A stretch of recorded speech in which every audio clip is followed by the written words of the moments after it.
dengan sejumlah ketum parpol koalisi pengusung Prabowo Gibran terkait dengan upaya memenangkan satu putaran. Simak pembahasannya dalam Satu Meja The Forum, Rabu 10 Januari pukul 8:30 malam. Live di Kompas TV. Kompas TV, Best TV Station. Terima kasih kepada Kementerian Luar Negeri Republik Indonesia atas apresiasinya kepada Kompas TV sebagai media televisi terbaik 2 tahun berturut-turut dalam Adam Malik Awards 2024. Pemilu 2024 adalah pesta demokrasi kita. Perbedaan pilihan jangan sampai menjadi konflik dan mencederai demokrasi itu sendiri. Jadilah bagian dari pemilu 2024 dengan mengetahui setiap tahapannya untuk Indonesia maju dan damai. Pencalonan DPD dimulai sejak Desember 2022, sementara pencalonan DPR dan DPRD dimulai sejak April 2023. Sedangkan pengumuman pendaftaran serta pencalonan presiden dan wakil presiden dimulai Oktober 2023. Dilanjutkan dengan masa kampanye pada November 2023. 11 sampai 13 Februari 2024, seluruh peserta kampanye masuk dalam masa tenang untuk memberikan waktu kepada masyarakat memutuskan secara objektif pilihannya. Berikutnya, proses rekapitulasi hasil penghitungan suara. Setelah suara dinyatakan sah, pengambilan sumpah Presiden dan Wakil Presiden Republik Indonesia terpilih. Jadilah bagian dari perhelatan akbar bangsa Indonesia bersama teman memilih Rumah Pemilu Kompas TV.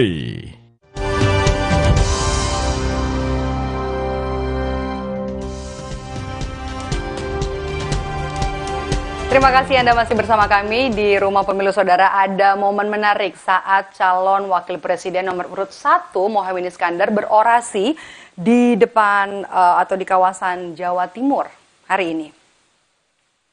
Didukung oleh partai koalisi PAN dan Muhaimin Iskandar ini salah sebut Partai Amanat Nasional sebagai bagian dari partai koalisi, namun langsung dikoreksi Imin yang menyebut Partai Nasdem menjadi bagian dari koalisi perubahan. Momen salah sebut Partai Koalisi Perubahan ini langsung mengundang gelak tawa dari para pendukung paslon nomor urut 1. Sebelumnya, Cawapres nomor urut 1 Muhaimin Iskandar menyampaikan visi misinya di Surabaya, Jawa Timur. Dalam acara juga turut hadir Wakil Presiden periode 2009-2012, Yusuf Kala. Amin menang di Jawa Timur. PKB hampir selalu menjadi pemenang di Jawa Timur. Sehingga PKB menang hampir pasti Amin menang di Jawa Timur. Apalagi didukung oleh partai koalisi PAN dan PKS. Insya Allah kemenangan akan Nasdem dan PKS. Insya Allah kemenangan akan semakin mudah. Amin.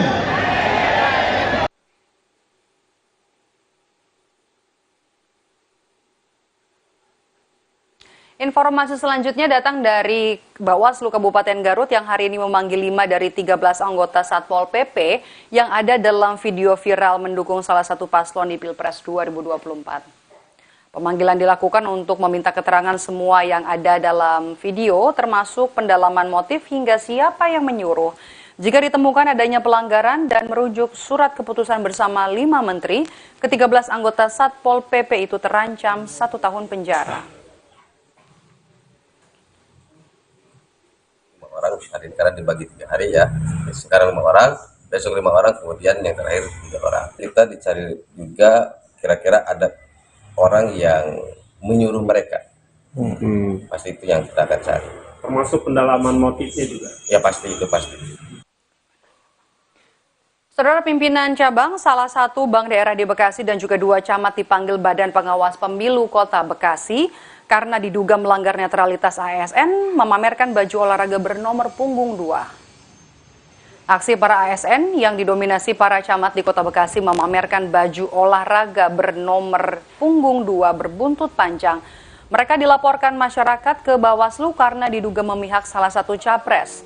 Camat Jati Asih, Asyari, yang datang memenuhi panggilan Bawaslu mengaku tidak ada yang mengarahkan untuk berfoto dengan baju olahraga bernomor punggung 2.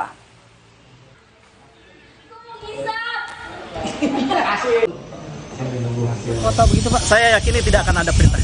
Ada pertama, ini bahasa komunikasi saya ya. 90% masyarakat Kota Bekasi memiliki handphone. Artinya bicara kecerdasan yang kita yakini sama rata. blow on sekali kalau aparatur sengaja melakukan itu. Saudara, kegiatan sosial yang dikemas dengan memancing bersama dilakukan relawan Capres nomor urut atau relawan Cawapres nomor urut 2 Gibran Rakabuming Raka.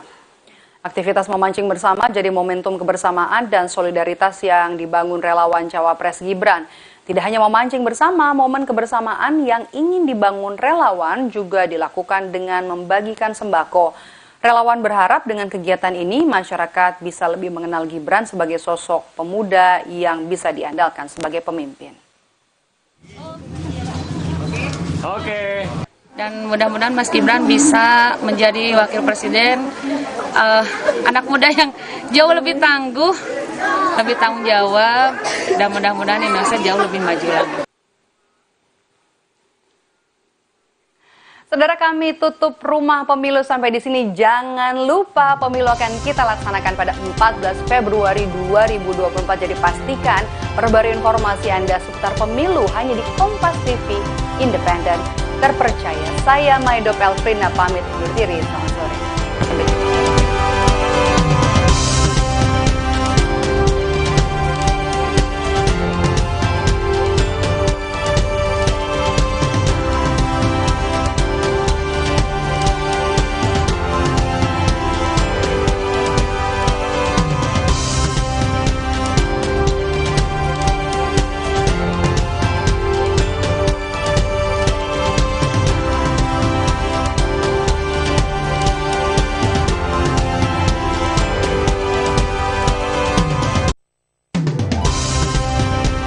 Mengungkap sindikat pembuat STNK dan plat nomor mobil dinas palsu. Para tersangka ini sudah bernasibikan, sudah 18 kali membuat STNK palsu.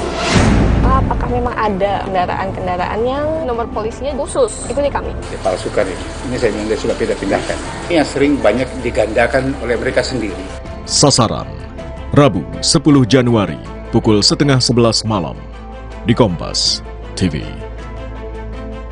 Kompas TV, Best TV Station. Terima kasih kepada Kementerian Luar Negeri Republik Indonesia atas apresiasinya kepada Kompas TV sebagai media televisi terbaik 2 tahun berturut-turut dalam Adam Malik Awards 2024. Sesaat lagi, Anda akan menyaksikan Kompas Petang, didukung oleh This is my way. Cobain deh.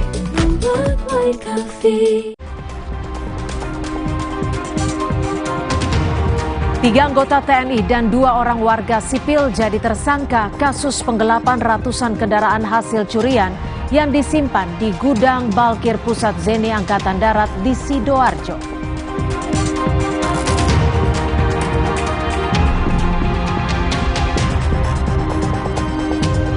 HUT ke-51 PDI Perjuangan tanpa kehadiran Presiden Joko Widodo. Benarkah ini sinyal Jokowi dan partai pimpinan Megawati Soekarno Putri telah pisah jalan?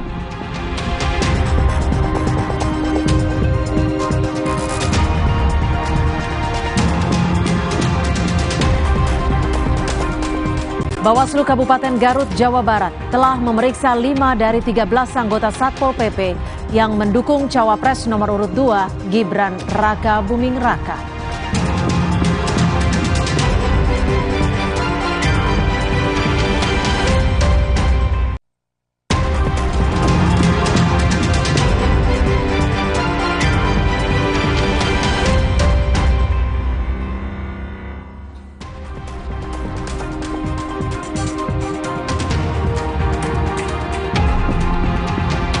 Halo, selamat sore saudara. Anda menyaksikan program berita Kompas Petang bersama saya Rahmat Ibrahim dan Cynthia Rompas hanya di Kompas TV, independen, terpercaya. Informasi pertama disampaikan Cynthia, silakan Cynthia. Ya, terima kasih Ibrahim. Saudara, kita ke informasi pertama di Kompas Petang. Kebakaran menghanguskan 3 lapak barang bekas di kawasan Jalan Cakung Cilincing. Diduga kebakaran terjadi akibat korsleting dari salah satu lapak.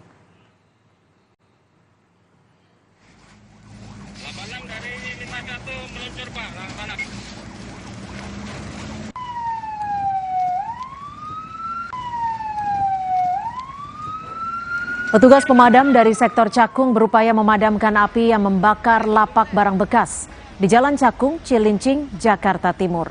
Banyaknya material kayu pada bangunan semi permanen ini membuat api dengan cepat membesar dan menghanguskan 2 lapak lainnya. 1 unit mobil pickup yang terparkir di dalam lapak ikut terbakar.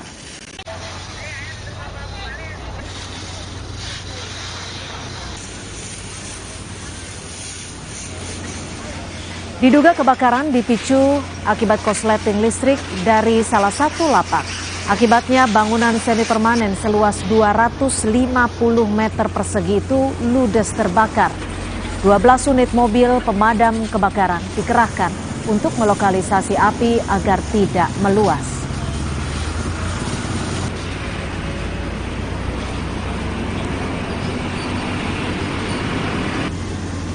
Informasi lain, Saudara, kasus penangkapan Saipul Jamil terkait dugaan keterlibatan narkoba oleh polisi menuai kritik karena polisi dinilai tidak sesuai prosedur saat melakukan penangkapan. Hingga saat ini, Saudara, polisi masih mengusut pelaku penangkapan yang diduga melakukan kekerasan kepada Saipul Jamil dan asistennya. Bang, ini bang. Pelan-pelan ya bang ya.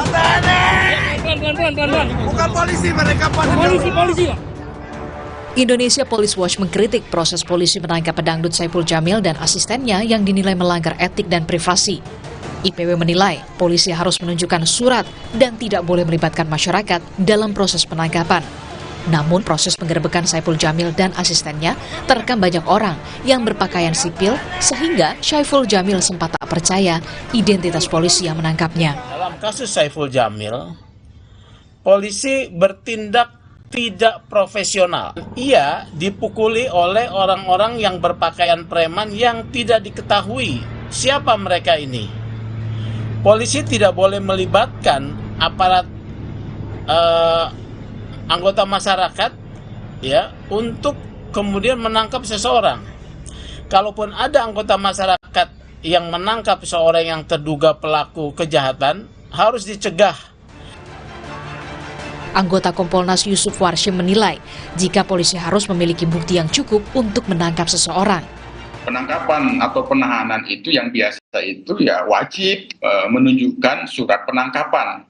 Nah, wajib memberitahukan identitas sebagai anggota polisi, baru perlu menjelaskan bab apa peristiwa pidananya. Nah, penangkapan itu sendiri didasarkan oleh bukti permulaan yang cukup, sehingga sebenarnya penangkapan itu sudah mendekati bahwa seseorang yang akan ditangkap itu ya sudah patut diduga melakukan tindak pidana. Sebelumnya, Kapolres Jakarta Barat menyebut pria melakukan kekerasan saat penangkapan terhadap Saipul Jamil dan asistennya bukan anggota Polres Jakbar.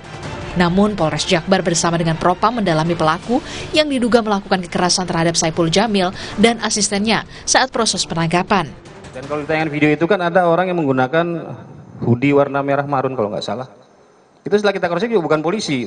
Nah, ini sedang kita cari juga orang itu, sehingga memang kesimpang siuran inilah yang nanti akan diklarifikasi oleh saudara SC, bahwa memang fakta di lapangan petugas yang ada di lapangan tidak melakukan pemukulan ataupun berkata kasar terhadap pelaku atas nama S ini. Anggota yang diduga anggota yang menggunakan jaket bertuliskan polisi itu juga ternyata bukan anggota Polsek Tambora. Nah, ini sedang kami selidiki juga, makanya kami menurunkan Propam untuk melakukan pemeriksaan dan pendalaman. Terkait dengan dugaan pelanggaran SOP saat penangkapan Saipul Jamil, Divisi Profesi dan Pengamanan Propam telah memeriksa personil Polsek Tambora. Tim Liputan, Kompas TV. Yang juga menjadi sorotan di Kompas Petang, Saudara, 3 oknum TNI dan 2 orang warga sipil jadi tersangka kasus penggelapan ratusan kendaraan hasil curian yang disimpan di gudang Balkir Pusat Zeni Angkatan Darat di Sidoarjo, Jawa Timur.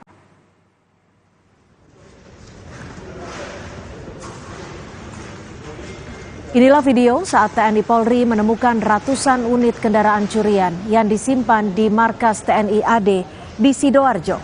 Polisi menangkap 2 orang pelaku dari sipil sebagai pengepul dan donatur. Dari pengakuan tersangka, aksi tersebut sudah berlangsung sejak tahun 2022. Menurut rencana, kendaraan akan dikirim ke Timor Leste.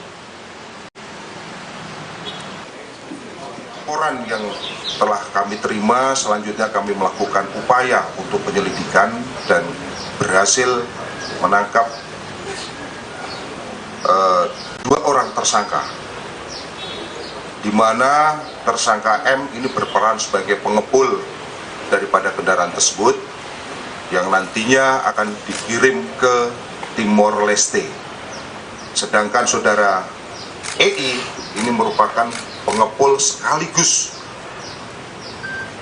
yang memberikan biaya atau yang membiayai. Selain 2 orang tersangka dari sipil, 3 oknum anggota TNI pun diduga terlibat dalam sindikat ini.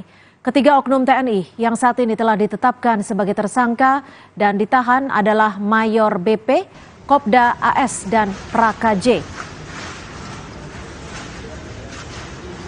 Dalam kasus ini ada 3 personil kami yang ikut terlibat dalam kasus tersebut, yaitu diantaranya Mayor berpangkat Mayor dengan atas nama BP, kemudian Kopda AS dengan Praka J. Ketiga prajurit ini sudah kami tahan, kami lakukan pemeriksaan lebih lanjut.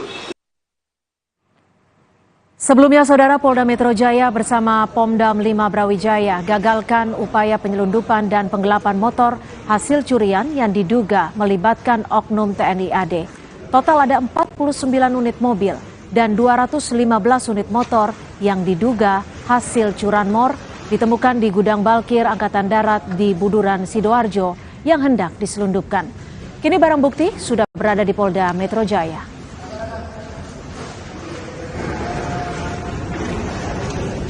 Membahas soal temuan ratusan kendaraan curian di markas TNI di Sidoarjo yang melibatkan 3 oknum anggota TNI, kita sudah bersama dengan Kadis Penat Brigjen Kristo Mesianturi. Selamat petang Pak Kadis Penat, terima kasih sudah bergabung bersama kami di Kompas Petang. Baik, selamat sore Mbak. Ya, Pak Kadis Penat, ini kendaraan curian disimpan di markas TNI. Ini kecolongan atau seperti apa? Bagaimana pengawasannya bisa ini sampai terjadi? Ya, jadi gini Mbak, artinya saat ini kan Puspom, dalam hal ini Pomdam 5 Brawijaya, berkoordinasi atau bekerjasama dengan Polda Metro Jaya dan Polda Jatim, ya, sedang menyelidiki kasus ini secara mendalam. Artinya kita akan lihat apa motifnya, bagaimana siapa saja yang terlibat dan bagaimana keterlibatannya. Nah, gitu ya. Nanti kita baru bisa ambil kesimpulan. Nah, untuk itu mengantisipasi terjadinya kejadian seperti ini, pimpinan Angkatan Darat sudah memerintahkan untuk mengevaluasi Standard Operating Procedure (SOP) tentang pengamanan, tentang pengawasan dan pengendalian fasilitas-fasilitas TNI Angkatan Darat, kan? Termasuk juga adanya penekanan kepada para panglima, para komandan, para kepala satuan kerja tentang tugas, wewenang dan tanggung jawabnya dalam melakukan pengawasan dan pengendalian sesuai dengan tugasnya masing-masing. Nah, itu yang saat ini jadi penekanan kepada dari pimpinan Angkatan Darat pada unsur-unsur pimpinan di bawahan. Demikian, Mbak. Oke, Pak Kris, ini penyelundupan terjadi dari 2022. Rekonstruksi perkaranya ini seperti apa, Pak Kris? Ya, nanti kita serahkan sepenuhnya kepada penyidik, dalam hal ini Pomdam 5 Brawijaya yang bekerjasama dengan Polda Metro Jaya dan Polda Jatim. Bagaimana keterlibatan anggota atau oknum anggota TNI AD ini dalam kasus penadaan atau curanmor ini, gitu ya. Artinya apa keterlibatannya, bagaimana perannya, kemudian siapa yang dihubungi oleh saudara EI pertama kali adalah Kopda AS, misalnya. Kemudian Kopda AS meminta bantuan kepada Mayor BP yang sebagai pejabat kepala gudang saat ini, kemudian dia ada minta bantuan oleh Praka J untuk bersama-sama, artinya membiarkan barang-barang ilegal ini berada di tempat di gudang atau di fasilitas yang dimiliki oleh TNI Angkatan Darat. Nah, kita akan kembangkan lagi, Mbak. Apakah memang hanya 3 orang ini yang terlibat atau ada kemungkinan lain anggota lainnya yang terlibat? Jadi tidak sampai di sini pengusuran kita, Mbak. Inilah untuk komitmen kita untuk penegakan hukum.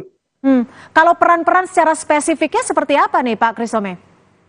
Ya, sampai saat ini kan Pomdam masih bekerja Mbak ya, nanti kita sampaikan secara detail, artinya tadi siang pun kita sudah melakukan press conference di Polda Metro Jaya, kita sudah sampaikan secara terbuka apa saja hasil sementara pengusutan ini, dan kemudian para tersangka ini sementara sudah ditahan di Mapolda 5 Brawijaya. Demikian Mbak. Oke, Pak Kristomai, kalau tadi Anda menyebut ini bisa saja berkembang lagi. Dugaan sementara ini apakah akan ada tersangka lain? Apakah dari oknum TNI juga atau dari warga sipil? Ya, kemungkinan itu bisa saja. Artinya pada saat ini juga Pomdam 5 masih meminta keterangan saksi-saksi, ada 8 anggota TNI dan juga ada 6 orang atau warga sipil yang diminta keterangan. Nah, dari situ nanti kan kita akan bisa melihat apakah saksi-saksi ini bisa meningkat dari tersangka atau ada tersangka-tersangka lainnya di luar yang sedang kita periksa ini. Demikian, Mbak. Oke, kalau peruntukan gudang yang dimanfaatkan ini tadinya seperti apa, Pak Kristomai? Jadi Good Balkir ini kan di bawah Pusjat ya, Pusat Zeni Angkatan Darat. Good Balkir itu gudang pengembalian akhir. Jadi peralatan-peralatan zeni yang memang sudah selesai dipakai atau tidak digunakan lagi, nah ditaruh di situ Pak, di tempat itu. Yang bertanggung jawab terhadap gudang ini apakah sudah turut diperiksa? Nah, justru kepala gudangnya itu Mayor BP tadi, itu yang saat ini sedang diperiksa. Dialah kepala gudangnya, artinya si Kopda AS ini meminta bantuan atau melaporkan kepada Mayor BP.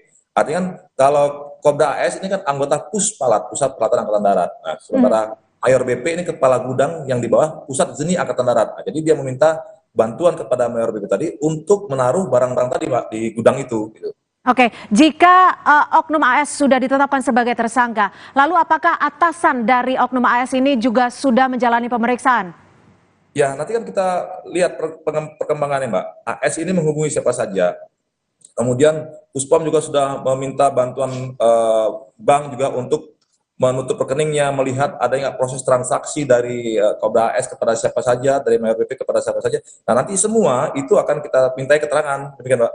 Oke, ada puluhan kendaraan roda 4 dan juga ratusan kendaraan roda 2. Untuk jaringannya ini apakah sudah diketahui berasal dari jaringan satu atau ada banyak jaringan yang turut terlibat? Nah, itulah yang saat ini sedang kita dalami. Ya, artinya Pomdam 5 juga bekerja sama dengan Polda Metro Jaya, Polda Jatim untuk pengembangan ini. Tidak untuk kemungkinan kan kendaraan-kendaraan ini tidak hanya dari satu tempat, Pak. Apakah kendaraan itu hanya dari Surabaya saja, atau ada kendaraan misalnya dari kota lain seperti Jakarta, Bandung, dan sebagainya. Nah, nanti itu kita lihat hasil pendalaman dan pengembangan dari para penyidik nanti, Pak. Baik, kita nantikan informasi terakhir dan juga perkembangannya terhadap kasus ini. Terima kasih Pak Kadis Penat Brigjen Kristomai Sianturi sudah bergabung bersama kami di Kompas Petang. Selamat sore. Baik, terima kasih. Selamat sore, Mbak. Terima kasih. Saudara, informasi lainnya di Kompas Petang akan kami hadirkan selepas jeda. Di antaranya Ketua Umum PDI Perjuangan Megawati Soekarno Putri menyapa khusus Wakil Presiden Republik Indonesia Ma'ruf Amin yang hadir dalam HUT ke-51 PDIP. Mega bilang hanya mengundang yang mau datang.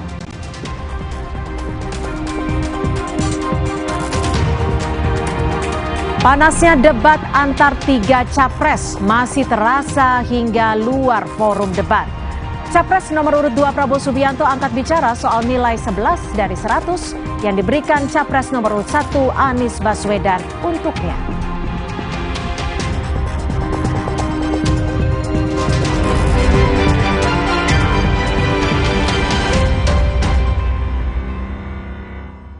This is my way.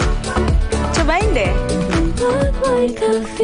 Hari-hari sibuk, itu pilihan. Tapi Luwak White Coffee selalu menemaniku. This is my way. Cobain deh. Now I'm here because of Luwak hitam baru 21. 2 sendok kopi Dan 1 sendok gula. 21. Bubuk kopi lebih kental. Kopi Luwak hitam baru. Omehar, minyak ikan pilihan dari laut dalam. Omehar, suplemen omega 3 esensial. Dalam mini kapsul, lebih mudah ditelan. Diproses dengan teknologi modern di Amerika. Bantu pelihara kesehatan tubuh kini dan nanti. Pak, ada kurma? Yakin cari kurma, Bu? Kan bukan Ramadan. Sari kurma Arab? Yakin ada di Sari Kurma TJ. Baik diminum kapan aja. Dipanen di Arab, dikemas di Indonesia. Sari Kurma TJ. Enak, halal. Yakin. Di tanganmu, botol plastik bekas bisa jadi baru lagi. Seperti tas, baju, hingga sepatu ini. Bersama Gerakan Ekonomi Sirkular Nasional Le Mineral, mari mulai kebiasaan baru memilah sampah plastik dari rumah, menyalurkan lewat aplikasi, pemulung, ataupun bank sampah. Sampah plastikmu memberi nilai tambah untukmu dan juga untuk mereka. Dengan langkah sederhana, pisahkan sampah sesuai jenisnya, sampah organik, plastik termasuk PET, kertas, dan kaleng, lalu salurkan. Sampah plastik yang terpilah bisa didaur ulang. Mulai kebiasaan baru dan buat botol plastik bekasmu jadi baru lagi.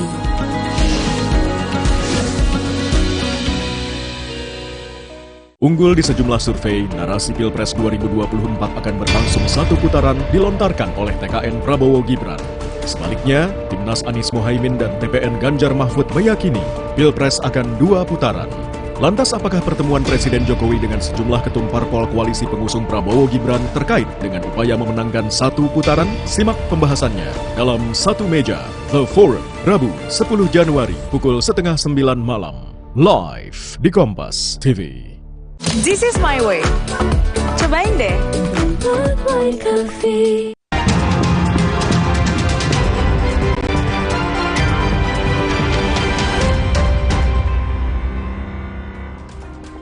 Saya Cynthia Rompas masih menemani Anda di Kompas Petang. Saudara Ketua Umum PDI Perjuangan Megawati Soekarno Putri menyapa khusus Wakil Presiden Maruf Amin yang hadir dalam HUT ke-51 PDIP.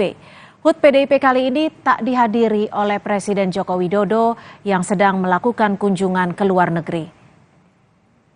Dalam pembukaan pidatonya, Megawati menyapa Wakil Presiden Maruf Amin. Megawati mengatakan bahwa PDIP hanya mengundang kepada mereka yang bersedia hadir. HUT PDIP kali ini tak dihadiri oleh Jokowi yang sedang melakukan kunjungan ke Filipina. Yang terhormat Wakil Presiden Republik Indonesia, Bapak Profesor Dr. Kiai Haji Ma'ruf Amin yang bersedia hadir.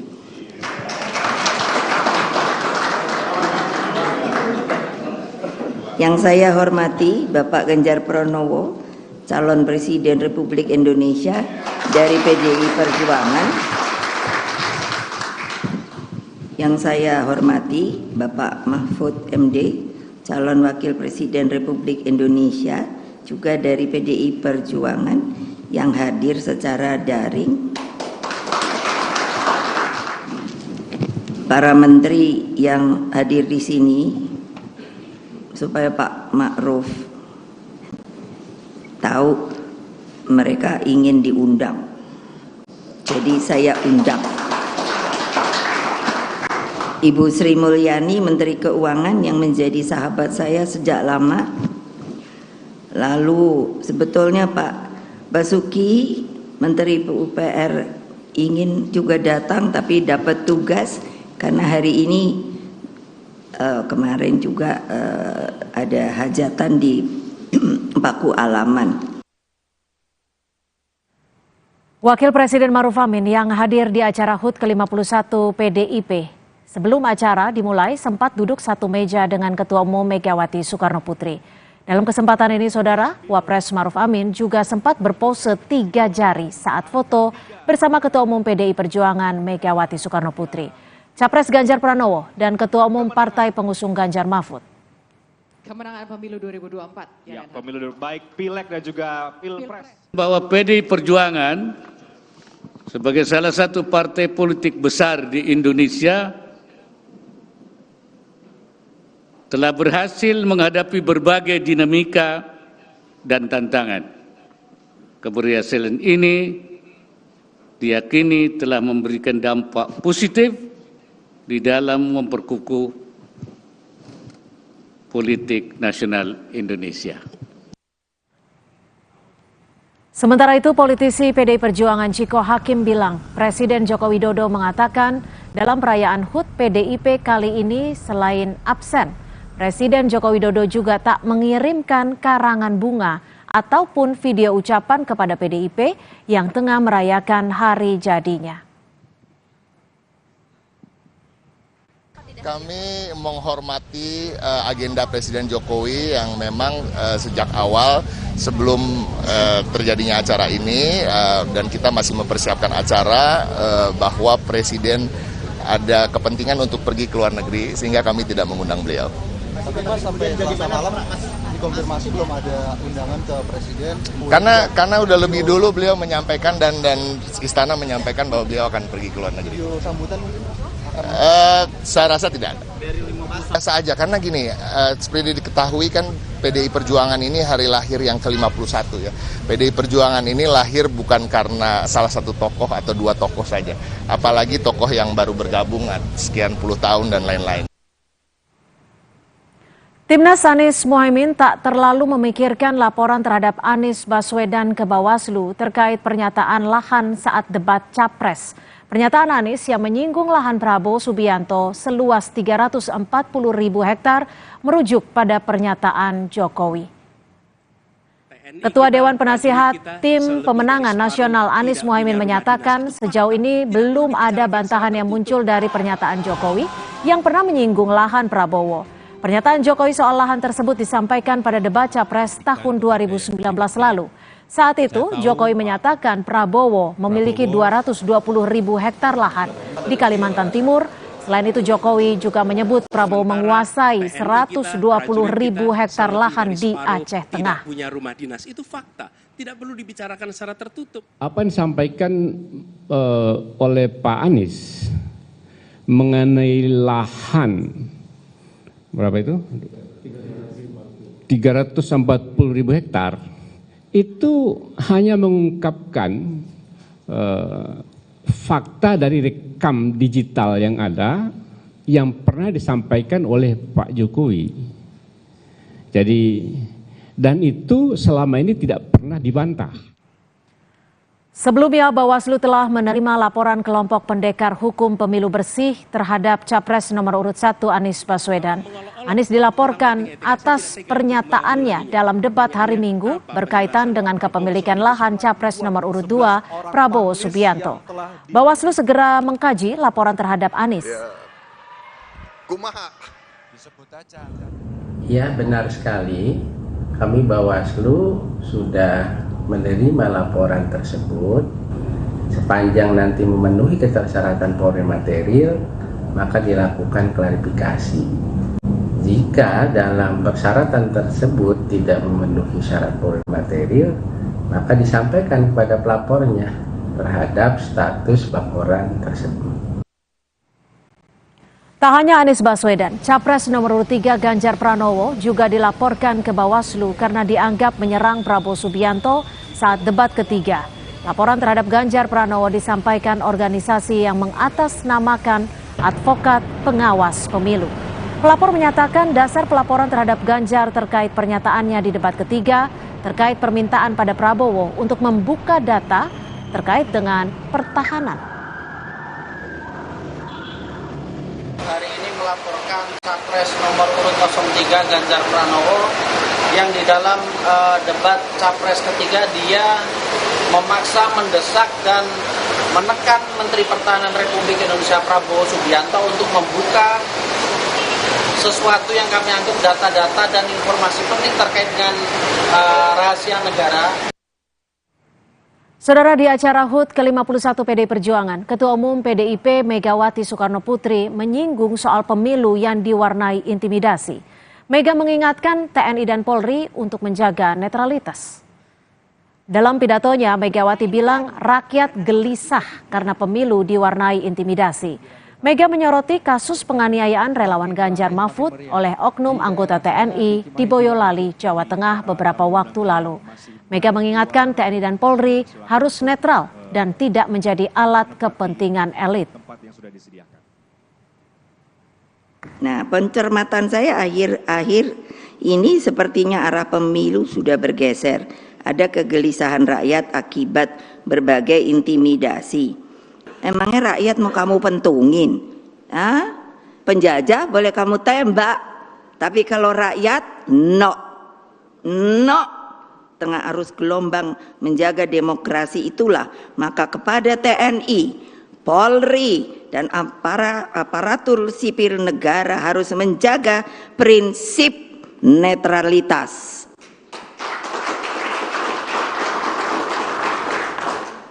Ya, emangnya pelor mau ditembakin ke rakyat? Emangnya itu rakyat sopo? Apa gitu? Ya enggak lah. Saudara, saling sindir soal buka-bukaan data pertahanan negara masih panas usai debat Capres yang berlangsung hari Minggu kemarin. Cawapres nomor urut 3, Mahfud MD bilang tak ada Capres yang bertanya soal rahasia negara pada debat kemarin. Adu argumen soal buka-bukaan data pertahanan usai debat Capres pada Minggu lalu terus bergulir. Saat ditemui di Yogyakarta, calon wakil presiden nomor urut 3, Mahfud MD menegaskan saat debat ketiga, tidak ada pertanyaan yang dilontarkan kandidat dengan jawaban harus membongkar rahasia negara. Sejauh ini menurut Mahfud, pertanyaan yang dilontarkan paslon tidak ada yang menyinggung soal rahasia negara dan personal. Tidak ada pertanyaan yang harus dijawab dengan membongkar rahasia negara. Tidak ada, itu pertanyaan biasa aja. Misalnya, kenapa beli pesawat seperti ini? Kan bukan rahasia. Yang rahasia itu kalau data intelijen, Pak, kekuatan kita di dunia berapa, di Malaysia berapa, ini baru itu rahasia. Kalau orang bertanya harga pesawat, kondisi pesawat, kemudian peranan Indonesia dalam kepemimpinan pertahanan di selatan-selatan, kan tidak ada yang rahasia. Apa yang rahasia itu? Tidak ada yang personal dan tidak ada yang rahasia. Rahasia itu ada undang-undangnya.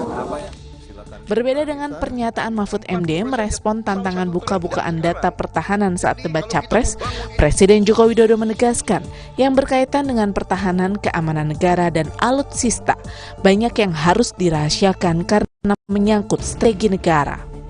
Yang berkaitan dengan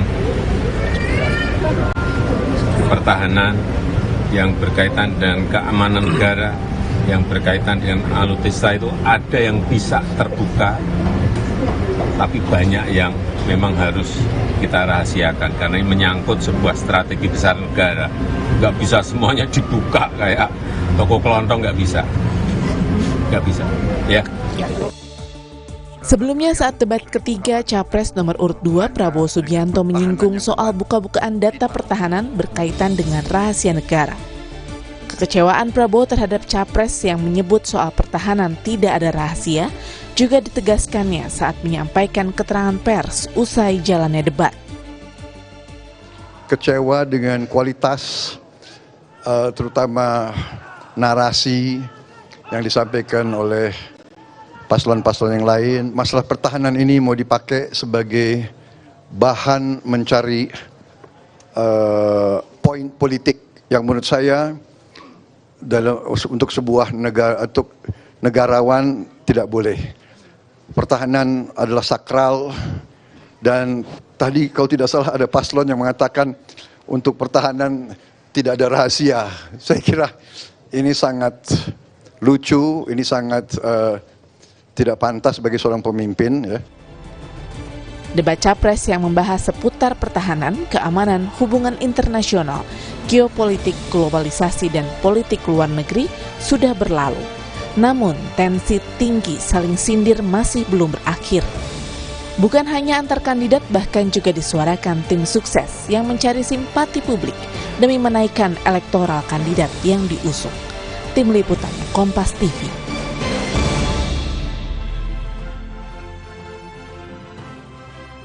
Panasnya debat antar tiga capres masih terasa hingga luar forum debat. Capres nomor urut 2 Prabowo Subianto angkat bicara soal nilai 11 dari 100 yang diberikan Capres nomor urut 1 Anies Baswedan untuknya.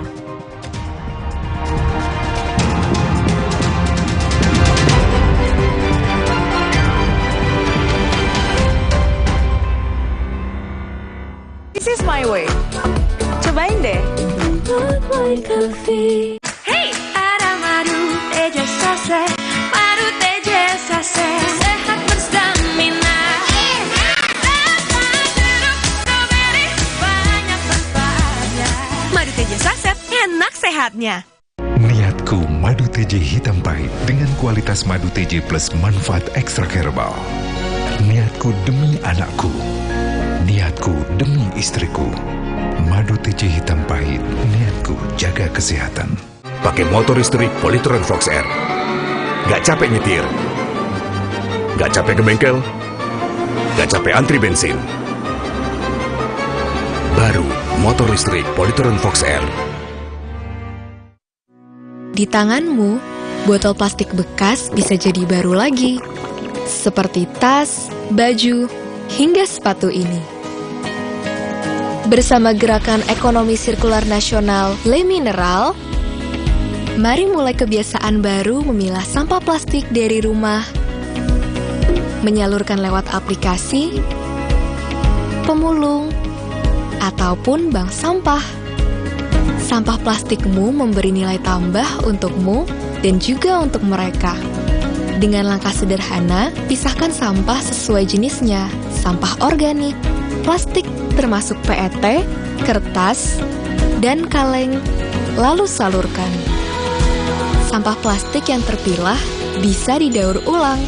Mulai kebiasaan baru dan buat botol plastik bekasmu jadi baru lagi.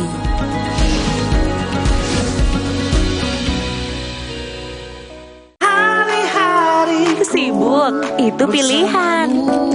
Tapi luwak white coffee selalu menemaniku. This is my way. Cobain deh. Now I'm here because of luwak hitam baru 21. 1 sendok kopi dan 1 sendok gula. 21. Bubuk kopi lebih kental. Kopi luwak hitam baru. This is my way. Cobain deh.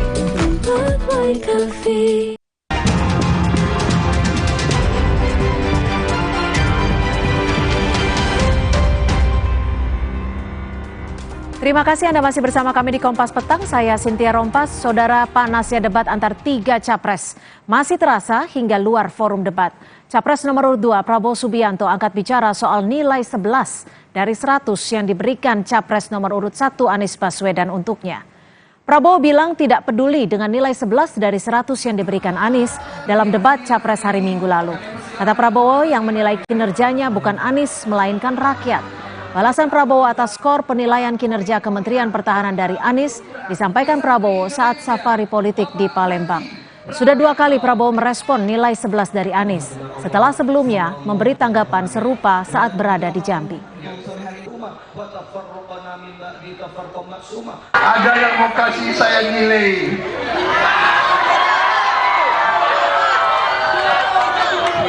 11 dari 100.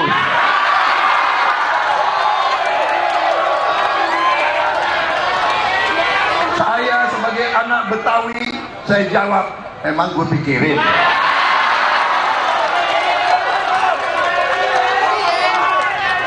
Apalagi dari ente. Kalau dari ente mah, sorry ya. Saya lebih takut dengan rakyat Indonesia. Presiden nomor urut 3 Ganjar Pranowo mengungkap alasannya memberi Prabowo skor 5 saat debat ketiga hari Minggu lalu. Menurut Ganjar, skor 5 yang ia berikan berdasarkan penilaian atas kinerja Prabowo sebagai Menteri Pertahanan. Ganjar bilang target Kementerian Pertahanan tidak tercapai dan tak adanya buku putih pertahanan. Ini poinnya apa Pak Bapak memberikan nilai 5? Ya karena targetnya tidak tercapai, perintah undang-undang untuk membuat buku putih pertahanan juga nggak ada gitu ya. Terus kemudian skor-skor dari dunia yang kemarin datanya saya tampilkan itu menunjukkan kondisi yang menurun. Itu aja.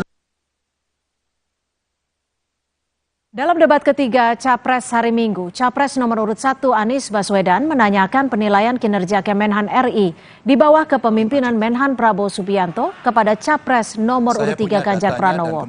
Ganjar memberi nilai 5, sedangkan Anies nilainya 11 dari 100. Lalu kita lihat tadi alutsista yang bekas, yang itu resikonya adalah keselamatan dari TNI kita. Mereka bekerja keras menjaga setiap jengkal tanah Republik ini. Tetapi mereka tidak didukung dengan policy. Karena itu menurut saya skornya justru di bawah 5, Mas Ganjar.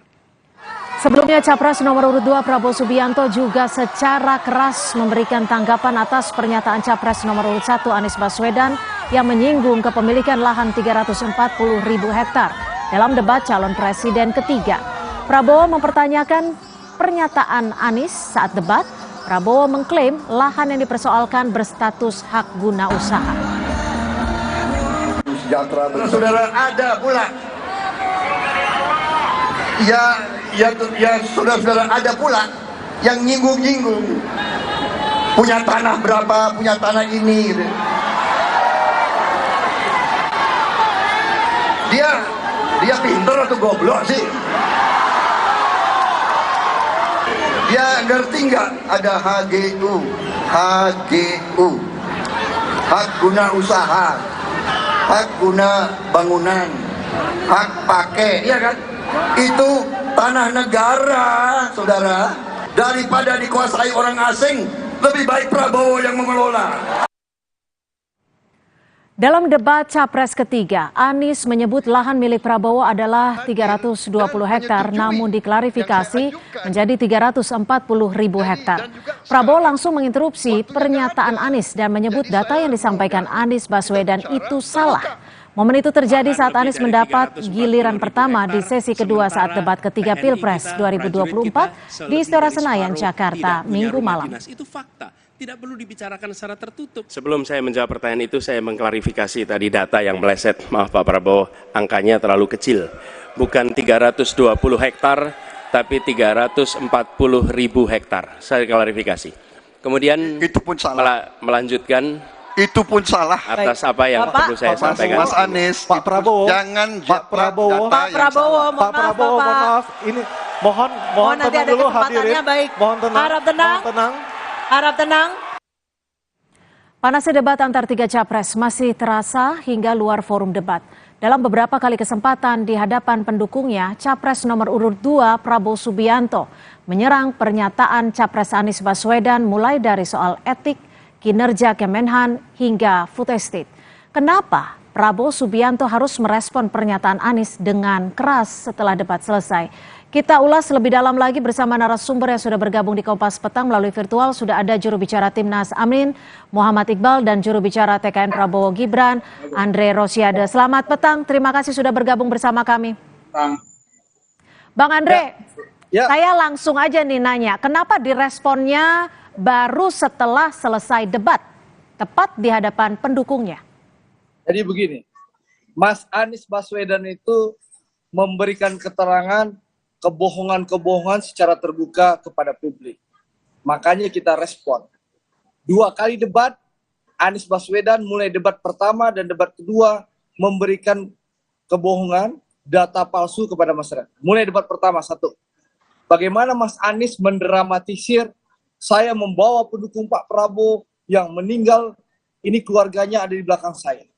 Bagaimana kita semua tahu Harun Ar-Rasyid itu anak umur 15 tahun yang datang melihat ada kejadian kerusuhan, ya, tidak punya hak suara, dan orang tuanya dan teman-teman menyampaikan ini anak yang datang, bukan pendukung Pak Prabowo. Tiba-tiba Anies Baswedan demi ambisi kekuasaan dan syahwat kekuasaan yang begitu besar mendramatisir, menuduh ini pendukung Pak Prabowo di dalam debat pertama.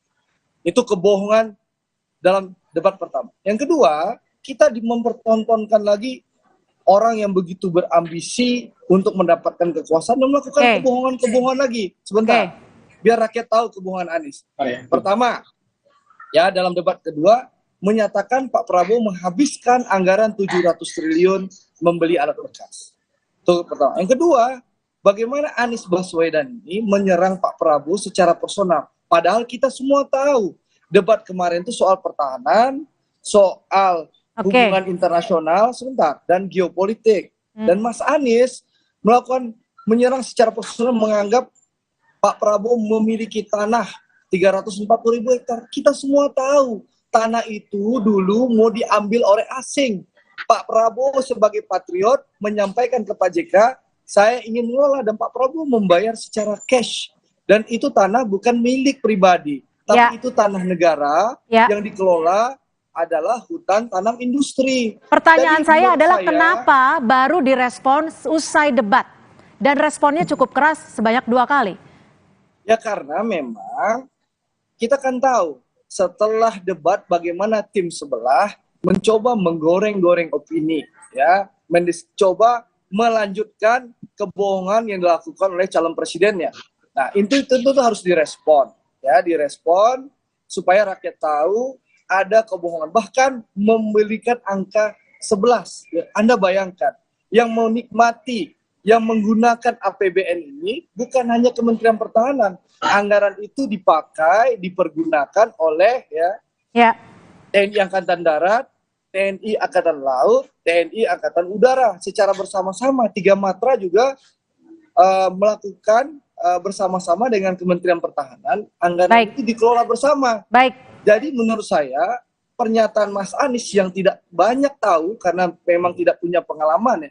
Pak Prabowo ini punya pengalaman tempur, ya, mempertaruhkan nyawanya, jadi sangat tahu kebutuhan TNI, dan tidak mungkin orang yang mempertaruhkan jiwa dan negaranya mau, ya, mengorbankan prajuritnya. Baik, kami sudah tangkap. Dengan orang yang hanya pandai mengungkap kata-kata manis, janji-janji angin palsu, dan janji-janji angin sorga. Nah ini yang perlu diluruskan. Kebohongan, menuduh anggaran 700 triliun, pakai beli barang bekas, lalu menyerang secara personal.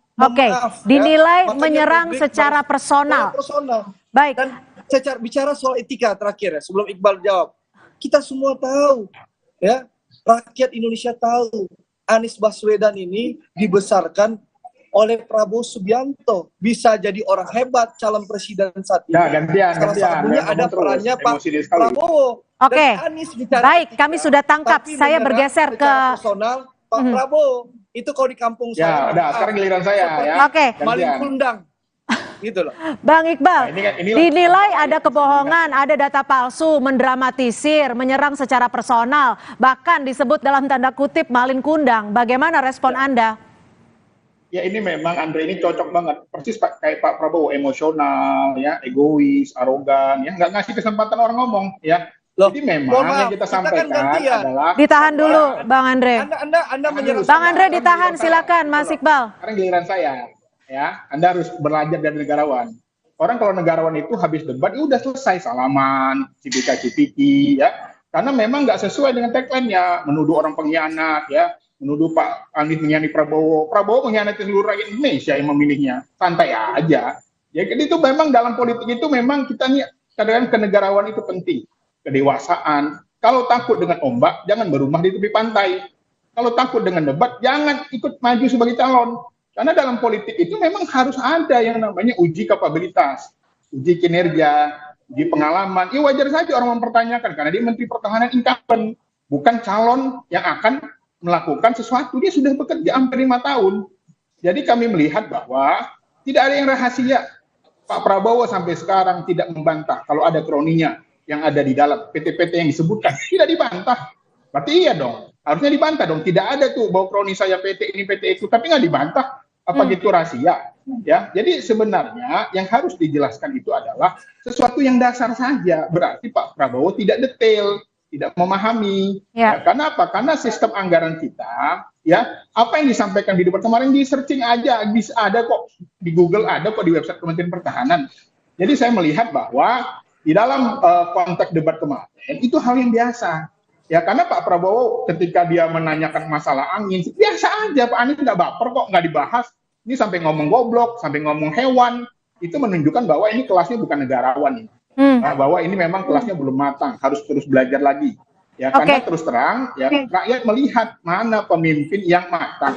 Harusnya kemarin ketika selesai debat, cipika-cipiki, pelukan biasa aja. Ini langsung kabur, alasan saya lebih senior. Nah, kalau begitu bagaimana rakyat akan menonton, melihat ini?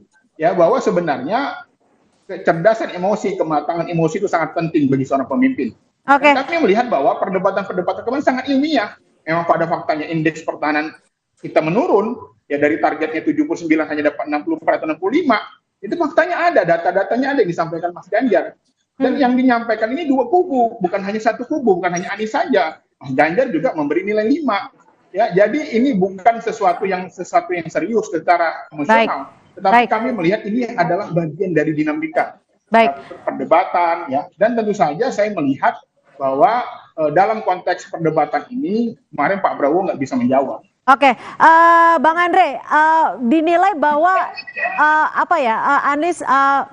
Pak Prabowo takut debat. Kenapa tidak dibantah saat debat? Lalu kenapa saat ini Pak Prabowo pernyataannya begitu keras? Apakah memang Anies dinilai sebagai lawan terberatnya? Pertama saya ingin meluruskan dulu. Saya tadi diberikan kesempatan bicara, baru saudara Iqbal bicara. Tapi saudara Iqbal ini ya menuduh saya arogan, padahal masih hak saya bicara. Moderator belum memberikan, ini kan tuduhan yang serius. Ini belum berkuasa saja, sudah begitu otoriter menuduh orang arogan. Mengerikan memang Anda kalau bisa diberikan kekuasaan, dahsyat benar. Satu ya. Yang kedua, saya ingin sampaikan sekali lagi ya Pak Prabowo sudah dengan jelas bahwa kita adu program soal pertahanan, ya. Yang permasalahannya kan masalah ini muncul karena memang Anies Baswedan melakukan penipuan, memberikan data-data palsu, data-data hoax dalam debat, ya. Dan itu disebarkan kepada seluruh rakyat Indonesia. Kebohongan-kebohongan Anies. Dibantah kemarin dong. Bentar. Dibantah kemarin Gantian dong. Dulu Anda tadi. Masa Anda keliru dibiarin. Gantian Anda dong keliru bicara. dibiarin. Masa orang keliru salah sesat dibiarin. Oke, data hoaxnya data hoax seperti apa, Bang Andre? Data hoaxnya seperti apa? Anies Baswedan menuduh Pak Prabowo menggunakan APBN 700 triliun membeli barang bekas. Ini kan kebohongan yang luar biasa. Itu Ya, sangat kenapa nggak bengis, dibantah? sangat kejam Kenapa nggak dibantah yang dilakukan kemarin? oleh Anies Baswedan. Dalam debat, ini dramatisir ini. penipuan dan kekejaman Anies memberikan data palsu di dalam debat. Yang kedua, Mas Anies bayangkan ya menuduh Pak Prabowo punya tanah, ya. Ini kan nggak ada urusan. Ini kita tidak bicara reformasi agraria, kita tidak bicara konteks pertanahan, kita bicara konteks pertahanan. Tapi Anies Baswedan, ya orang yang dibesarkan oleh Pak Prabowo, menyerang secara personal Pak Prabowo. Ini kan mohon maaf. Ini budaya politik maling kundang ini dahsyat. Tapi kan disebut bahwa data-data itu sudah akurat menurut tim Anies. Data yang mana, Mbak? Oke, Itu silakan bukan dijawab tanah, kalau gitu, ini bukan Mas Iqbal. tanah Mas Iqbal, yang silakan. dimiliki oleh Pak Prabowo. Ya, jadi gini, Silakan. ya, sekarang giliran saya. Jadi gini, kalau Anda mengatakan bahwa Anies adalah bohong, tidak paham, berarti Anda menuduh Pak Jokowi di 2019 sama. Karena Pak Jokowi yang pertama kali mengungkap itu, dan sampai sekarang Pak Prabowo nggak membantah. Harusnya bantahan itu dilakukan ketika debat. Itu jangan main di belakang. Ini ketika debat, diem, tapi di belakang berkoar-koar, nuduh orang goblok. Nggak benar, ini menurut saya, ini menunjukkan bahwa tidak siap menjadi pemimpin nasional, pemimpin bangsa. Harusnya yang dilakukan dijawab di situ. Kalau memang salah, mohon maaf Anies, ini salah. 700 triliun itu tidak hanya barang bekas, ada juga barang baru, kan selesai, fine. Namanya orang menyampaikan sesuatu yang dia tahu, lalu tinggal diklarifikasi. Oke, coba kita tanya, kenapa Bang Andre, kenapa saat itu tidak dijelaskan saat debat? Ya, Pak Prabowo kan sudah menjelaskan bahwa saya siap menjelaskan detail. Dari waktu 1 menit, Pak Prabowo bisa menjelaskan secara detail penggunaan anggaran itu. Dan soal keterlibatan orang-orang Pak Prabowo kan jelas. Pak Prabowo menjelaskan itu, data itu tidak benar. Ya, kalau memang ada keterlibatan orang-orang Pak Prabowo melakukan korupsi atau permainan, tentu KPK sudah masuk ke Kementerian Pertahanan. Seperti KPK menangkap waktu itu Presiden PKS Lutfi Hasan Ishak ikut korupsi, tapi gitu loh, di Kementerian Pertanian. Itu contoh loh, fakta loh. Baik, terakhir respon dari Mas Iqbal, terakhir singkat, waktu kita sudah habis. Dulu waktu itu PKS tidak bisa menerima kekalahan ditangkaplah Presiden PKS karena terlibat ketika korupsi. dia mengeksploitasi pelacur di Padang, itu harusnya lebih parah itu. Terlibat, ya, ketika Andre mengeksploitasi pelacur di Padang gitu loh. Baik, ditahan dulu Bang Andre, silakan Mas Iqbal, terakhir pernyataan dari Anda. Singkat, waktu kita sudah habis. Itu lebih tidak beretika itu, mengeksploitasi prostitusi. Untuk politik itu nggak beretika itu. Loh, nggak beretika. Anda menuduh kami ada permainan korupsi orang-orang Pak Prabowo. Tentu aparat penegak hukum bisa masuk ke kemenangan seperti yang dilakukan oleh KPK menangkap Presiden PKS Lutfi Hasan Issa kemarin Prabowo tidak membantah dari Kementerian Pertanian gitu loh. Prabowo tidak itu kalau ada korupsi melibatkan orang dekat menteri. Makanya itu contoh ini itu penting ya. Jangan sampai juga prostitusi pelacur dieksploitasi untuk kepentingan politik Andre. Itu contoh nggak beretika itu. Baik. Itu contoh nggak beretika. Baik, kami sudah tangkap informasinya. Nanti kami akan coba membuka ruang yang lebih luas dan juga waktu yang lebih banyak. Terima kasih sekali lagi. Persepsi dan perspektifnya juru bicara Timnas Amin Muhammad Iqbal dan juga juru bicara TKN Prabowo Gibran Bang Andre Rosiade sudah bergabung bersama kami di Kompas Petang. Saudara, Bawaslu Kabupaten Pamekasan, Jawa Timur periksa Miftah Maulana. Informasi ini akan disampaikan oleh rekan saya Rahmat Ibrahim. Silakan Ibrahim. Baik, terima kasih Cynthia. Ya, usai jeda di Kompas Petang akan hadir informasi Saudara Bawaslu Kabupaten Pamekasan, Jawa Timur periksa Miftah Maulana Habibur Rahman alias Gus Miftah terkait dugaan politik uang.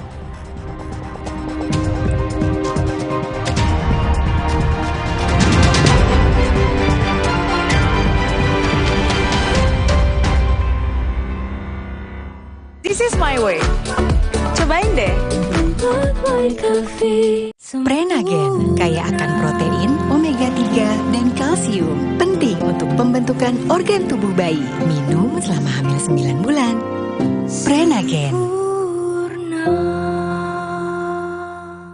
Baru Morinaga Morigrow. Kasih makan anak masih pakai drama. Beri dia Morinaga Morigrow. Susu dengan formula Grow Max. Bantu tingkatkan nafsu makan dan penuhi nutrisi untuk pertumbuhannya. Morinaga Morigrow. Hari-hari sibuk, itu pilihan. Tapi Luwak White Coffee selalu menemaniku. This is my way. Cobain deh. Now I'm here because of Luwak hitam baru 21. 21. 2 sendok kopi Dan 1 sendok gula. 21. Bubuk kopi lebih kental. Kopi Luwak hitam baru. Alergi jontor nih. Aku biduran. Obatnya yang depannya Indal CTN. Bisa dibeli tanpa resep dokter. Indal CTN, komposisi anti alerginya Redakan alergi. Indal CTN. Luka, memar di kulit. sakit. Pegal ini nyeri sendi, butuh dipijit. Sakit. Gak usah ngeluh kalau sakit, pakai Herba Wahid. Herba Wahid, minyak herbal berkhasiat. Herba Wahid, minyak gosok, urut dan pijit. Wahid. Pakai motor listrik Polytron Fox R. Gak capek nyetir. Gak capek ke bengkel. Gak capek antri bensin. Baru motor listrik Polytron Fox R. Indomie Hababis yang hotnya viral. Hot kuah seblaknya literally viral. Kerupuk crunchy, mie lebar, chewy. Hot geprek dan kremesnya gres. Indomie seblak hot jeletot dan ayam geprek hotnya viral. This is my way. Cobain deh.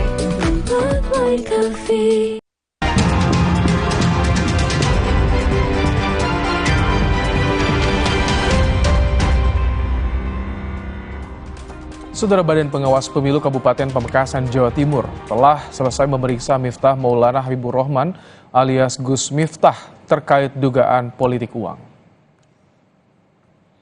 Bawaslu Pamekasan memeriksa Gus Miftah di kediamannya di Pondok Pesantren Ora Aji di Sleman, Yogyakarta hari Senin 8 Januari 2024. Ada 28 pertanyaan yang diajukan Bawaslu kepada Gus Miftah terkait kasus bagi-bagi uang di Pamekasan, Jawa Timur.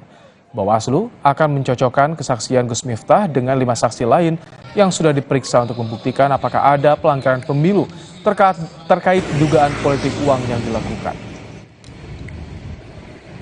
Sudah memeriksa, meminta keterangan beberapa saksi-saksi yang terlibat dalam kegiatan tersebut. Terakhir kemarin kami meminta keterangan ulama yang dalam video itu memberikan dan kami minta keterangan. Beberapa informasi sudah kami dapat. Total kami sudah meminta keterangan kurang lebih 6 orang. Salah satunya ulama tersebut. Sementara itu, Bawaslu Kabupaten Garut, Jawa Barat telah memeriksa 5 dari 13 anggota Satpol PP yang mendukung Capres nomor 2 Gibran Rakabuming Raka. Jika terbukti melanggar, Bawaslu menyebut belasan anggota Satpol PP itu terancam hukuman 1 tahun penjara. Sebelumnya, aksi mendukung Gibran Rakabuming Raka yang dilakukan 13 anggota Satpol PP di Garut viral di media sosial. Kita memanggil dari 13 itu 5 orang hari ini karena dibagi 3 hari ya. Sekarang 5 orang, besok 5 orang, kemudian yang terakhir 3 orang. Kita gali secara keseluruhan. Yang pertama dari mulai sarana pemerintahan, kemudian tentang netralitas ASN, kemudian kita dicari juga kira-kira ada orang yang menyuruh mereka. Untuk saat ini ya kita sangkakan pasal 280 ayat 3 yang tentang netralitas junto 494. Saudara, Wakil Presiden ke-10 dan ke-12 Yusuf Kala meminta masyarakat untuk memilih pemimpin yang tenang dan tidak emosian.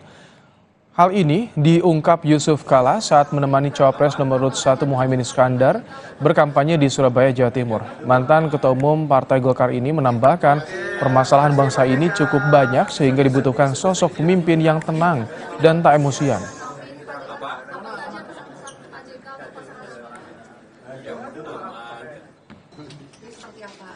Ya, pemimpin harus tenang, harus mempunyai pikiran gagasan, jangan emosional. Karena persoalan bangsa ini banyak. Kalau tidak tenang berpunya pikiran, harus mengambil keputusan yang baik. Tentu pemimpin itu jangan emosional. Saudara, baru kali ini Presiden Joko Widodo absen di perayaan Hari Jadi PDIP karena ada agenda kenegaraan ke beberapa negara ASEAN. Lalu apakah ini pertanda Jokowi dan partai pengusung dirinya sebagai capres pisah jalan? Perbincangannya usai jeda di Kompas Petang.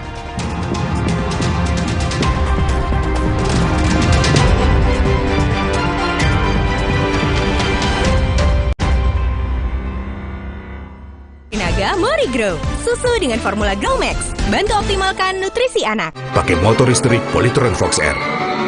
Gak capek nyetir, gak capek ke bengkel, gak capek antri bensin.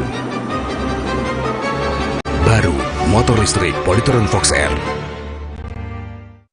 Prenagen, kaya akan protein, omega 3, dan kalsium. Penting untuk pembentukan organ tubuh bayi. Minum selama hamil 9 bulan. Prenagen.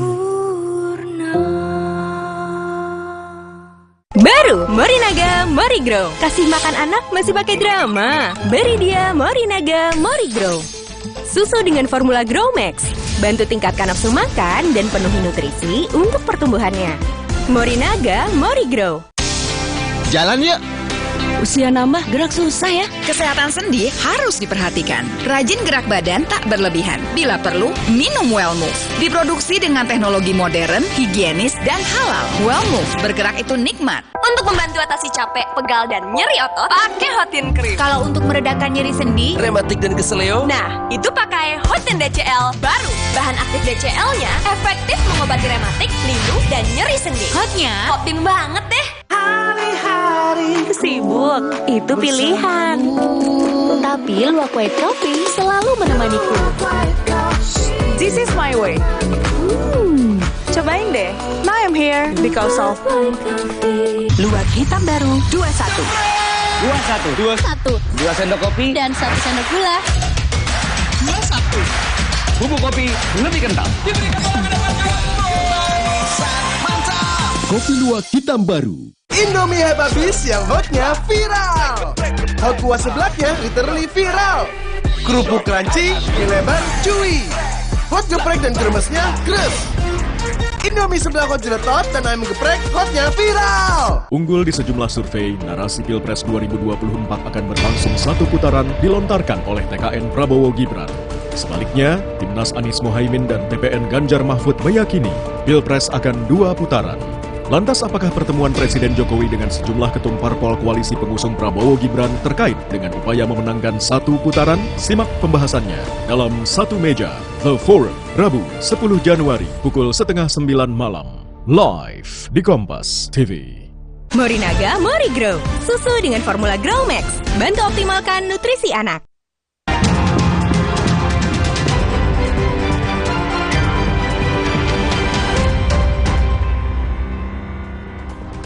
Saudara Ketua Umum PD Perjuangan Megawati Soekarno Putri menyapa khusus Wakil Presiden Maruf Amin yang hadir dalam HUT ke-51 PD Perjuangan.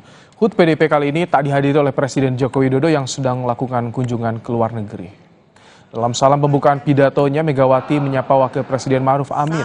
Dalam pidatonya, Megawati mengatakan bahwa PDIP hanya mengundang kepada mereka yang bersedia hadir. HUT PDIP kali ini tak dihadiri oleh Jokowi yang sedang melakukan kunjungan ke Filipina.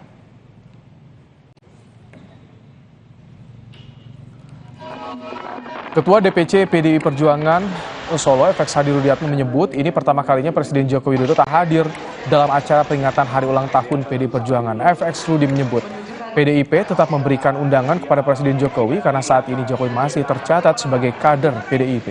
Jokowi tak hadir dalam peringatan ulang tahun PDI Perjuangan karena tengah melakukan kunjungan ke 3 negara.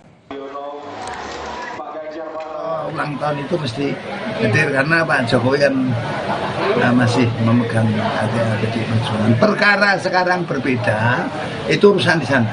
Tapi PDI Perjuangan masih memberikan undangan. Menurut informasi yang kita dapat, ya selama Rakernas ulang tahun dia pasti hadir. Kali ini dia nggak hadir. Yang ke-9 kali ini nggak hadir. Baru kali ini Presiden Joko Widodo tak hadir di peringatan hari ulang tahun PDIP, padahal Jokowi masih tercatat sebagai kader PDI Perjuangan. Sehari sebelum peringatan ulang tahun PDIP, Presiden Jokowi bertolak ke luar negeri untuk kunjungan kerja ke 3 negara. Lantas bagaimana dinamika hubungan Jokowi dan PDIP di Pilpres 2024? Kita akan bahas bersama dengan juru bicara tim pemenangan Ganjar Mahfud Ciko Hakim, ada juga Ketua Bara JP Uce Gustafati, dan pakar komunikasi politik Universitas Pendidikan Indonesia, Profesor Karim Suryadi. Selamat sore Bapak-Bapak. Sore. Baik. Sore semua. Bang Ciko katanya yang diundang yang bersedia hadir, yang mau hadir. Ini kalau Pak Jokowi itu diundang atau tidak sih sebetulnya?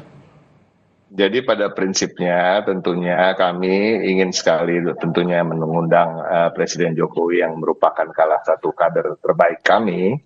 Tetapi sebelum memang karena ini suasana Pilpres, suasana kampanye, jadi memang persiapan untuk menyelenggarakan peringatan ulang tahun PDI Perjuangan yang ke-51 itu memang tidak dipersiapkan begitu lama, dan artinya selama ketika kami masih berembuk apa yang akan kami kerjakan dalam memperingati hari ulang tahun PDI Perjuangan, kami sudah mendengarkan statement dari Istana bahwa Presiden akan pergi ke luar negeri.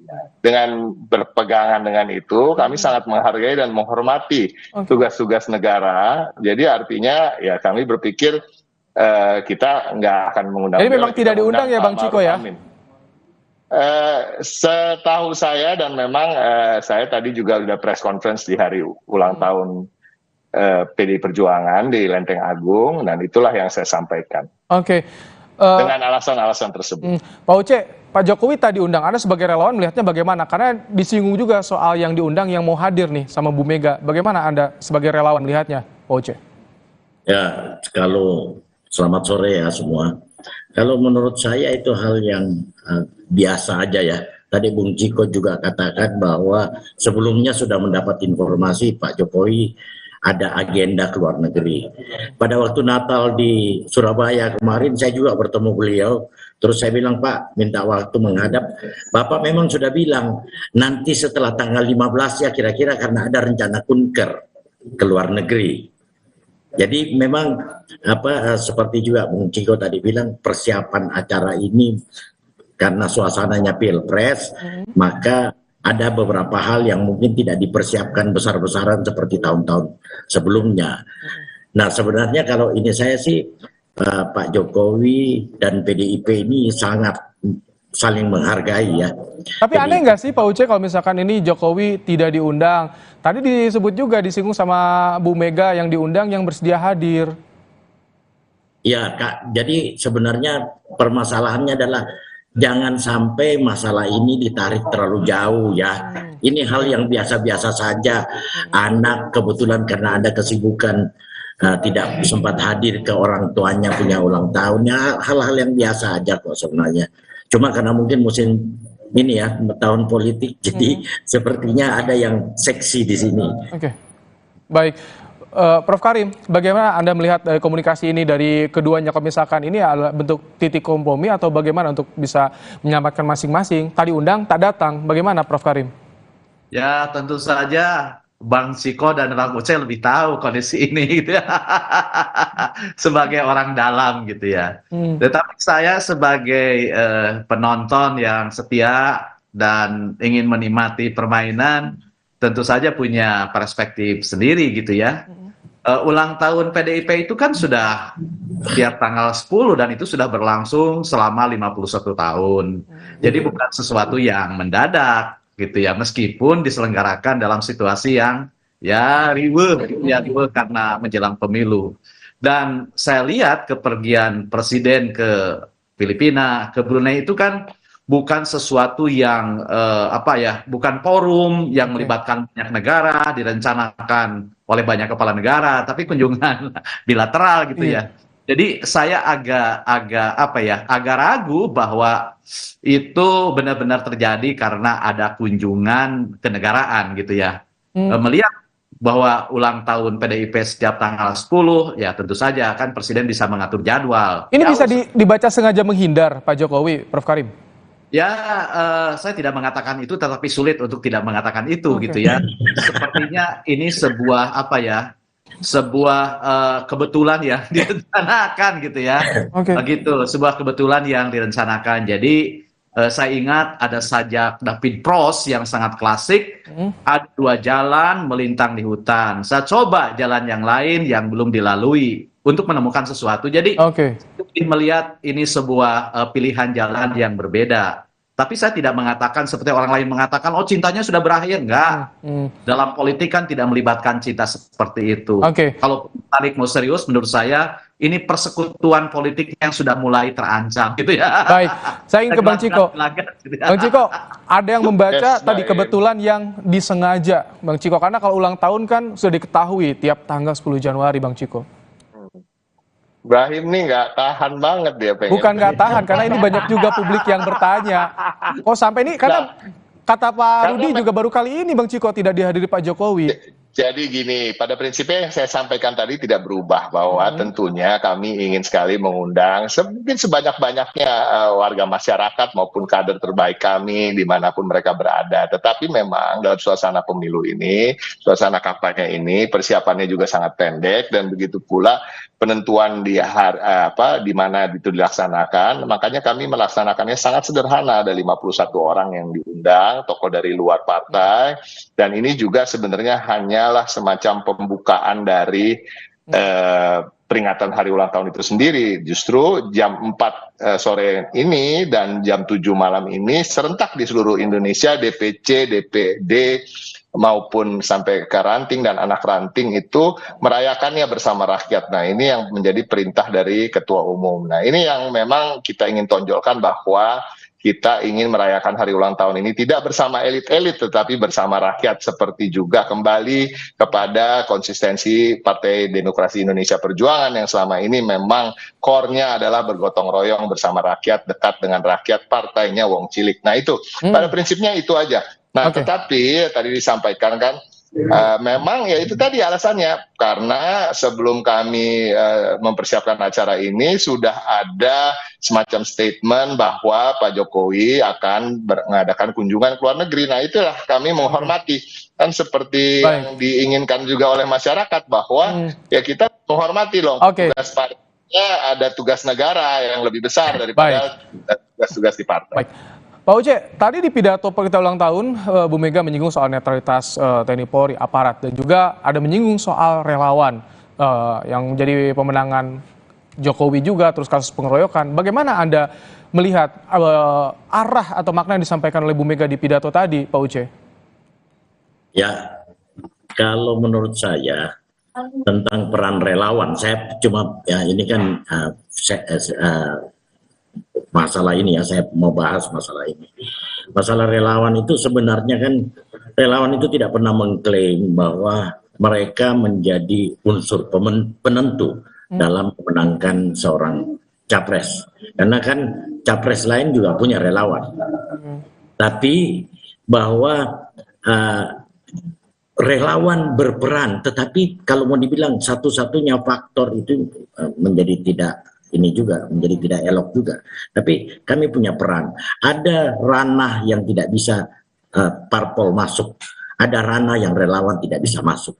Kemenangan Pak Jokowi di 2014 dan 2019 karena dua elemen ini bisa saling mengisi.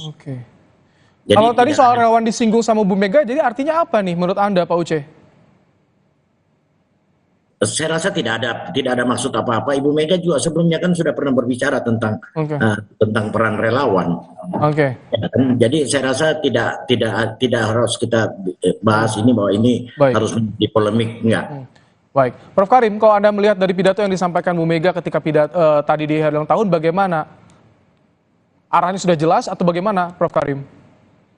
Ya, saya tidak ingin menafsirkan apa yang disampaikan oleh Ibu Mega ya, karena pertama saya tidak melihat pidato secara keseluruhan gitu ya. Yang kedua, menurut saya pertanyaan tadi tentang kehadiran Pak Jokowi itu amat penting ya, amat penting penjelasannya. Mengapa tidak hadir? Mengapa amat penting? Karena orang awam sekalipun tahu bahwa Pak Jokowi itu diberi kehidupan oleh PDIP. Bahkan bukan hanya Pak Jokowi ya, putranya, menantunya gitu ya.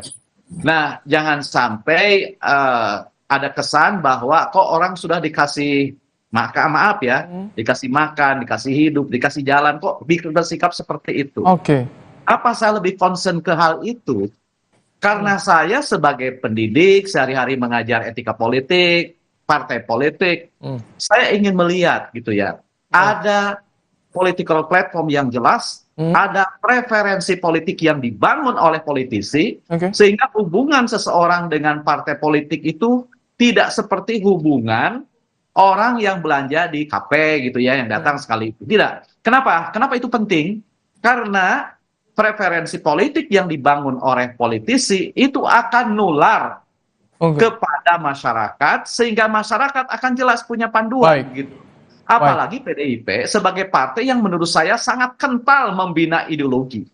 Kalau politisinya dengan mudah berpindah partai, balik kanan, jangan harap preferensi kepartaian rakyat tumbuh. Nah, ini yang juga jangan sampai hanya ya, menjelang pemilu saja dibutuhkan, tetapi orientasi. Ini yang dipertanyakan ya Prof Karim, ketika ada cenderung arah seperti itu yang Anda baca, kenapa PDIP tidak begitu frontal terhadap Jokowi? Apakah ini juga masih ada pertimbangan soal elektoral, Jokowi effect? Tapi nanti kita akan bahas usai jeda. Tetap bersama kami Bapak-Bapak di Kompas Petang.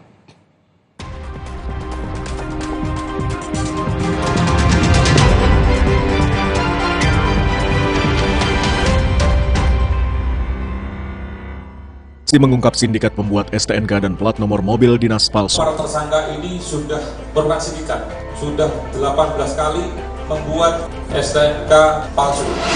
Apakah memang ada kendaraan-kendaraan yang nomor polisinya khusus? Itu di kami. Dipalsukan ini saya bilang dia sudah pindah-pindahkan. Ini yang sering banyak digandakan oleh mereka sendiri. Sasaran, Rabu 10 Januari, pukul 10:30 malam, di Kompas TV. Kirain po, taunya Fresh Care Smash yang lagi viral. Fresh Care Smash 4-in-1. Tren baru, double inhalernya unik, nonjok segernya. Bisa buat ngerok, sampai pijit. Keren dan stylish. Fresh Care Smash, ekspresikan gayamu. Inovasi baru dari Hotin. Hotin Go. Oles, go. Roll on, go. Pijat, go. Nggak sentuh langsung, nggak bikin tangan panas. Hotin Go. Hotnya in, langsung go. Hari-hari sibuk, itu pilihan. Tapi Luwak White Coffee selalu menemaniku. This is my way. Cobain deh. Now I'm here because of Luwak hitam baru 21. 2 sendok kopi dan 1 sendok gula. 21. Bubuk kopi lebih kental. Kopi Luwak hitam baru Mandi pakai sabun saja, kuman kotorannya masih ada. Baru ProGuard Daily Purifying, si mineral angkat kotoran sampai pori terdalam. Antibacterial Plus lawan 99,9% kuman. Kulit bersih maksimal dengan ProGuard Daily Purifying. Wings Care. Dunia terus berputar. Begitu banyak hal yang berakhir, namun banyak juga yang kembali dalam bentuk baru, memberi harapan baru. Seperti botol plastikmu yang dapat menjadi barang baru lagi melalui gerakan ekonomi sirkular nasional Le Mineral. Kini, plastik tidak lagi menjadi sampah, namun terus berputar dengan dipilah dan didaur ulang menjadi baru. Semua bisa mengambil peran penting dalam perputaran itu dari hulu ke hilir. Mulai dari kamu yang memilah sampah dari rumah, pemulung yang mengumpulkannya, hingga pekerja pabrik yang mendaur ulang. Bersama gerakan ekonomi sirkular nasional Le Mineral, mari jadikan botol plastikmu jadi baru lagi.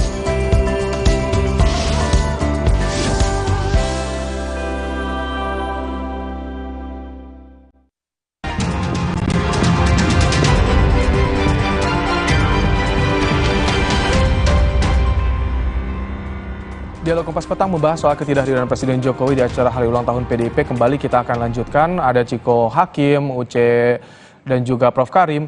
Bang Ciko, ini sampai video Presiden tidak diminta, tidak ada undangan juga.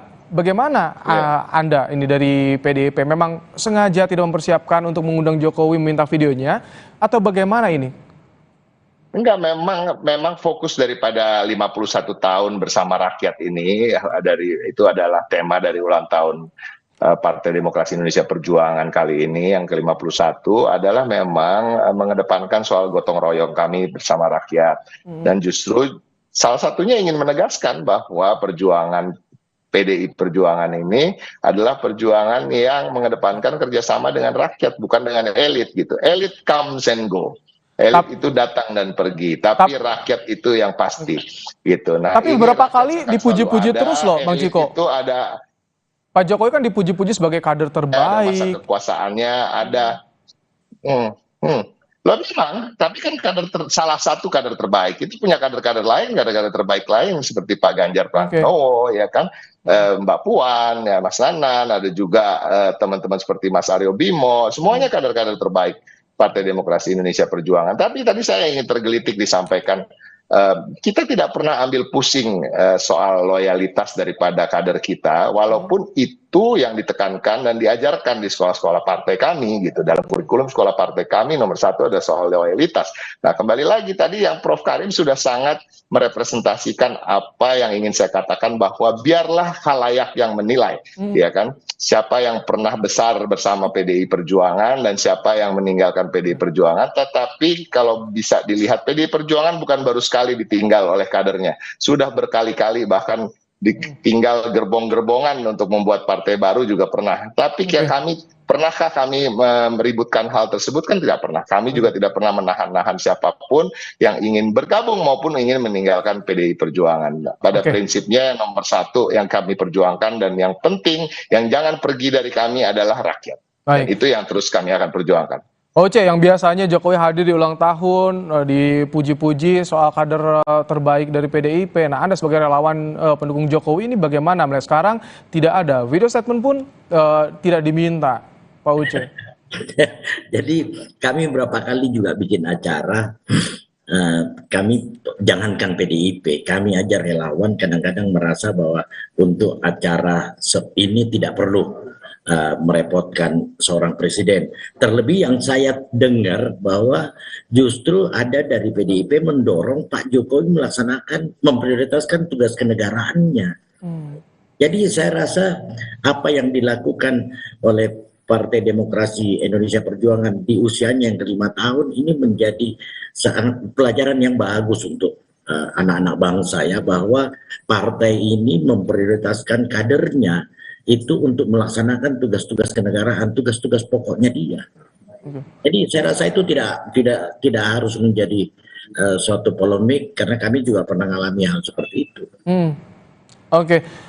Prof. Karim, kalau dengan kondisi seperti ini, ada kemungkinan nggak PDIP dengan Jokowi ini betul-betul pisah di saat Pilpres ini, atau sebelum pemerintahannya berakhir, atau mereka sama menahan karena ada juga efek elektoral yang dipertaruhkan, Prof. Karim? Oh, Bang Siko sama Bang Uce aja akur-akur, saya harus jawab galak gimana? Gini Mas, gini ya, memang dalam politik kan ada pepatah ya, jika tidak mendapatkan semuanya maka jangan lepaskan yang didapat gitu ya. Memang kan ini ada masalah elektoral memang, karena memang ada simpatisan Jokowi, murni Jokowi, mereka yang mengidentifikasi dengan Jokowi, artinya kemanapun Jokowi pergi dia akan ikut. Ada juga orang-orang yang mengidentifikasi Jokowi dan PDIP gitu ya, di mana PDIP dianggap sebagai substratnya Jokowi. Jadi begini, jadi ada orang yang melihat Jokowi dan PDIP itu seperti gelas dan air, yang menentukan bentuknya itu adalah substrat, bentuk. Jadi Jokowi akan berbeda ketika dia pindah ke partai lain dengan Jokowi yang ada di PDIP, kan gitu ya. Coba aja Anda lihat, pemain sepak bola hebat manapun ketika pindah ke sebelasan, performanya akan beda, tampilannya akan beda.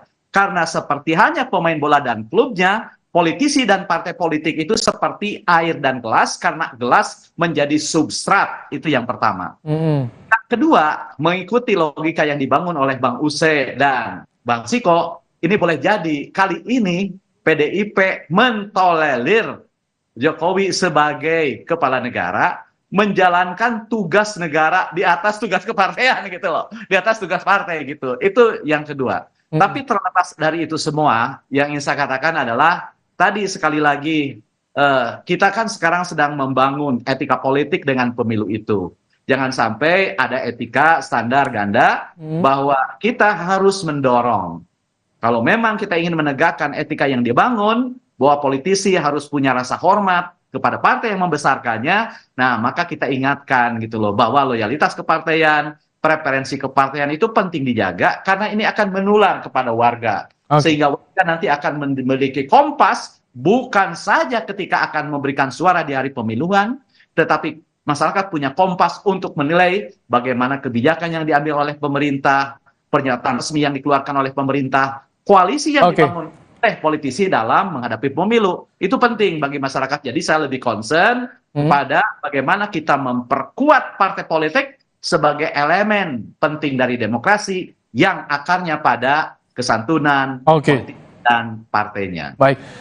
Terakhir, Bang Ciko sikat. Jadi bagaimana hubungan PDIP dengan Jokowi saat ini? So far so good. Jadi amin.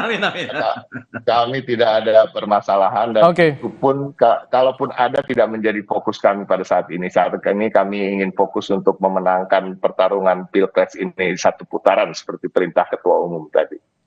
Di hari ulang tahun. Terima kasih Bang Ciko Hakim, juru bicara TPN Ganjar Mahfud, Prof. Karim Suryadi, pakar komunikasi politik, dan sebelumnya ada Pak Uce Gustaf, Ketua Bara JP, sudah out duluan. Terima kasih Bapak-Bapak. Usai jeda, polisi melakukan olah tempat kejadian perkara di rumah anggota Brimopolda Sumbar yang menjadi korban perampokan. Istri korban terluka akibat senjata tajam dalam peristiwa ini.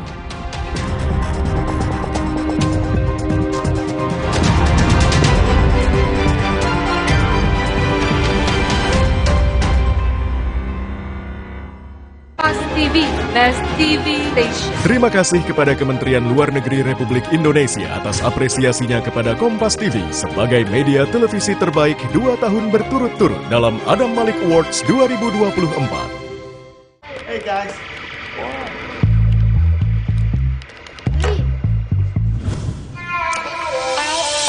Hey, lihat aku, putar celup jadi seru.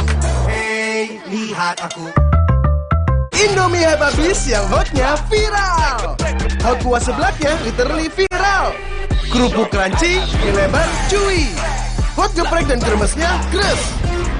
Indomie sebelah hot jeletot dan ayam geprek hotnya viral. Pemilu 2024 diikuti oleh 24 partai politik. Kenali nama, logo, dan nomor urutnya.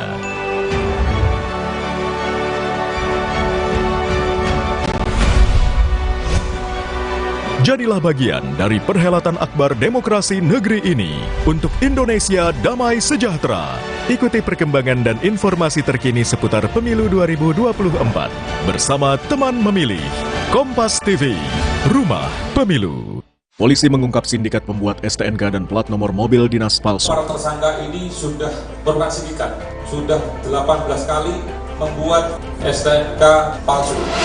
Apakah memang ada kendaraan-kendaraan yang nomor polisinya khusus? Ikuti kami. Dipalsukan ini. Ini saya bilang dia sudah pindah-pindahkan. Ini yang sering banyak digandakan oleh mereka sendiri. Sasaran, Rabu 10 Januari, pukul 10:30 malam, di Kompas TV. Unggul di sejumlah survei, narasi Pilpres 2024 akan berlangsung satu putaran dilontarkan oleh TKN Prabowo Gibran.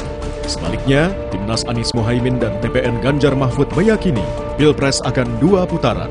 Lantas apakah pertemuan Presiden Jokowi dengan sejumlah ketum parpol koalisi pengusung Prabowo Gibran terkait dengan upaya memenangkan 1 putaran? Simak pembahasannya dalam Satu Meja, The Forum, Rabu 10 Januari, pukul 8:30 malam. Live di Kompas TV.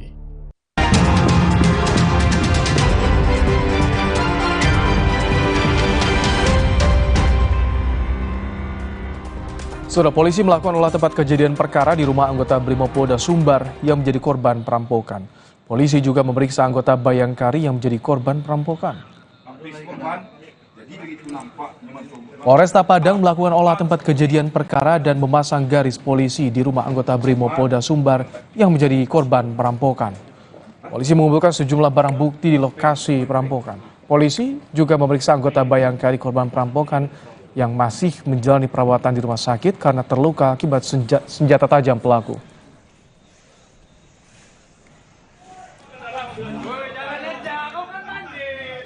Sebelumnya, polisi juga telah menangkap perampok rumah anggota Brimopolda Sumbar. Polisi terpaksa menembak pelaku saat berusaha kabur ketika hendak ditangkap. Polisi menyita barang bukti perampokan berupa sepeda motor milik korban.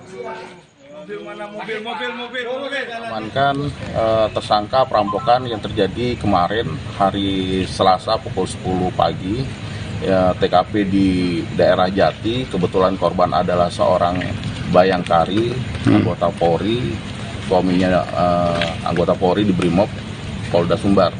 Jadi hari ini, malam ini berhasil kita amankan pelaku di full ANS di daerah Khatib Sulaiman. Saudara, Kompas Petang berakhir sampai di sini. Ikuti terus informasi seputar pemilu 2024 hanya di Kompas TV, independen terpercaya. Saya Rahmat Ibrahim. Dan saya Cynthia Rompas. Terima kasih atas kebersamaan Anda. Selamat sore, sampai jumpa.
Terima kasih Anda telah menyaksikan Kompas Petang. Didukung oleh This is my way. Cobain deh. Unggul di sejumlah survei, narasi Pilpres 2024 akan berlangsung satu putaran dilontarkan oleh TKN Prabowo Gibran. Sebaliknya, Timnas Anies Mohaimin dan TPN Ganjar Mahfud meyakini Pilpres akan 2 putaran. Lantas apakah pertemuan Presiden Jokowi dengan sejumlah ketum parpol koalisi pengusung Prabowo Gibran terkait dengan upaya memenangkan 1 putaran? Simak pembahasannya dalam Satu Meja, The Forum, Rabu 10 Januari, pukul 8:30 malam. Live di Kompas TV. Kompas TV, Best TV Station. Terima kasih kepada Kementerian Luar Negeri Republik Indonesia atas apresiasinya kepada Kompas TV sebagai media televisi terbaik 2 tahun berturut-turut dalam Adam Malik Awards 2024.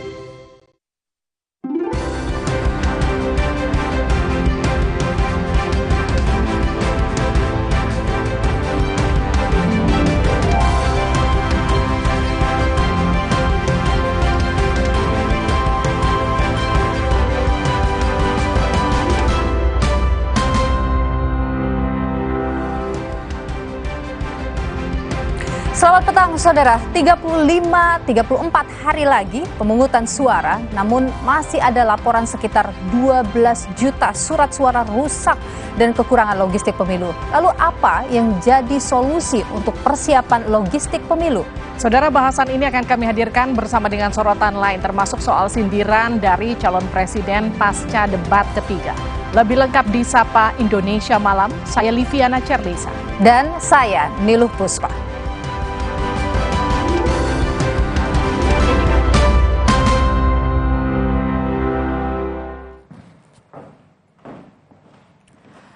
Saudara, sejumlah tokoh elit hadir di peringatan ulang tahun ke-51 PDI Perjuangan. Namun pertama kalinya Presiden Joko Widodo tidak hadir atau absen di acara HUT PDIP.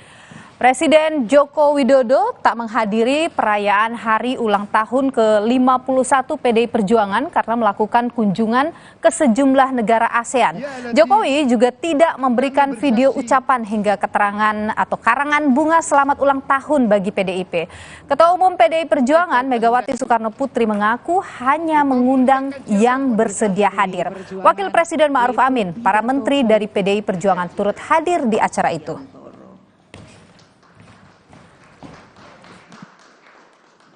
Yang terhormat Wakil Presiden Republik Indonesia Bapak Profesor Dr. Kiai Haji Ma'ruf Amin yang bersedia hadir,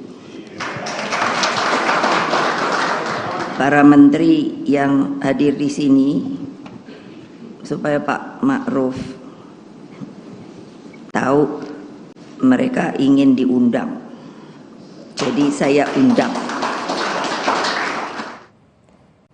Ketua Umum PDIP Megawati Soekarno Putri mengkritik situasi hukum yang seolah dipermainkan. Megawati menyebut kini kekuasaan seperti dijalankan semaunya. Negara ini dibuat dengan susah payah, bahwa kita ditekan 3,5 abad oleh para penjajah. Lalu sekarang para elitnya, orang-orang yang sudah berkelayakan, melupakan yang namanya akar rumput, yang namanya wong cilik, yang masih sengsara, yang tidak berkeadilan. Sekali lagi, saya katakan, kita setiap warga negara Republik Indonesia, siapakah dia? Akar rumput. Rakyat mempunyai hak yang sama di mata hukum. Sekarang hukum itu dipermainkan, bahwa kekuasaan itu dapat dijalankan semau-maunya saja. No, no and no. Saya selalu bilang kalau ngomong tuh sekarang 3 kali. Kenapa? Karena nomor kita 3. Ketua Umum PDI Perjuangan Megawati Soekarno Putri berkomentar soal anggapan bahwa Presiden dimenangkan relawan. Megawati lantas mempertanyakan apakah calon presiden menjadi syarat pendaftaran di KPU. Oh ya, kalau ini kan sebetulnya dimenangkannya oleh sukarelawan. Emangnya sukarelawan itu datang ke KPU? Saya loh, ketua umum yang nyata, yang neken siapa yang bakal calon, gitu loh. Tolong ingat deh. Kecuali kalau ada untuk presiden sama wapres itu independen, kan gak laku. Alah, udah jangan rakyat jangan dibodohi lah. Dalam perayaan HUT ke-51 PDIP, Ketua Umum PDIP Megawati Soekarno Putri mengingatkan tidak ada kekuasaan yang langgeng. Megawati menyebut contohnya pemerintahan Orde Baru. Disuruh-suruh, udah dengan intimidasi lah, dengan kekerasan lah. Aduh, sudahlah, tolong deh, itu maaf, beribu maaf. Toh Orde Baru akhirnya juga jatuh, gitu loh. Hai, gimana Toyo? Apa artinya? Bahwa kekuasaan itu tidak langgeng. Yang langgeng itu rakyat loh. Karena apa? Siapa yang bikin rakyat? Allah Subhanahu wa Ta'ala. Diturunkanlah manusia ke dunia. Jangan lupa untuk apa? Antara lain kalian itu kan menjadi apa? Bangsa-bangsa yang makanya beraneka ragam. Ketua Umum PDIP Megawati Soekarno Putri menegaskan TNI Polri harus jaga netralitas di pemilu 2024. Mega ingatkan aparat jangan sakiti rakyat hanya karena berbeda pilihan. Ayo kalian yang menjadi tentara Republik Indonesia, begitu juga kepolisian, netral. Awas ya kalau tidak. Ya loh saya ini orangnya kayaknya kalem. Itu si Opa tuh, itu polisi dia. Bilang nama polisi dong. Jangan dong rakyat disakiti atau apa hanya karena dia memilih yang lain daripada kehendaknya. Saudara Wakil Presiden Ma'ruf Amin ikut hadir dalam peringatan ulang tahun PDIP ke-51 di Lenteng Agung, Jakarta Selatan. Dalam momen potong tumpeng, Wakil Presiden Ma'ruf Amin juga ikut mengangkat jari simbol metal 3 jari. Wakil Presiden Ma'ruf Amin menerima potongan tumpeng pertama dari Ketua Umum PDIP Megawati Soekarno Putri saat sesi foto bersama. Ma'ruf ikut memeragakan salam metal 3 jari. Menurut Ma'ruf Amin, PDIP adalah partai besar yang telah melewati berbagai dinamika politik di Indonesia.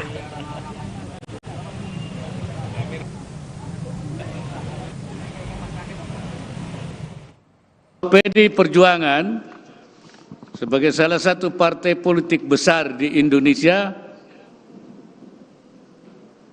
telah berhasil menghadapi berbagai dinamika dan tantangan. Keberhasilan ini diyakini telah memberikan dampak positif di dalam memperkukuh politik nasional. Saudara, Selasa kemarin Presiden Jokowi memulai kunjungan kenegaraan ke 3 negara, Filipina, Vietnam, dan Brunei Darussalam, yang kebetulan bertepatan dengan peringatan HUT ke-51 PDI Perjuangan. Menurut Jokowi, dirinya sudah 5 tahun tidak mengunjungi 3 negara ini. Padahal baik Presiden maupun Perdana Menteri ketiga negara itu telah mengunjunginya hingga 5 kali ke Indonesia. Presiden menyebut ketiga negara adalah mitra diplomatik Indonesia. Dan Filipina merupakan mitra penting Indonesia. Juga produk alutsista Indonesia banyak yang dibeli oleh Filipina, serta investasi Indonesia di Filipina juga cukup signifikan. Kemudian Vietnam merupakan salah satu mitra strategis perdagangan Indonesia karena ada undangan dari Sultan Hasan Al-Bolkiah untuk perkawinan anaknya Pangeran Martin. Yang juga jadi sorotan, Saudara, Wakil Presiden ke-10 dan 12 Yusuf Kala meminta masyarakat untuk memilih pemimpin yang tidak emosian. Yusuf Kala menyampaikan pesannya saat menemani Cawapres nomor urut 1 Muhaimin Iskandar kampanye di Surabaya, Jawa Timur. Mantan Ketua Umum Partai Golkar ini menambahkan permasalahan bangsa ini cukup banyak sehingga dibutuhkan sosok pemimpin yang tenang dan tidak emosian. Ya, pemimpin harus tenang, harus mempunyai pikiran gagasan, jangan emosional, karena persoalan bangsa ini banyak. Kalau tidak tenang mempunyai pikiran, harus mengambil keputusan yang baik. Tentu pemimpin itu jangan emosional. Saudara, calon presiden nomor urut 2 Prabowo Subianto merespons ucapan Anies Baswedan yang menyinggung soal kepemilikan lahan seluas 340.000 hektar di debat Capres. Dalam responsnya, Prabowo sempat melontarkan umpatan. Saudara-saudara, ada pula saudara-saudara, ada pula yang nyinggung-nyinggung. Punya tanah berapa, punya tanah ini.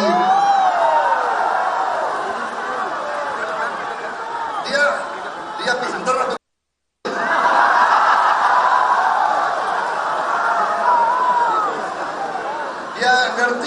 ada HGU, hak guna usaha, hak guna bangunan, hak pakai, ya kan? Itu tanah negara, saudara. Tanah rakyat, tanah bangsa. Daripada dikuasai orang asing, lebih baik Prabowo yang mengelola.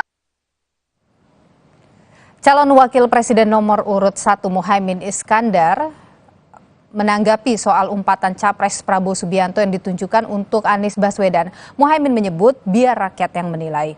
Ditanya soal umpatan yang dilontarkan Prabowo soal dukungan dibalas kedengkian, Muhaimin menyebut biar rakyat yang menilai. Muhaimin menegaskan ingin proses politik berlangsung kondusif dan menjadi momen adu gagasan, bukan adu emosi. Pak, soal umpatan Pak Prabowo gimana Pak menurut Bapak? Umpatan Pak Prabowo gimana Pak? Biar rakyat yang menilai lah. Kita ingin proses politik ini kondusif, adu gagasan, tidak usah adu emosi. Yang paling penting adalah adu visi misi. Saudara, calon wakil presiden nomor urut 2 Gibran Rakabuming Raka melakukan kampanye di Banyuwangi, Jawa Timur. Gibran mengaku tidak tahu apakah dirinya diundang ke perayaan HUT PDIP atau tidak. Gibran berkampanye di lapangan Alam Indah Lestari, Banyuwangi, didampingi juru bicara Emil Dardak dan Arumi Bahsin. Gibran ke Banyuwangi untuk menghadiri acara senam. Saat ditanya mengenai perayaan HUT PDIP hari ini, Gibran mengucapkan selamat ulang tahun untuk PDIP. Kalau undangan belum saya cek ya, yang jelas selamat untuk PDI Perjuangan, semoga sukses selalu, dan untuk HUT kali ini ya semoga teman-teman yang ada di sana bisa semakin solid. Ya, terima kasih. Saudara, hari ini Mahfud MD berada di Ponpes Darussalam Banyuwangi. Mahfud menyebut dirinya hadir sebagai Menko Polhukam, bukan cawapres. Meskipun pengasuh Ponpes Darussalam Blok Agung Banyuwangi Kiai Haji Hisham Syafaat menyatakan dukungan untuk Capres-Cawapres Ganjar Pranowo Mahfud MD, tapi Mahfud menyebut dirinya hadir sebagai Menko Polhukam, bukan cawapres.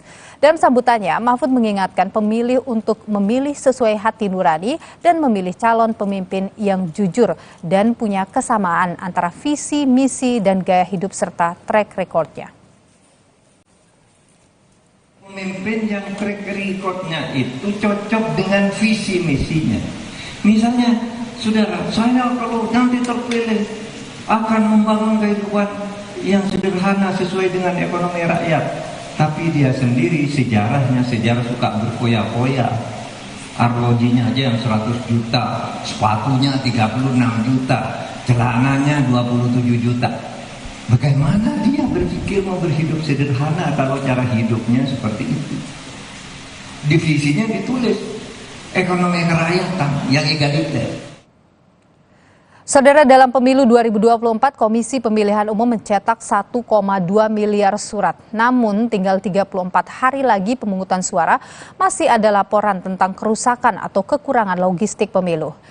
Di Kabupaten Gorontalo misalnya, KPU menemukan 1.000 lebih surat suara rusak saat pelipatan dan sortir.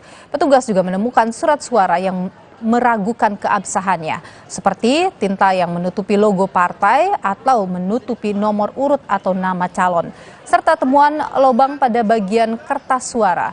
Untuk penggantian, saudara, KPU Kabupaten harus pleno dan berkoordinasi dengan KPU Provinsi hingga pusat.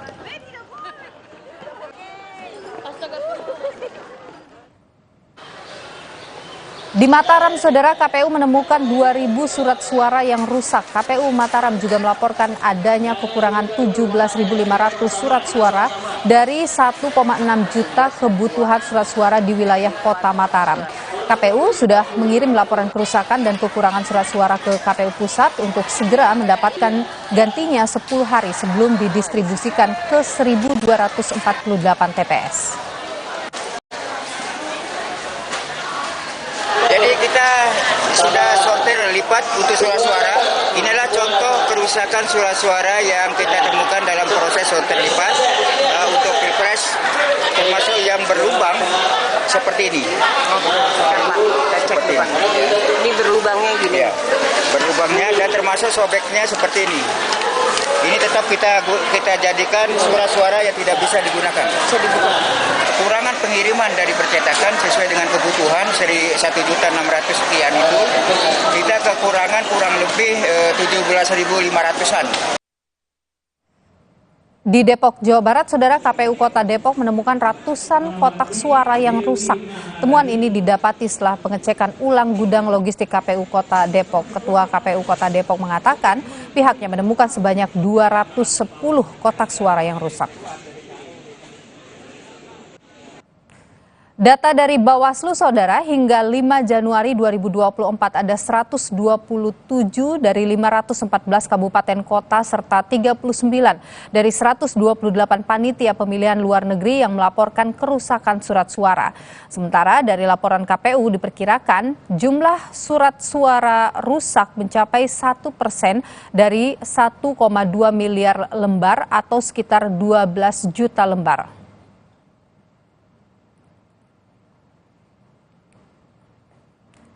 Menurut laporan Bawaslu juga, Saudara, hingga 5 Januari 2024 surat suara sudah terdistribusi ke 413 kabupaten kota atau sekitar 80%. Batas akhir pengiriman logistik pemilu adalah 14 Januari 2024. Sudah sejauh mana distribusi logistik pemilu 2024? Jurnalis Kompas TV Masni Rahmawati sudah bersiap di kantor KPU Jakarta untuk memberikan informasi. Masni, selamat petang. Mendekati batas akhir pengiriman logistik pemilu, apakah sudah terkirim semua, Masni? Iya, 4 hari jelang dari batas akhir pengiriman logistik pemilu ini, jika kita runutkan untuk tahap pertama ini untuk dari logistik kotak suara, bilik suara, tinta, segel dan juga segel plastik ini sudah diproduksi dan juga sudah didistribusikan, ini sudah 100%. Sedangkan untuk tahap 2 yaitu untuk pengiriman surat suara ini masih dalam proses. Jika kita rincikan lagi untuk tahap 2 untuk produksi surat suara presiden juga wakil presiden ini produksinya sudah 100%. Dan untuk pengirimannya ke kabupaten kota ini sudah 94% dan juga penerimaan kabupaten kota ini sudah 75%.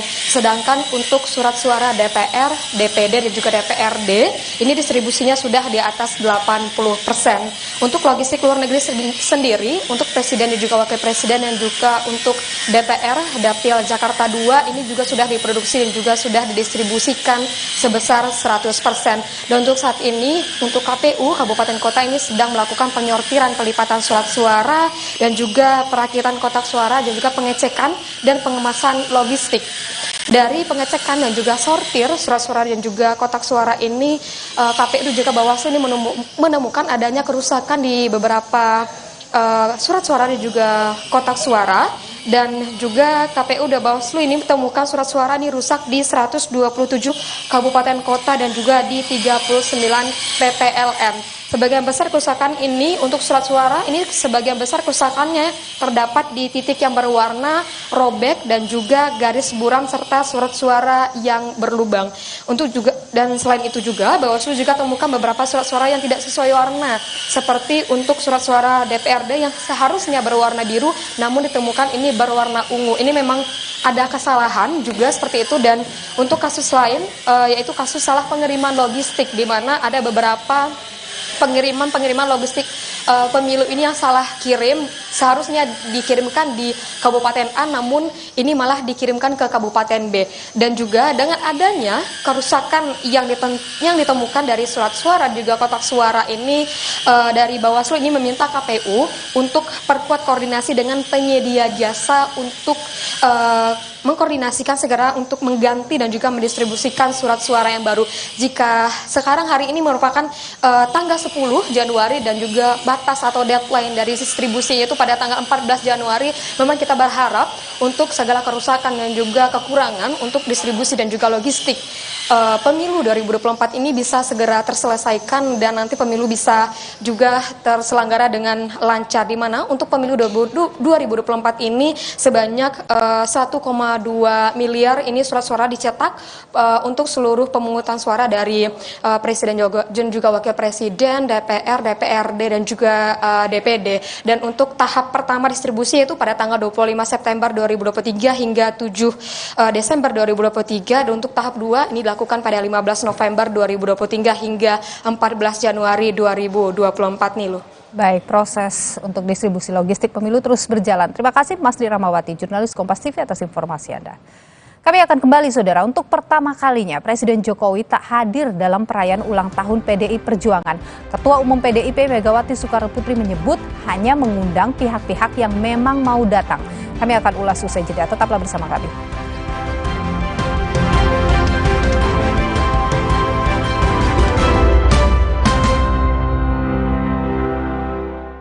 Di sejumlah survei, narasi Pilpres 2024 akan berlangsung satu putaran dilontarkan oleh TKN Prabowo Gibran. Sebaliknya, Timnas Anies Mohaimin dan TPN Ganjar Mahfud meyakini Pilpres akan 2 putaran. Lantas apakah pertemuan Presiden Jokowi dengan sejumlah ketum parpol koalisi pengusung Prabowo Gibran terkait dengan upaya memenangkan 1 putaran? Simak pembahasannya dalam Satu Meja, The Forum, Rabu 10 Januari pukul 8:30 malam. Live di Kompas TV. Untuk mereka yang bangun lebih pagi, agar bisa mendengarkan lebih awal, untuk mendengar lebih banyak hal, membaginya tepat waktu, agar lebih banyak yang mendengar, lebih banyak yang melihat. Dari generasi ke generasi, dengan lebih pasti. Pemilu 2024 adalah pesta demokrasi kita. Perbedaan pilihan jangan sampai menjadi konflik dan mencederai demokrasi itu sendiri. Jadilah bagian dari Pemilu 2024 dengan mengetahui setiap tahapannya untuk Indonesia maju dan damai. Pencalonan DPD dimulai sejak Desember 2022, sementara pencalonan DPR dan DPRD dimulai sejak April 2023. Sedangkan pengumuman pendaftaran serta pencalonan presiden dan wakil presiden dimulai Oktober 2023. Dilanjutkan dengan masa kampanye pada November 2023. 11 sampai 13 Februari 2024, seluruh peserta kampanye masuk dalam masa tenang untuk memberikan waktu kepada masyarakat memutuskan secara objektif pilihannya. Berikutnya, proses rekapitulasi hasil penghitungan suara. Setelah suara dinyatakan sah, pengambilan sumpah Presiden dan Wakil Presiden Republik Indonesia terpilih. Jadilah bagian dari perhelatan akbar bangsa Indonesia bersama teman memilih Rumah Pemilu Kompas TV. Kompas TV, Best TV Station. Terima kasih kepada Kementerian Luar Negeri Republik Indonesia atas apresiasinya kepada Kompas TV sebagai media televisi terbaik 2 tahun berturut-turut dalam Adam Malik Awards 2024.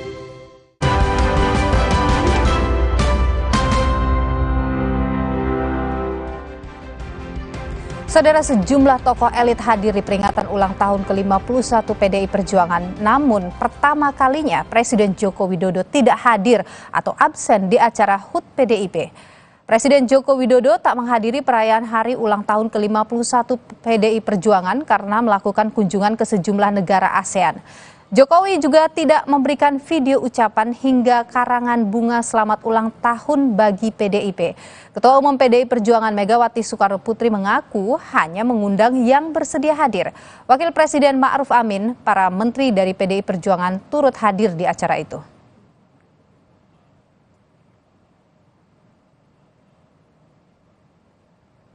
Untuk pertama kalinya, Presiden Joko Widodo tidak hadir dalam perayaan hari ulang tahun PDI Perjuangan. Jokowi sedang melakukan kunjungan ke sejumlah negara ASEAN. Ketua Umum PDIP Megawati Soekarnoputri mengaku hanya mengundang pihak-pihak yang mau hadir. PDI Perjuangan merayakan HUT ke-51. Namun untuk pertama kalinya Presiden Joko Widodo tidak hadir karena sedang melakukan kunjungan ke luar negeri. Acara ini hanya dihadiri Wakil Presiden Ma'ruf Amin dan sejumlah menteri dari PDIP. Saat menyapa Wakil Presiden Ma'ruf Amin, Megawati mengaku hanya mengundang yang bersedia hadir.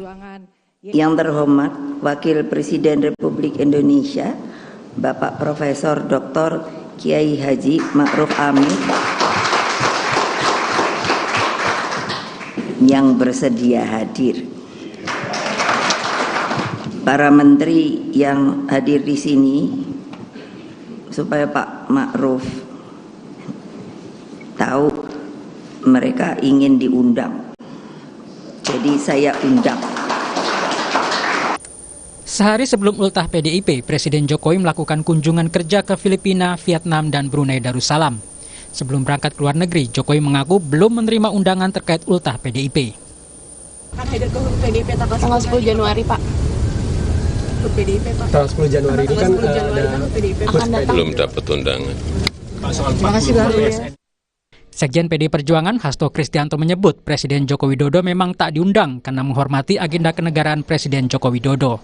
Kita ini kan juga merasakan betapa pentingnya urusan bangsa dan negara. Dari juru bicara Bapak Presiden Jokowi sudah menyebutkan bahwa beliau akan menjalankan tugas kenegaraan ke Filipina. Ya, tugas kenegaraan itu kan untuk kepentingan bangsa dan negara, untuk kepentingan rakyat. Partai juga berjuang untuk kepentingan rakyat. Hubungan PDI Perjuangan dan Jokowi jadi perbincangan setelah Jokowi makan malam dengan Menteri Pertahanan sekaligus Capres nomor urut 2 Prabowo Subianto pada 5 Januari lalu. Jokowi mengaku membahas soal Pilpres dalam pertemuan itu. Ketemu malam hari, ketemu hari libur kan. Dan makan juga. Terima kasih, Pak. Pak, terkait dengan Bahas pemerintahan ada, bahas Pilpres juga ada. Peneliti politik ISEAS, Madi Supriyatna menilai Presiden Joko Widodo harus memperjelas soal posisi politiknya. Menurut Made, tak masalah jika Presiden mendeklarasikan dukungan, namun yang terpenting aparat negara harus tetap netral. Dalam politik, dalam kampanye yang normal, Jokowi berpihak itu juga tidak apa-apa. Ya, menurut saya jauh lebih baik kalau beliau mengatakan secara tegas bahwa ya saya mendukung Prabowo Gibran. Sinyal meretaknya hubungan Joko Widodo dan PDI Perjuangan makin mencuat, ditambah adanya kecenderungan arah dukungan Jokowi ke Prabowo Gibran. Namun demikian, publik menuntut komitmen netralitas pemerintah serta jajaran menjaga pemilu 2024 jujur, adil, dan damai tetap terjaga. Tim Liputan Kompas TV. Saudara, hari ulang tahun PDI Perjuangan ke-51 tidak dihadiri Presiden Joko Widodo yang sedang berkunjung ke luar negeri. Ketua Umum PDI Perjuangan Megawati Soekarnoputri menyebut hanya mengundang pihak-pihak yang mau hadir atau yang memang mau hadir. Apakah ketidakhadiran Jokowi ini berkaitan dengan dinamika Pilpres 2024? Kita bahas, saudara, bersama politisi PDIP Deddy Sitorus dan juga Direktur Eksekutif Indo Strategik Ahmad Hoirul Umam. Saya menyapa dulu Bapak-bapak. Selamat malam Bapak-bapak, sehat? Malam, Mbak Nilo, Imam. Oke, saya ingin ke Bung Deddy dulu nih. Bung Deddy Sitorus nih kan Bu Mega tadi bilang ya kalau di HUT PDIP ini hanya mengundang pihak-pihak yang memang mau hadir. Apakah itu artinya memang sedari awal Pak Jokowi itu nggak diundang gitu dalam acara HUT PDIP ini? Nah, ini pertanyaannya aneh nih. Kan tadi ada dua premis tuh. Apakah Bapak tadi Pak Jokowi nggak diundang, kan gitu nih, sama Pak Jokowi ke luar negeri. Jadi tadi sudah jelas bahwa Pak Sekjen menyatakan dari berminggu yang lalu juru bicara istana itu mengatakan bahwa Pak Jokowi akan pergi mengelilingi negara-negara ASEAN ketika saat pelaksanaan ulang tahun PDI Perjuangan. Dan kita juga sudah tahu bahwa PDI Perjuangan sudah lama memutuskan bahwa ulang tahun kali ini yang ke-51 tidak lagi kita lakukan secara besar-besaran. Karena tahun lalu yang ke-50 sampai puncak acara bulan Bung Karno kita sudah melakukan perayaan dan mobilisasi besar-besaran. Dan sekarang juga situasinya adalah situasi masa pemilu, sehingga kita berpikir lebih baik kader-kader fokus pada upaya pemenangan Ganjar Mahfud dan pemenangan Pileg. Sehingga kita memang secara terbatas melakukan acara terbatas, silaturahmi perayaan ulang tahun dengan undangan yang terbatas, tetapi secara daring melalui Zoom itu dihadiri oleh banyak kader-kader PDI Perjuangan secara langsung gitu Mbak. Oke, jadi sebenarnya sempat ingin mengundang Pak Jokowi juga, cuman karena ada agenda tidak jadi, begitu Bang Deddy? Ya saya kira sudah sangat wajar kalau PDI Perjuangan mengundang kader-kadernya, terutama yang mendapat amanah pada jabatan-jabatan publik. Tetapi kan kita sudah dapat warning bahwa yang bersangkutan akan jalan-jalan ke luar negeri untuk tugas kenegaraan, ya kita hargai dong. Dan kira-kira seperti itu Mbak. Karena publik kemudian menilai, wah ini ada sudah mempertegas nih keretakan hubungan Pak Jokowi dengan PDIP. Bagaimana Bung Deddy? Benar begitu?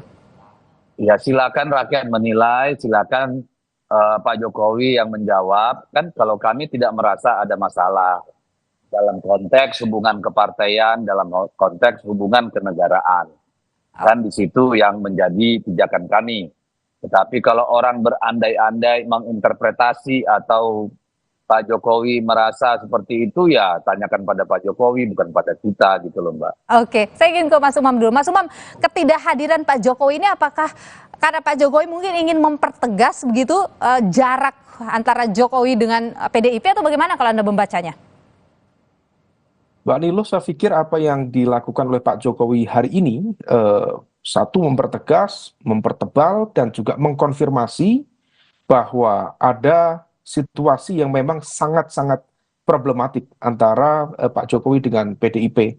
Dan rasanya teman-teman PDIP juga sudah tidak terlalu defensif dengan itu, dan mencoba untuk mengembrace realitas politik itu, dan dikonfirmasi bukan hanya kedatangan, ucapan video dari Presiden juga tidak ada, karangan bunga juga tidak ada.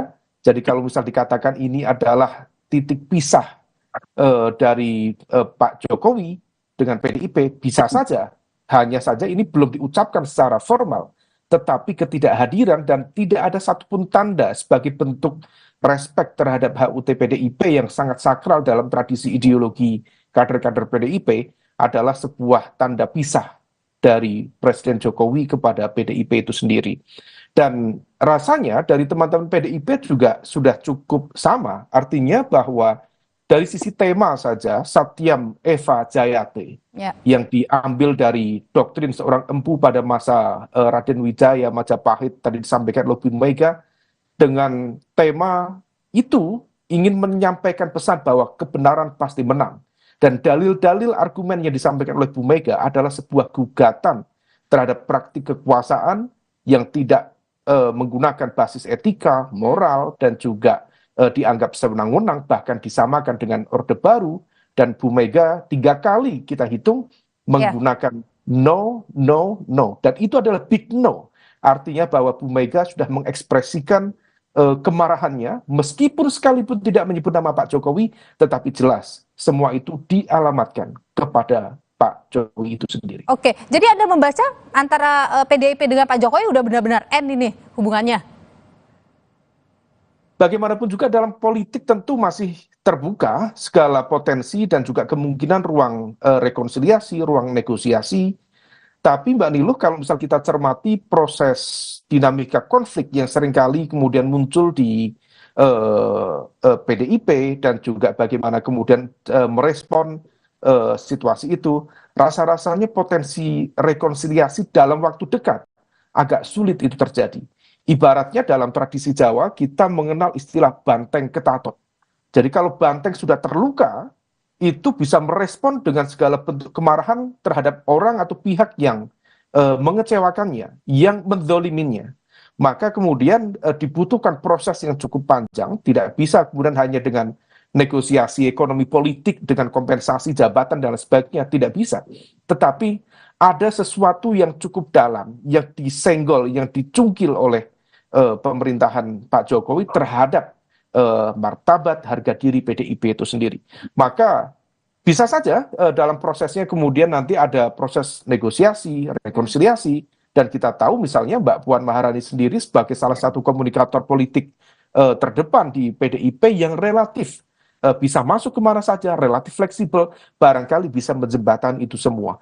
Tapi saya pikir per hari ini luka politik itu tampak menganga dan juga terlihat begitu vulgar, sehingga kemudian potensi untuk terjadinya perdamaian rasa-rasanya belum tampak per hari ini. Bahkan kalau misal kemudian statement-statement Bu Mega tadi yang bentuknya gugatan-gugatan terkait dengan konteks praktik kekuasaan yang sewenang-wenang, kemudian pelanggaran etika moral kekuasaan untuk melanggengkan kekuasaan itu sendiri, kalau misal kemudian itu disampaikan, maka sebenarnya itu sudah menjadi statement formal yang kemudian menegaskan pisah antara Pak Jokowi dan Bu Mega. Sekarang adalah responnya dari Pak Jokowi. Apakah Pak Jokowi akan menyampaikan respon secara formal atau tidak? Saya pikir itu fakta dirusak. Saya ingin ke Bung Deddy dulu. Bung Deddy, apakah PDIP atau Pak Jokowi ini masih jadi kadernya PDIP? Misalnya dengan tidak hadir hari ini, bahkan tidak mengirim bunga ucapan, tidak juga mengirimkan video ucapan. Loh, saya kira Pak Jokowi kan belum mengembalikan kartu anggota PDI Perjuangan. Selama itu masih seperti itu, secara administratif Pak Jokowi adalah kader PDI Perjuangan. Jadi mari kita tunggu saja. Kalau beliau memang masih PDI Perjuangan, mari kita nilai sama-sama.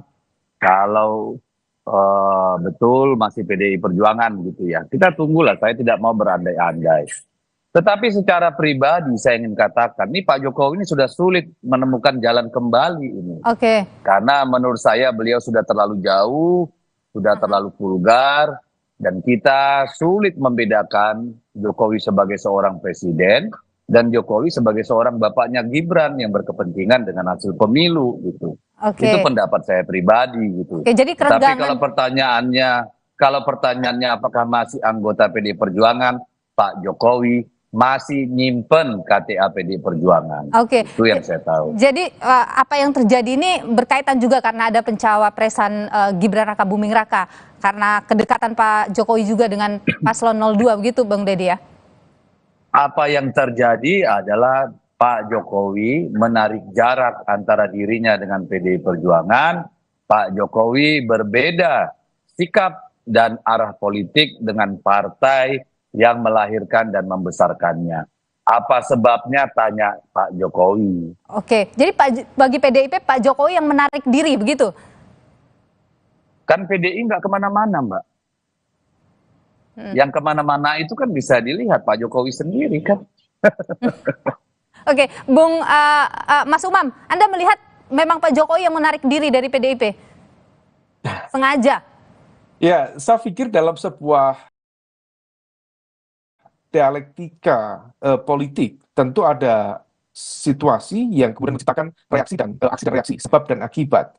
Kita tidak tahu, ini masih menjadi misteri Mbak, apakah kemudian sebenarnya memantik ego seorang Jokowi sehingga kemudian membuat front konflik di dalam konteks pola relasi antara dirinya yang selama ini diletakkan sebagai bagian dari simbol kader terbaik PDIP dengan institusi yang membesarkan dia, yaitu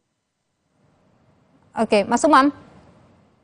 Hubungan yang cukup dalam, yang kemudian juga memantik hal serupa, dan di saat yang sama juga respon Pak Jokowi kepada PDIP, kepada elit PDIP, juga barangkali juga memicu sesuatu yang dianggap tidak proporsional. Nah, gap komunikasi inilah yang kemudian menjadi akar konflik. Tetapi satu hal, kalau misal kita merujuk pada statement-statement Bu Mega yang kemudian tadi menganalogikan praktik kekuasaan yang saat ini lebih mirip dengan Orde Baru. Ingat, Orde Baru adalah entitas kekuatan politik yang paling besar yang menjadi lawan terbesar Bu Mega. Artinya apa? Ada dendam yang cukup atau kemarahan yang cukup besar terhadap entitas itu.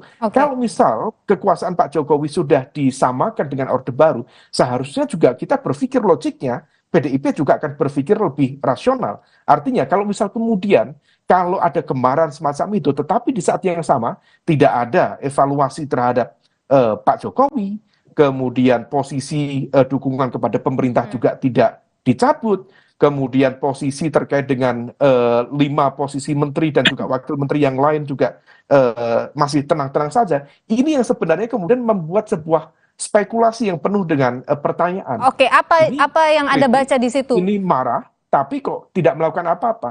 Nah, kalau misal kemudian seperti itu, besar kemungkinan ada sesuatu yang dinegosiasikan. Kita tidak tahu apakah kalkulasinya terkait dengan pengamanan elektoral menjelang pemilu dan juga pilpres di 2024 ini? Ataukah ada isu-isu lain yang barangkali menyangkut keselamatan yang bisa diutak-utik dengan tangan-tangan kekuasaan? Wallahu alam, tidak tahu. Tetapi bahwa ada match-an antara sikap keras, kritik tegas dengan keputusan dan juga langkah mitigasi pasca sikap tegas itu, saya pikir itu adalah sebuah pertanyaan besar yang harus dijawab bersama. Mas Umam, saya tahan di sana, saya ke Bung Deddy. Bung Deddy, terakhir, kalau tadi Mas Umam membaca, mungkin juga publik membaca hal yang sama dari pidato Bu Mega hari ini, ada kekecewaan, ada rasa marah lah begitu. Apakah hal yang sama juga dirasakan oleh seluruh kader PDIP Perjuangan terhadap Pak Jokowi? Ya, kan perasaan kata-kata Bu Mega itu kan mencerminkan perasaan seluruh kadernya, Mbak. Jadi kita pasti sama. Tapi saya mau merespon apa yang disampaikan Mas Umam tadi. Pertama soal status Jokowi. Jokowi itu presiden. Ya, sepanjang yang kita tahu, ya dia bisa dikatakan salah satu kader terbaik PDI Perjuangan. Cukup lama kita memperjuangkan Pak Jokowi dan keluarganya. 21 tahun lebih, ya, untuk dia berada di pusat-pusat kekuasaan, mulai dari wali kota dan seterusnya. Kami memberi tidak mau berkatakanlah baperan lah, mungkin kira-kira bahasa gaulnya ya Mbak ya, bahwa kemudian pecat Pak Jokowi atau Pak Jokowi bukan kader kami, kan nggak seperti itu. Sebagai seorang kepala negara, kader terbaik, kita beri kesempatan beliau menunjukkan sikapnya secara nyata. Terus yang kedua, bagaimana dengan menteri-menteri PDI Perjuangan, sikap di pemerintahan? Begini Mbak, kami kan harus melihat, kita harus melihat pemerintahan itu sebagai satu kesatuan utuh. Kami berjuang berdarah-darah menjadikan Jokowi presiden, dan kami masuk dalam pemerintahan. Kabinet kita presidensial. Kami tidak akan menarik kader, kecuali memang presiden mengatakan sudah tidak butuh. Karena sampai di sana Bung Deddy. Berutang sama rakyat gitu. Ya, terima kasih Bung Deddy atas perspektif Anda di Sapa Indonesia malam hari ini. Mas Umam juga terima kasih, sehat selalu Bapak-bapak. Masih Mbak Nilo, masih Mbak Nilo. Kami akan kembali saudara usai jeda dengan sejumlah informasi lainnya di Sapa Indonesia malam. Di antaranya saudara, kenapa tema debat berlanjut di luar ajang debat oleh para capres? Kami akan bahas usai jeda.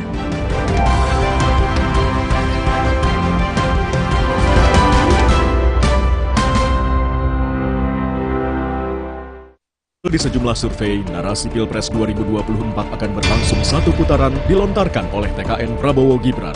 Sebaliknya, Timnas Anies Mohaimin dan TPN Ganjar Mahfud meyakini Pilpres akan 2 putaran. Lantas apakah pertemuan Presiden Jokowi dengan sejumlah ketum parpol koalisi pengusung Prabowo Gibran terkait dengan upaya memenangkan 1 putaran? Simak pembahasannya dalam Satu Meja, The Forum, Rabu 10 Januari pukul 8:30 malam. Live di Kompas TV. Indomie habis yang hotnya viral. Hot kuah seblaknya literally viral. Kerupuk crunchy, mie lebar, chewy. Hot geprek dan kremesnya gres. Indomie sebelah hot jeletot dan ayam geprek hotnya viral. Kompas TV, televisi berita independen terpercaya, senantiasa menghadirkan tayangan unggulan terbaik. Kompas TV, independen, terpercaya. Kompas TV menyiarkan secara langsung debat Capres-Cawapres 2024. Debat keempat calon wakil presiden, Minggu 21 Januari, pukul 4:30 sore. Live di Kompas TV, Rumah Pemilu. Selamat datang di kuis warna-warni surat suara. Sebuah kuis yang akan menguji wawasan tentang arti atau maksud dari warna-warna yang tercetak pada lembar surat suara yang akan kita coblos pada pemilu 2024. Apakah kalian bisa mengidentifikasi perbedaan warna pada setiap surat suara? Merah? Benar! Surat suara untuk pemilihan DPD RI. Kuning? Surat suara untuk pemilihan DPR RI. Hijau untuk apa ya? Hijau untuk pemilihan DPRD kabupaten atau kota. Biru. Surat suara untuk pemilihan DPRD provinsi. Ya, dan yang terakhir, abu-abu. Surat suara untuk pemilihan presiden dan wakil presiden. Tetap ikuti berita dan informasi seputar pemilu 2024 bersama Kompas TV, Rumah Pemilu. Salam dan sampai jumpa.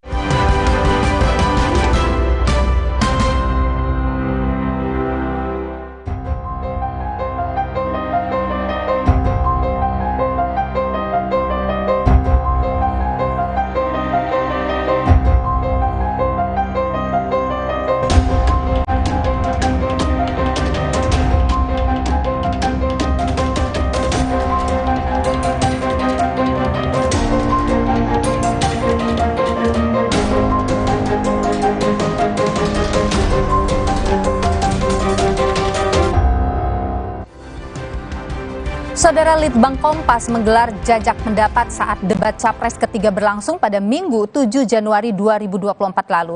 Dari 210 responden jajak pendapat dengan tingkat kepercayaan 95%, berikut ini penilaian kandidat Capres saat debat ketiga. Perlu diperhatikan saudara, skala skor 1 artinya sangat buruk sampai 10 sangat baik.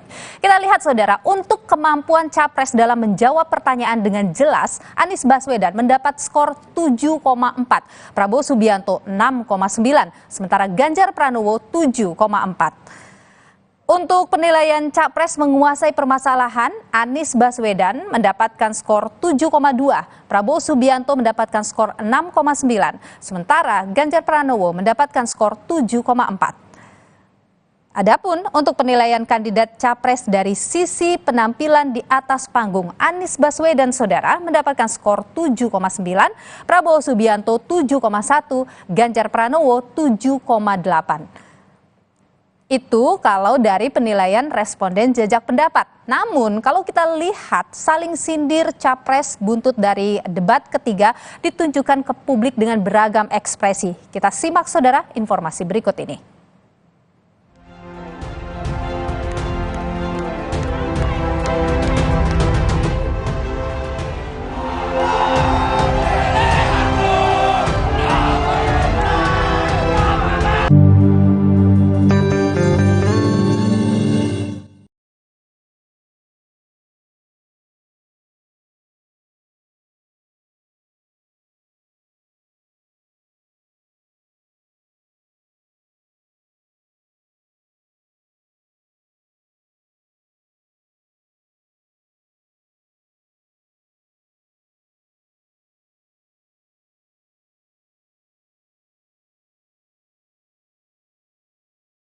Di batas akhir pengiriman logistik pemilu, apakah sudah terkirim semua, Mas Nih? Iya, 4 hari jelang dari batas akhir pengiriman logistik pemilu ini, jika kita runutkan untuk tahap pertama ini untuk dari logistik, kotak suara, bilik suara, tinta, segel dan juga segel plastik ini sudah diproduksi dan juga sudah didistribusikan, ini sudah 100%. Sedangkan untuk tahap 2 yaitu untuk pengiriman surat suara ini masih dalam proses. Jika kita rincikan lagi untuk tahap 2, untuk produksi surat suara presiden juga wakil presiden ini produksinya sudah 100%, dan untuk pengirimannya ke kabupaten kota ini sudah 94%, dan juga penerimaan kabupaten kota ini sudah 75%. Sedangkan untuk surat suara DPR, DPD dan juga DPRD ini distribusinya sudah di atas 80%. Untuk logistik luar negeri sendiri untuk presiden dan juga wakil presiden dan juga untuk DPR Dapil Jakarta 2 ini juga sudah diproduksi dan juga sudah didistribusikan sebesar 100%. Dan untuk saat ini untuk KPU Kabupaten Kota ini sedang melakukan penyortiran pelipatan surat suara dan juga perakitan kotak suara dan juga pengecekan dan pengemasan logistik. Dari pengecekan dan juga sortir surat suara dan juga kotak suara ini, KPU juga Bawaslu ini menemukan adanya kerusakan di beberapa surat suara dan juga kotak suara. Dan juga KPU dan Bawaslu ini menemukan surat suara ini rusak di 127 kabupaten kota dan juga di 39 PPLN. Sebagian besar kerusakan ini untuk surat suara ini sebagian besar kerusakannya terdapat di titik yang berwarna robek dan juga garis buram serta surat suara yang berlubang. Untuk juga dan selain itu juga Bawaslu juga temukan beberapa surat suara yang tidak sesuai warna, seperti untuk surat suara DPRD yang seharusnya berwarna biru namun ditemukan ini berwarna ungu. Ini memang ada kesalahan juga seperti itu. Dan untuk kasus lain yaitu kasus salah pengiriman logistik, di mana ada beberapa pengiriman logistik pemilu ini yang salah kirim, seharusnya dikirimkan di Kabupaten A namun ini malah dikirimkan ke Kabupaten B. Dan juga dengan adanya kerusakan yang ditemukan dari surat suara juga kotak suara ini, dari Bawaslu ini meminta KPU untuk perkuat koordinasi dengan penyedia jasa untuk mengkoordinasikan segera untuk mengganti.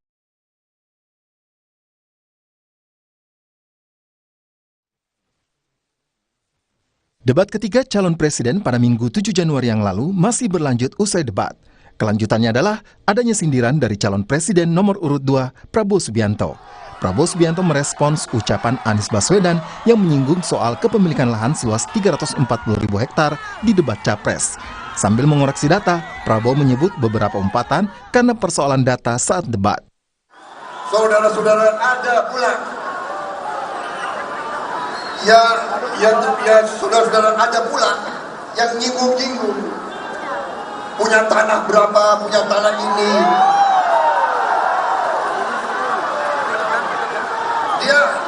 Dia pintar atau goblok sih? Gak usah dibawa-bawa debat lah. Anda hanya memperlihatkan ketololan Anda. Kita kasih makan ke hewan. Hewan itu baik sama kita. Tapi ada manusia yang kita memberi dukungan, kita memberi segalanya.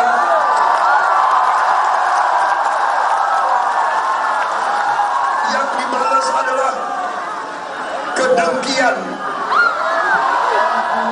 Calon Wakil Presiden nomor urut 1 Muhaimin Iskandar merespons umpatan Prabowo saat berkampanye di Pekanbaru. Menurut Muhaimin, biar rakyat yang menilai umpatan Prabowo. Muhaimin menegaskan ingin proses politik berlangsung kondusif dan menjadi momen adu gagasan, bukan adu emosi. Soal umpatan Pak Prabowo gimana Pak menurut Bapak? Umpatan Pak Prabowo gimana Pak? Biar rakyat yang menilai lah. Kita ingin proses politik ini kondusif, adu gagasan, tidak usah adu emosi. Yang paling penting adalah adu visi misi. Calon Wakil Presiden nomor urut 3 Mahfud MD menilai tidak ada serangan personal dalam debat ketiga Capres. Namun, Mahfud menjadi maklum jika ada yang menganggap momen debat ketiga sebagai serangan personal. Rakyat Indonesia ini ada 270 juta kepala dengan 204 juta kepala pemilih. Jadi kalau ada yang berpendapat bahwa itu serangan personal, itu boleh saja. Tapi sebagian besar rakyat Indonesia yang menganggap itu serangan personal. Debat Pilpres masih menyisakan 2 sesi lagi. 1 debat untuk calon wakil presiden dan 1 debat akhir untuk calon presiden. Tim Liputan, Kompas TV.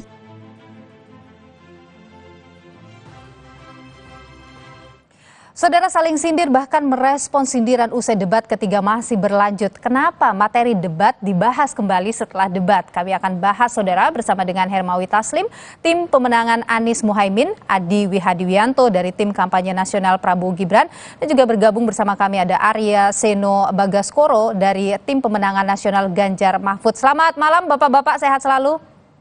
Ya, selamat malam. Alhamdulillah, mudah-mudahan sehat semua. Saya ingin ke Mas Wihadi dulu dari TKN Prabowo Gibran ini. Ini kalau saya ibaratkan nih Capres Anda ini, kalau kita ibaratkan, saya ibaratkan dengan main bola begitu ya. Proses serang menyerangan harusnya terjadi di lapangan hijau, tapi ini malah terjadi di ruang ganti. Kenapa? Ada apa? Kenapa nggak di ruang debat waktu itu?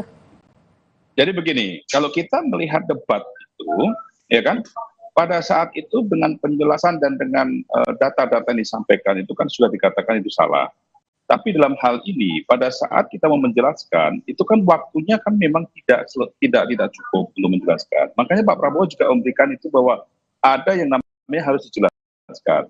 Nah, jadi saya kira di sini bahwa kita bukannya mengenai masalah harus serang, tapi kita lihat bahwa di situ ada hal-hal yang memang ada satu yang menyampaikan seperti Anies menyampaikan data-data yang salah. Kemudian ini adalah sesuatu hal yang memang sudah dibantah oleh Pak Prabowo. Dan bahkan pada saat itu diralat juga. Dan setelah itu, setelah debat pun dari timnya Anies pun juga meralat mengenai masalah data itu. Jadi saya kira ini adalah pembohongan publik yang dilakukan pada saat debat. Nah, oleh sebab itu, kita bukan mengenai masalah pada saat debat kenapa tidak dibantah, kan sudah itu salah. Ya kan? Ada beberapa hal yang salah mengenai masalah pembelian pesawat bekas segala macam itu kan salah semuanya, tidak ada hal itu. Jadi saya kira ini kan kalau Anda mengatakan bahwa itu kenapa tidak di situ, waktunya mana kita cuma satu menit, tidak ada yang bisa dibantah dalam waktu sekian menit, 1 menit, 2 menit itu. Ya saya kira kan kalau kita melihat bahwa kita sudah jelaskan bahwa data itu salah, ya kan sekali kan. bahwa kemudian ada yang namanya mengenai pembelian pesawat itu datanya juga salah. Dibukalah data itu, ya kan? Tapi kan waktunya kita harus menjelaskan ini. Kalau menjelaskan hanya menyerang data yang salah, kita menjelaskan, harus menjelaskan. Materi daripada debat itu sendiri kan tidak akan muncul, gitu kan? Jadi bukan sesuatu itu. Tapi Pak Adi begini, kalau lihat apa yang disampaikan oleh Pak Prabowo, Capres Anda waktu di Pekanbaru kemarin, ini ada bahasa-bahasa umpatan yang keluar, itu kenapa? Refleks saja atau bagaimana?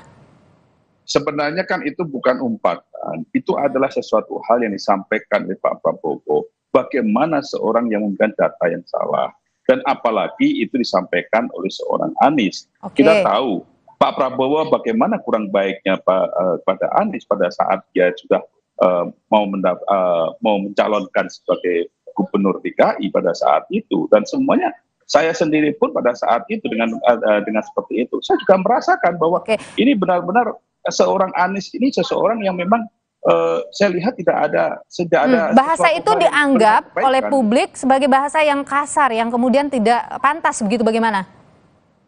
Ya, publik yang mana? Kalau saya melihat bahwa beberapa medsos justru netizen juga mengatakan saya aja marah kepada Anies, apalagi Pak Prabowo. Jadi yang mengatakan seperti ibu-ibu kan. Gitu. Tidak merasa itu sebagai umpatan atau kata-kata kasar begitu ya? Itu kan bukan suatu umpatan. Itu kan hanya mengatakan refleks yang dilakukan bahwa ini ada kebodohan yang disampaikan pada saat itu. Kan orang mengatakan bodoh kan boleh. Kenapa? Baik. Saya ke Mas Hermawi dulu. Kalau Anda sendiri melihat bagaimana apa yang disampaikan oleh Pak Prabowo ini? Ya, jadi debat itu kan sudah diatur sedemikian rupa oleh KPU per episode. Harusnya selesai debat kita move on. Apa yang terjadi di Pekanbaru dan di beberapa tempat lain itu menunjukkan tingkat kematangan seseorang. Ya, bagi kita debat episode ketiga selesai, kita mempersiapkan diri untuk yang keempat. Jadi publik juga melihat kematangan seorang calon negarawan, diksi-diksi yang digunakan itu santun atau tidak secara dalam ukuran publik, itu menyinggung perasaan masyarakat atau tidak. Kalau kita sih biasa saja. Jadi tidak merasa tersinggung. Yang seperti dikatakan oleh Pak Muhaimin, debat itu adalah adu gagasan, pertarungan ide, bukan pertarungan emosi, marah-marah, maki-maki. Kita sudah melewati itu sudah masa kita waktu muda. Sekarang ini kan saatnya, ini kan debat di antara para negarawan, harusnya bisa memberi pendidikan politik yang baik dan berguna bagi masyarakat. Ciri-cirinya antara lain salah satu yang pertama adalah bermartabat dengan penggunaan diksi-diksi yang terhormat. Pak Hermawi, begini, ketika emosional yang muncul ini dianggap imbas dari serangan personal yang dilakukan oleh Capres Anda pada saat debat waktu itu, bagaimana? Itulah ujian kematangan seseorang. Ya kan? Itulah ujian kematangan seseorang. Jadi serangan personal adalah ujian kematangan maksud Anda? Kalau dia masih muda, terpancing emosinya, marah-marah, penggunaan diksi-diksi yang tidak terhormat, itu pantas tidak itu orang seperti itu? Pemimpin Indonesia yang besar. Jadi Pak Hermawi, apa yang dilakukan pada saat debat itu bagian dari strategi begitu? Bukan bagian dari strategi, itu ungkapan ide yang diajukan oleh Pak Anies, karena Pak Anies kan sebelum masuk perdebatan kan dipersiapkan oleh beberapa tim, ya. Tapi kalau perasaan orang kan beda-beda. Jadi pancing ya salah sendiri, kenapa terpancing ya ini. Pak Hermawi, serangan-serangan itu memang sudah disiapkan begitu ya? Sudah disiapkan oleh tim? Disiapkan oleh tim dalam semangat yang bermartabat. Nah, kalau penyampaian itu oleh orang tertentu dianggap sebagai sesuatu yang tidak cocok terhadap dirinya, disitulah dia diuji kematangannya. Jadi apa yang disampaikan oleh Pak Anies itu sesuatu yang wajar. Pak Anies itu soal tanah misalnya, Pak Anies itu kan mengutip pernyataan Presiden. Misalnya sekarang Pak Anies diadukan di Bawaslu, nggak apa-apa, nanti kita ajukan saksi. Saksi utama siapa yang mengajukan itu? Jadi kita biasa aja. Kita tahan di sana dulu, Bung Hermawi. Saya ingin ke. Gini. Saya sekali verifikasi dulu. Singkat saja. Data yang disampaikan kan dipersiapkan. Data yang disampaikan itu sudah salah. Mau saksi seperti apapun, kalau data itu sudah salah. Jadi apa? Nanti kita lihat di Bawaslu. Kalau tim Anda kan sudah ngadu, nanti kita lihat di Bawaslu. Kalau Nanti kita lihat, nggak apa-apa. Nanti kita lihat. Kita lihat pada saat disampaikan Itu kan hak, ya. Itu kan hak. Silakan saja. Baik, kita tahan di sana dulu ya, Bung Hermawi. Pak Adi, kita tahan dulu. Saya ingin ke Mas Eno dulu nih. Saya ingin ke Mas Eno dulu dari TPN Ganjar Mahfud. Mas Eno, ini cawapres Anda ini juga Pak Mahfud ya sempat menyebut soal tidak ada serangan personal kok ada dalam debat itu. Meskipun dia juga memaklumi juga ya misalnya. Tapi Anda sendiri melihat atau tim dari Ganjar Mahfud ini melihat debat kemarin ketiga yang untuk capres ini bagaimana sih Anda membacanya? Apakah memang serangan-serangan itu terlihat nyata begitu? Ya, sebenarnya kalau saya mau bicara dengan data, kan sentimen positif yang terekam dalam berbagai lembaga survei sudah tercatat bahwa sentimen tertinggi yang positif adalah untuk Pak Ganjar Pranowo. Kenapa? Karena sebenarnya di dalam debat kemarin, Om Hermawi, Om Wihadi, sebenarnya yang terjadi adalah ya Pak Ganjar fokus pada penyampaian visi misi dan substansi dan ingin untuk bicara itu kepada 270 juta rakyat Indonesia. Saya nggak tahu, mungkin ada lebih dari 90 juta rakyat Indonesia yang pada hari itu menonton televisi. Jadi pada hari ini selain tentang perdebatan yang saling serang antara capresnya Pak Wihadi dan capresnya Pak Hermawi, sebenarnya juga ada satu hal lain yang jadi sorotan pada debat itu, yaitu outfitnya Pak Ganjar dan Pak Mahfud gitu. Bajunya sangat tampak berbeda dengan tampilan yang fresh, tampilan dengan tampil Top Gun, dan itu menggeser paradigma berpikir kita tentang pertahanan, bahwa pertahanan tidak melulu tentang alutsista fisik, tapi juga tentang perang modern. Nah, sehingga substansi itulah yang jadi pembahasan bahkan pasca debat. Jadi saya rasa dari pasangan kami merasa debat itu memang harus begitu, harus ada. Mas Eno, kalau lihat debat kemarin itu kan saling serang yang keras terlihat adalah antara 01 dengan 02. Apakah ini jadi keuntungan, mendapatkan keuntungan juga bagi 03? Enggak, bagi kami biasa saja ya. Untung tidak untung itu tergantung bagaimana dari masyarakat melihat dari setiap calon presiden. Nah, dalam konteks ini kami merasa bahwa debat itu memang harus adalah bentuk perbedaan pendapat. Nah, harus ada adu argumentasi, harus ada pemerkayaan persepsi. Tapi kalau kita melihat kemarin kan lebih dari 2 kali, ada 3 kali Pak Prabowo misalnya sepakat dengan konsepsinya Mas Ganjar di panggung debat gitu. Udah 3 kali diulang gitu. Bahkan ada yang mungkin gurunya sama, bukunya sama. Jadi kami rasa kami di track yang benar dan kami melihat bahwa dalam konteks ini Pak Ganjar unggul dan itu terbaca di dalam survei. Sehingga kami melihat bahwa ya debat kami kemarin berhasil menjadi salah satu sarana untuk menyampaikan visi misi dan paradigma. Saya rasa itu. Saya ke Mas Wihadi dulu. Mas Wihadi, kalau sudah selesai debatnya tapi masih dibahas di luar ruang debat, itu kemudian dianggap kok dibawa sampai ke luar ruang debat sih? Kenapa sih begitu, Mas Wihadi? Gini. Ini jangan dilihat bahwa di luar debat. Itu adalah pertemuan internal dengan kader-kader kita di Pekanbaru, yang bagaimana Pak Prabowo menceritakan debat itu terjadi seperti itu dan apa yang disampaikan pada saat debat itu. Itu Pak Prabowo menceritakan kepada kader-kadernya, bukan kita bicara mengenai masalah kemudian kita panggil konferensi pers dan segala macam, kan tidak. Jadi bagaimana kita mengatakan bahwa itu adalah kita bicara di luar, kita kan bicaranya adalah dengan kita menceritakan itu bagaimana kepada kader-kader kita, kepada simpatisan kita. Pada saat itu kan pertemuan dengan di Pekanbaru dan pertemuan internal kita. Jadi saya kira ini adalah sesuatu hal yang disampaikan oleh Pak Prabowo. Pak Prabowo menceritakan bahwa apa yang ada di debat itu dan apa kesalahan-kesalahan yang dilakukan dalam data-data yang disampaikan itu. Dan itu disampaikan karena biar yang namanya kader pun juga paham bahwa apa yang disampaikan dan apa yang dipunyai oleh Pak Prabowo itu mereka semuanya tahu. Jadi saya kira tidak bisa dikatakan bahwa kemudian kita ngomong-ngomong di luar, tidak ada. Kita bicara di internal kita kok. Bahkan sampai ada saling lapor ini dan lain sebagainya setelah debat. Nah, kalau bicara mengenai masalah lapor, itu kan ada beberapa ya kan data-data yang salah yang disampaikan oleh Anies pada saat debat. Artinya itu kan ada suatu kebohongan publik yang dilakukan oleh Anies. Nah, ini kan yang memang harus ada mungkin masyarakat melihat bahwa ini ada kebohongan publik kemudian dilaporkan. Bahwa ini kan Pak Hermawi, ada kebohongan yang disampaikan Pak Anies dalam debat kemarin soal data pemilikan lahan. Itu sudah diklarifikasi juga. Debat ini kan seperti saya katakan tadi, ini bagian dari proses pemilu yang diatur oleh KPU. perdebatan itu kan adu gagasan, ya. Gagasan itu bisa saja berbeda. Yang penting dalam setiap episode debat itu kepala dingin, cara berpikir baik, ditonton oleh ratusan juta masyarakat. Jadi ya penampilannya harus elegan, jangan emosi, jangan marah-marah. Ini kan memberi pendidikan politik, apalagi pemilu kali ini, pemilu yang paling banyak generasi mudanya. Yang kedua, saya tadi mau klarifikasi, tidak ada serang menyerang. Bagi kita debat ya seharusnya begitu. Debat itu sikap kritis, ungkapan-ungkapan kritis harus dikedepankan.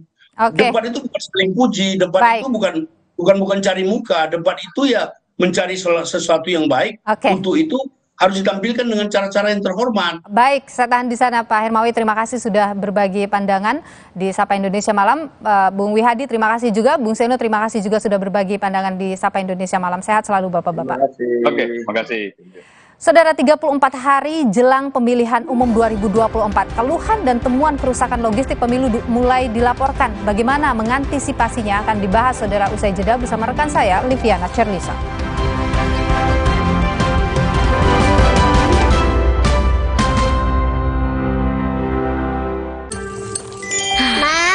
Minum dulu biar nggak capek. Senang kan melihat anak tumbuh dengan baik bersama Morinaga Cilgo, nutrisi berkualitas untuk dukung daya tahan tubuh, bantu tumbuh kembangnya. Morinaga Cilgo. Wah, makan.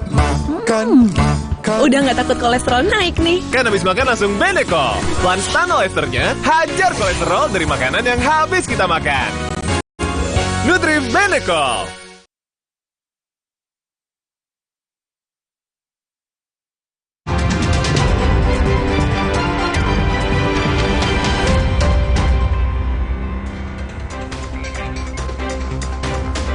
Menghanguskan 3 lapak barang bekas di kawasan Jalan Cakung Cilincing. Diduga kebakaran terjadi akibat korsleting dari salah satu lapak. Petugas pemadam dari sektor Cakung berupaya memadamkan api yang membakar lapak barang bekas di Jalan Cakung Cilincing, Jakarta Timur. Banyaknya material kayu pada bangunan semi permanen ini membuat api dengan cepat membesar dan menghanguskan 2 lapak lainnya. 1 unit mobil pickup yang terparkir di dalam lapak ikut terbakar. 3 oknum TNI dan 2 orang warga sipil jadi tersangka kasus penggelapan ratusan kendaraan hasil curian yang disimpan di gudang parkir Pusat Seni Angkatan Darat di Sidoarjo, Jawa Timur. Polisi menangkap 2 orang pelaku dari sipil sebagai pengepul dan donatur. Dari pengakuan tersangka, aksi tersebut sudah berlangsung sejak tahun 2002. Menurut rencana, kendaraan itu akan dikirim ke Timor Leste. Banjir disertai lumpur di Kabupaten Bandung, Jawa Barat membuat lantai kelas sebuah SD negeri penuh lumpur. Guru dibantu para murid SD negeri pinggir Sari Desa Cihawuk, Kecamatan Kertasari ini pun membersihkan sekolah dari lumpur yang terbawa banjir Selasa kemarin. Selain di halaman sekolah, lumpur juga masuk ke dalam ruang kelas. Kegiatan belajar pun tak bisa dilakukan karena ruangan kotor dan licin.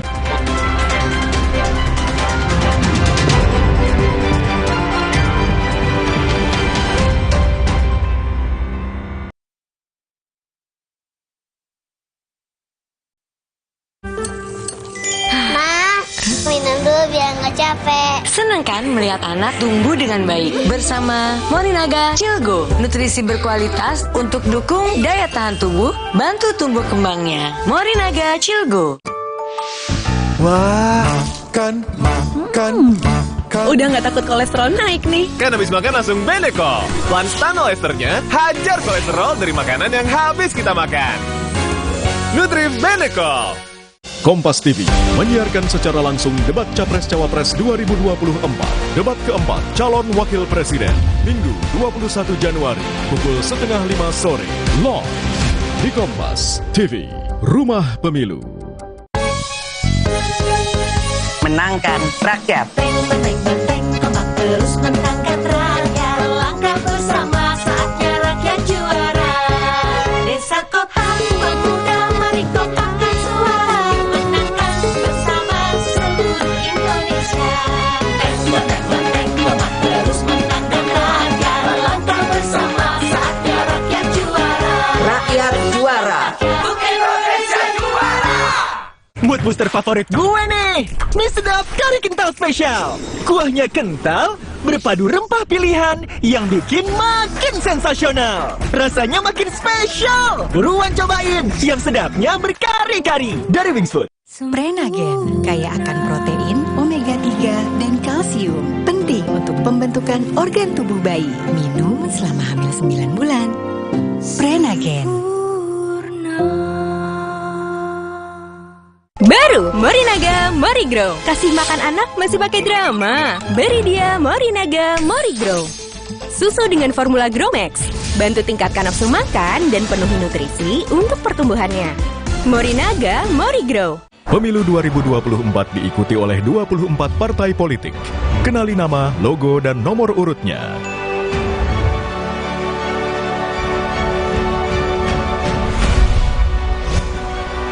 Jadilah bagian dari perhelatan akbar demokrasi negeri ini untuk Indonesia damai sejahtera. Ikuti perkembangan dan informasi terkini seputar Pemilu 2024 bersama teman memilih. Kompas TV, Rumah Pemilu.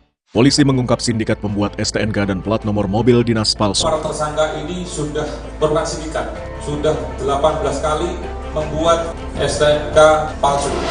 Apakah memang ada kendaraan-kendaraan yang nomor polisinya khusus? Ikuti kami. Dipalsukan ini saya bilang sudah pindah-pindahkan. Ini yang sering banyak digandakan oleh mereka sendiri.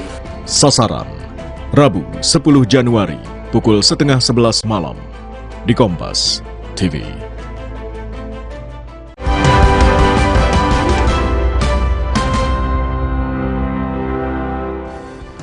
Saudara, 34 hari jelang pemilihan umum 2024, logistik pemilu mulai dikirimkan ke berbagai wilayah. Tapi saat diterima ada sejumlah laporan mulai dari kurangnya surat suara, kerusakan surat suara, hingga kotak suara yang tak mencukupi. KPU Kota Mataram menemukan 2.000 surat suara yang rusak. KPU Mataram juga melaporkan adanya kekurangan 17.500 surat suara dari 1,6 juta kebutuhan surat suara di wilayah Kota Mataram. KPU Kota Mataram sudah mengirim laporan kerusakan dan kekurangan surat suara ke KPU Pusat untuk segera mendapatkan gantinya 10 hari sebelum didistribusikan ke 1.248 TPS. Kerusakan dan kekurangan surat suara itu diketahui setelah proses sortir dan lipat surat suara di gudang KPU Kota Mataram. Jadi kita sudah sortir lipat untuk surat suara. Inilah contoh kerusakan surat suara yang kita temukan dalam proses sortir lipat untuk Pilpres, termasuk yang berlubang seperti ini. Kita cek ini. Ini berlubangnya gini. Ya, berlubangnya dan termasuk sobeknya seperti ini. Ini tetap kita jadikan surat suara yang tidak bisa digunakan. Ada kekurangan pengiriman dari percetakan sesuai dengan kebutuhan 1.600.000 sekian itu. Kita kekurangan kurang lebih 17.500-an. Di Depok, Jawa Barat, KPU Kota Depok menemukan ratusan kotak suara yang rusak. Temuan ini didapati setelah pengecekan ulang gudang logistik KPU Kota Depok. Ketua KPU Kota Depok mengatakan pihaknya menemukan sebanyak 210 kotak suara yang rusak. KPU Kota Depok telah melaporkan kejadian tersebut kepada pihak penyedia logistik pemilu. Yang rusak ini kotak suara. Nah, itu sudah berkoordinasi dengan KPU Provinsi untuk meminta pengganti dari pihak penyedia. Totalnya berapa yang kurang lebih 200. Ya, angka pastinya saya cek lagi ya, 210 atau 212. Kotak ya? Ya, kotak. Itu kapan deadline-nya? Nanti kita tunggu jawaban dulu dari pihak penyedia terkait kapan itu sampainya di Kota Depok. Di Semarang, Jawa Tengah, truk pembawa surat suara terguling di jalur antara Kabupaten Semarang dan Temanggung. Truk mengangkut 400.000 lembar surat suara untuk daerah kepemilian 1 dan 6 DPRD Kabupaten Magelang. KPU Jawa Tengah memastikan distribusi logistik pemilu ke daerah lain tak terdampak. Batas akhir pengiriman surat suara dari penyedia ke kabupaten atau kota adalah pada 15 Januari 2024. Kalau kita melihat timeline itu batas akhir untuk penyampaian surat suara dari penyedia ke kabupaten kota itu batasnya 15 Januari. Nah, kalau insiden yang kemarin itu memuat surat suara untuk DPRD Kabupaten Magelang Dapil 1 dan Dapil 6. Kira-kira jumlahnya 400.000. Sedangkan untuk surat suara yang lain selamat sampai di tujuan gudang KPU Kabupaten Magelang. Prinsipnya bahwa pendistribusian tentu nanti setelah pengepakan selesai. Kekurangan dan kerusakan logistik pemilu harus segera diatasi agar meminimalisir permasalahan lainnya. Terlebih lagi, hari pemilihan umum tinggal sebulan lagi. Tim Liputan Kompas TV. Saudara, bagaimana KPU sebaiknya merespon laporan kerusakan dan kekurangan logistik pemilu di sisa 34 hari jelang pemungutan suara? Kita bahas bersama Fadli Ramadhanil, peneliti Perludem dari Perkumpulan untuk Pemilu dan Demokrasi. Mas Fadli, selamat malam. Selamat malam, Mbak Livi. Mas Fadli, ini kan mulai banyak ada permasalahan yang muncul dari laporan kerusakan surat suara, kotak suara kurang, sampai kemudian ada pendistribusian logistik surat suara yang lebih cepat daripada waktunya di luar negeri kalau yang itu. Ini bagaimana Anda melihat persiapan KPU sejauh ini? Pertama, untuk melakukan manajemen logistik di pemilu sebesar pemilu Indonesia itu memang menjadi tantangan yang sangat tidak mudah ya. Artinya untuk pemilu DPR RI saja itu akan ada 84 varian surat suara karena dapilnya ada 84. Untuk DPRD provinsi ada 301 varian surat suara sesuai dengan jumlah dapilnya. Nah, DPRD kabupaten kota itu lebih banyak lagi, ada 2.200 lebih varian surat suara yang mesti dicetak dan didistribusikan oleh KPU.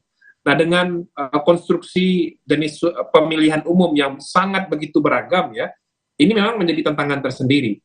Tapi kan ini sudah harus dituntaskan oleh KPU karena ini sudah mau 34 hari menjelang hari pemungutan suara. Nah, respon KPU mestinya sudah mulai melakukan identifikasi secara mendetail ya di wilayah mana saja, baik basisnya provinsi, kabupaten kota, dan tentu saja berbasis daerah pemilihan.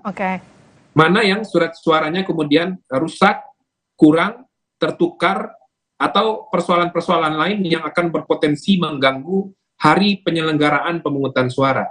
Nah, ini menurut saya penting juga ada temuan dari teman-teman penyelenggara pemilu dari awal dan juga menjadi concern dari teman-teman civil society dan juga teman-teman media 1 bulan menjelang hari pemungutan suara, sehingga menurut saya masih ada respon yang memadai untuk memperbaiki ini. Nah, parahnya nanti kan jangan sampai mendekati hari pemungutan suara baru soal logistik ini menyeruak begitu. Nah, ini yang harusnya KPU mesti punya identifikasi wilayah dengan basis daerah pemilihan, lalu respon KPU dan target kerja KPU untuk memperbaiki dan memenuhi ini semua seperti apa. Nah, kalau kita bicara soal ini kan pemilu pertama yang serentak dilakukan begitu. Artinya dengan manajemen distribusi surat suara dari mulai pengadaan, ini memang kalau menurut Anda waktunya masih cukup masuk akalkah dengan berbagai persoalan yang muncul? Kalau pemilu serentaknya sebetulnya ini sudah yang kedua, Mbak Livi. 2019 kan juga sudah serentak ya, pemilu presiden dengan pemilu legislatif 4 kotak itu, jadinya 5 kotak. Kalau ditambah pemilu presiden. Ini hal yang sama juga yang nanti akan dijalankan di pemilu 2024. Makanya undang-undang pemilunya sama sekali tidak berubah. Nah, oleh sebab itu, waktunya menurut saya 34 hari atau 33 hari menjelang hari pemungutan suara masih sangat cukup. Karena kan ini muncul karena KPU Kabupaten Kota di gudang-gudang logistik mereka kan sekarang sedang melakukan sortir secara intensif ya terhadap surat suara, kotak suara terutama, mana yang kurang, mana yang rusak, mana yang tertukar, sehingga nanti akan dilakukan perbaikan dengan segera. Nah, yang jadi tantangan juga kan tidak semua perusahaan-perusahaan pengadaan logistik terutama surat suara ini berada di wilayah yang secara geografis dekat dengan wilayah-wilayah yang surat suara maupun kotak suaranya ini rusak, kurang, atau bermasalah. Nah, ini yang harus dipikirkan oleh KPU menurut saya. Jangan sampai persoalan jarak antara perusahaan pengadaan logistik ini kemudian menjadi problem juga untuk dengan segera melakukan perbaikan dan pemenuhan terhadap logistik ini. Gitu. Artinya bagaimana KPU bisa memastikan logistik pemilu akan aman dan sampai sesuai dengan target waktu? Pertama, menurut saya dari wilayah-wilayah yang sudah melakukan sortir, mana yang kemudian surat suaranya kurang, rusak, atau ada yang tertukar, ya, itu problem klasik dari logistik pemilu, itu KPU mesti sudah punya database-nya. Nah, setelah KPU punya database-nya itu, menurut saya mesti ada timeline kerja bagi KPU untuk kemudian memastikan dari surat suara atau logistik yang rusak, tertukar, yang bermasalah ini, kapan itu akan dilakukan perbaikan. Artinya perlu ada produksi ulang. Kalau kemudian memang ada yang kurang, ada yang rusak dan perlu yang ditukarkan. Nah, setelah produksi ulang, perlu juga misalnya bagaimana proses pengirimannya. Proses pengiriman logistik kepada kabupaten kota sesuai dengan varian surat suara per daerah pemilihan, dan kapan itu akan dilakukan penyortiran ulang lagi. Nah, setelah dilakukan sortir ulang, itu kan waktu akan terus berjalan, semakin mendekati hari pemungutan suara, dan mesti dipastikan itu tidak kurang, tidak tertukar, dan tidak rusak. Gitu. Nah, Mas Fadli, proses sortir kan sedang dimulai. Anda optimiskah ketika kemudian semua mereka yang bertugas ini bisa menyelesaikan tanggung jawabnya sesuai sama deadline, sehingga kemudian penyelenggaraan pemilu bisa berjalan dengan tidak terlalu banyak drama? Kalau KPU-nya serius, bekerja secara profesional, waktu 30 hari atau 34 hari masih cukup bisa kita optimis ya, persoalan logistik ini bisa diselesaikan. Nah, yang penting juga bagaimana KPU bisa terbuka, bisa transparan, dan bisa komunikatif dengan publik untuk menjelaskan bagaimana mereka mengelola logistik pemilu ini. Karena bagaimanapun ini adalah ujung dan inti dari penyelenggaraan pemilu, Mbak Livi. Baik, terima kasih Mas Fadli sudah bergabung di Sapa Indonesia Malam, sehat-sehat selalu. Terima kasih. Saudara, sejeda di Sapa Indonesia Malam, 3 anggota TNI dan 2 warga sipil ditetapkan sebagai tersangka kasus penggelapan ratusan kendaraan hasil curian. Kita kembali usai.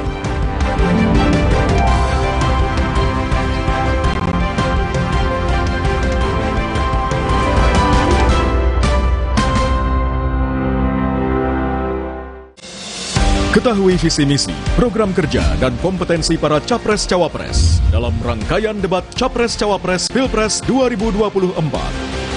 Live di Kompas TV, Rumah Pemilu. Menangkan rakyat. Terus menangkan rakyat. Langkah bersama saatnya rakyat juara. Desa kota pemuda mari kompakan suara. Menangkan bersama seluruh Indonesia. Terus menangkan rakyat. Langkah bersama saatnya rakyat juara. Rakyat juara. Untuk Indonesia juara. Pakai motor listrik Polytron Fox R. Gak capek nyetir, gak capek ke bengkel, gak capek antri bensin. Baru motor listrik Polytron Fox R. Di tanganmu, botol plastik bekas bisa jadi baru lagi. Seperti tas, baju, hingga sepatu ini. Bersama Gerakan Ekonomi Sirkular Nasional Le Mineral, mari mulai kebiasaan baru memilah sampah plastik dari rumah, menyalurkan lewat aplikasi, pemulung, ataupun bank sampah. Sampah plastikmu memberi nilai tambah untukmu dan juga untuk mereka.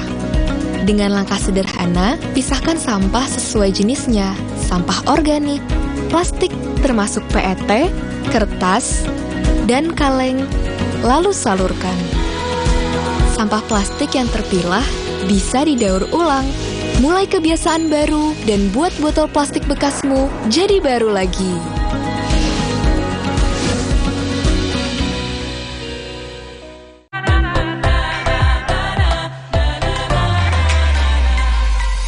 Pesta demokrasi sebentar lagi.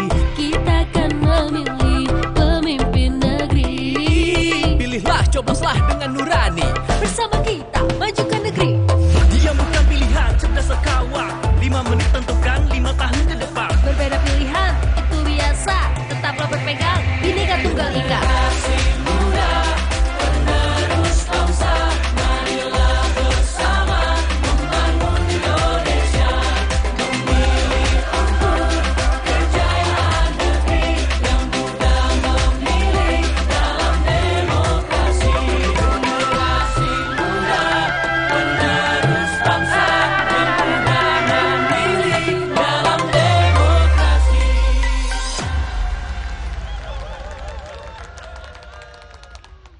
Unggul di sejumlah survei, narasi Pilpres 2024 akan berlangsung satu putaran dilontarkan oleh TKN Prabowo Gibran. Sebaliknya, Timnas Anies Mohaimin dan TPN Ganjar Mahfud meyakini Pilpres akan dua putaran. Lantas apakah pertemuan Presiden Jokowi dengan sejumlah ketum parpol koalisi pengusung Prabowo Gibran terkait dengan upaya memenangkan satu putaran? Simak pembahasannya dalam Satu Meja, The Forum, Rabu 10 Januari pukul 8:30 malam. Live di Kompas TV. Polisi mengungkap sindikat pembuat STNK dan plat nomor mobil dinas palsu. Para tersangka ini sudah berulang sindikat, sudah 18 kali membuat STNK palsu. Apakah memang ada kendaraan-kendaraan yang nomor polisinya khusus? Itu di kami. Dipalsukan ini saya bilang dia sudah pindah-pindahkan. Ini yang sering banyak digandakan oleh mereka sendiri. Sasaran, Rabu 10 Januari pukul 10:30 malam di Kompas TV. Kayaknya ada yang ditunggu-tunggu nih, penting banget ya? Oh ya iya dong, kan 14 Februari 2024 kita bakal menggunakan hak suara kita. Malahan rangkaiannya sudah dimulai sejak 2022 lalu. Nah, di Oktober hingga November 2023 akan berlangsung rangkaian pencalonan presiden dan wakil presiden. Setelahnya, peserta pemilu akan mulai masa kampanye mulai November 2023 sampai dengan Februari 2024. Lalu masuk masa tenang pada 11 sampai 13 Februari 2024. Keesokan harinya pada 14 Februari 2024, tibalah waktu untuk kita memberikan suara. Wih, keren. Makasih. Ada lagi nggak yang lebih keren? Wah, ada dong. Biar lebih keren, saksikan terus Kompas TV untuk mengikuti perkembangan pemilu bersama teman memilih Kompas TV Rumah Pemilu.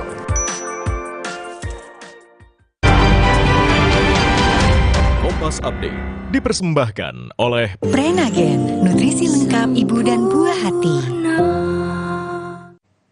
Anda menyaksikan Kompas Update pukul 19 waktu Indonesia Barat. Hujan deras yang mengguyur sebagian wilayah ibu kota menimbulkan banjir di Jalan Jambore, Cibubur, Jakarta Timur. Jalan Jambore, Cibubur, Jakarta Timur tergenang air 20 hingga 60 cm pada Rabu sore. Drainase yang buruk membuat air tidak tertampung dan banjir lama surut. Petugas sumber daya air yang diturunkan ke lokasi menurunkan 2 pompa apung untuk menyedot air dan dialirkan ke Waduk Rawadongka.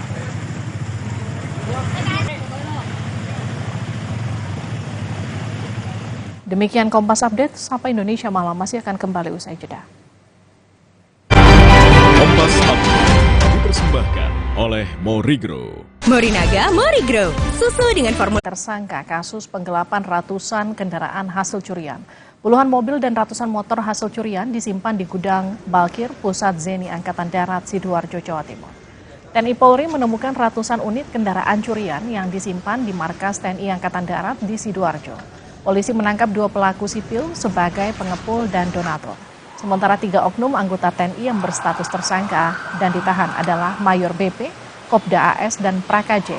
Dari pengakuan tersangka, aksi tersebut sudah berlangsung sejak tahun 2022. Menurut rencana, kendaraan itu akan dikirim ke Timor Leste. Orang yang telah kami terima, selanjutnya kami melakukan upaya untuk penyelidikan dan berhasil menangkap 2 orang tersangka, di mana tersangka M ini berperan sebagai pengepul daripada kendaraan tersebut yang nantinya akan dikirim ke Timor Leste. Sedangkan saudara EI ini merupakan pengepul sekaligus yang memberikan biaya atau yang membiayai. Kasus ini ada 3 personil kami yang ikut terlibat dalam kasus tersebut, yaitu diantaranya Mayor berpangkat Mayor dengan atas nama BP, kemudian Kopda AS dengan Prakaje. Ketiga prajurit ini sudah kami tahan, kami lakukan pemeriksaan lebih lanjut.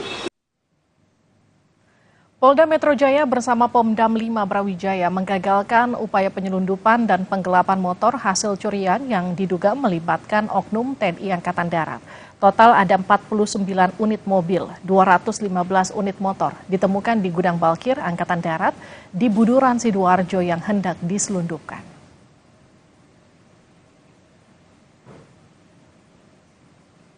Saudara calon Presiden nomor urut 1 Anies Baswedan berjanji mempermudah proses pinjaman bagi pekerja informal. Anies menyebut 95% Indonesia terdiri dari pekerja informal. Janji ini disampaikan Anies saat bertemu dengan para petani dan nelayan di Kendari, Sulawesi Tenggara. Anies menyebut 95% Indonesia terdiri dari pekerja informal, namun justru pinjaman pekerja informal sulit dibanding pekerja formal. 95% usaha di Indonesia itu non formal. Tapi kalau mau pinjam uang, yang mudah pinjam itu kalau formal. Kalau informal sulit pinjam. Betul tidak? Kapan kita mau maju kalau yang 95% tidak diberikan kemudahan untuk permodalan? Ini adalah salah satu perubahan peraturan yang akan kita lakukan supaya informal mudah mendapatkan modal. Calon Presiden nomor urut 2, Prabowo Subianto menyinggung soal penilaian Capres nomor urut 1, Anies Baswedan yang memberi nilai 11 atas kinerjanya sebagai Menhan. Prabowo menyatakan, emang gue pikirin. Hal ini disampaikan Prabowo di Palembang, Sumatera Selatan kemarin. Prabowo menyindir soal nilai 11 yang diberikan kepadanya atas kinerjanya sebagai Menhan. Prabowo menyebut tak memikirkan penilaian tersebut dan lebih takut akan penilaian dari rakyat. Bapak Haji Prabowo. Ada yang mau kasih saya nilai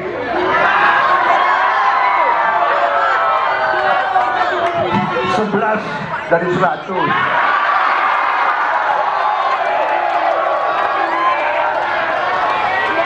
Saya sebagai anak Betawi, saya jawab, emang gue pikirin.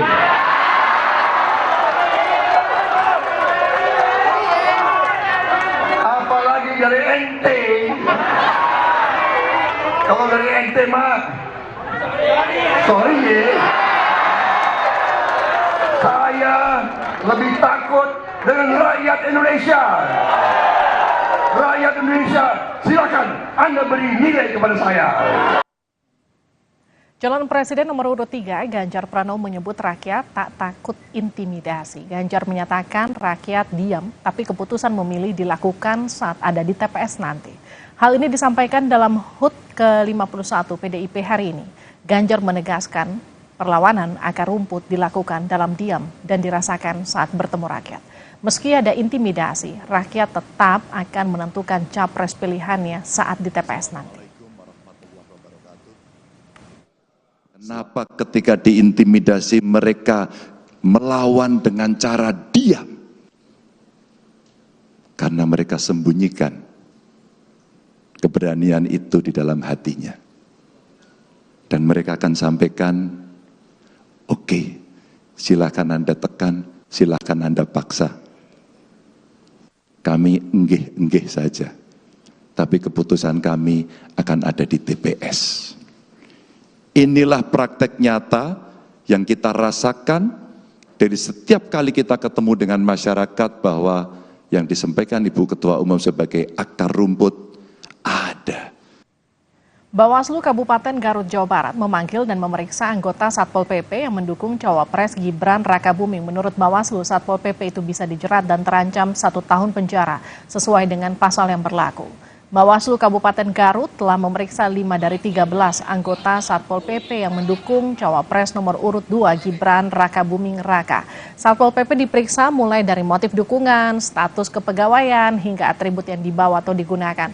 Keterangan Bawaslu menurut surat keputusan bersama 5 menteri, meski status para Satpol PP bukan ASN, dalam netralitas pemilu perlakuannya sama dengan ASN. Tuh, kalau misalkan nanti pada akhirnya tidak ada ASN, kemudian kita bisa lihat apakah statusnya apa, misalkan TKK, PPN atau TKK atau TKS misalkan, kan segala programnya TKK dan TKS. Kemudian ada SKB 5 menteri, SKB 5 menteri yang mengatakan bahwa TKK atau istilahnya PPN PN itu dalam hal netralitas itu perlakuannya disamakan dengan ASN. Untuk saat ini ya kita sangkakan pasal 280 ayat 3 yang tentang netralitas junto 494 tentang 1 tahun 12 juta itu. Saudara, untuk pertama kalinya Presiden Jokowi tak hadir dalam perayaan ulang tahun PDI Perjuangan. Ketua Umum PDIP Megawati Soekarno Putri menyebut hanya mengundang pihak-pihak yang memang mau datang. Lebih lengkap usai jeda.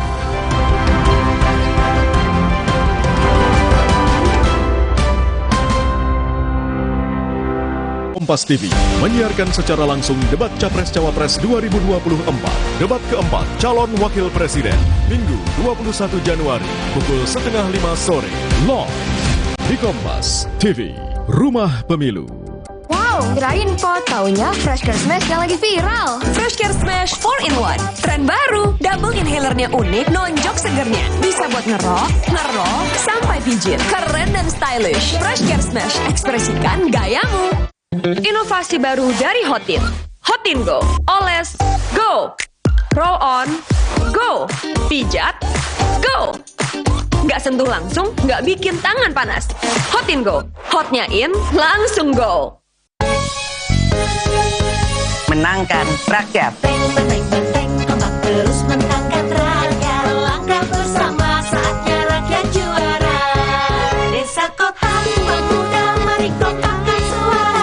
Menangkan bersama seluruh Indonesia.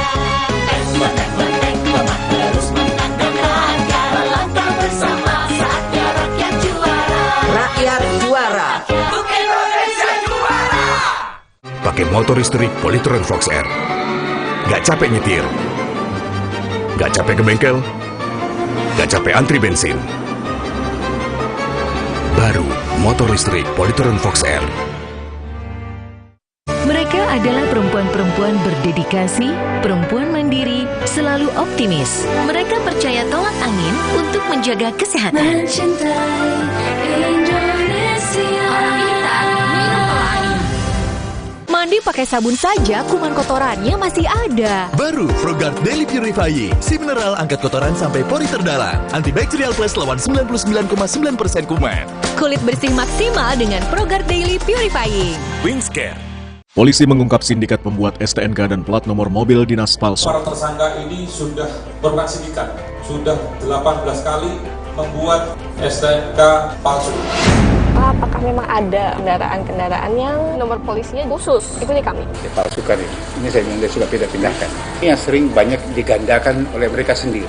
Sasaran, Rabu 10 Januari, pukul 10:30 malam, di Kompas TV.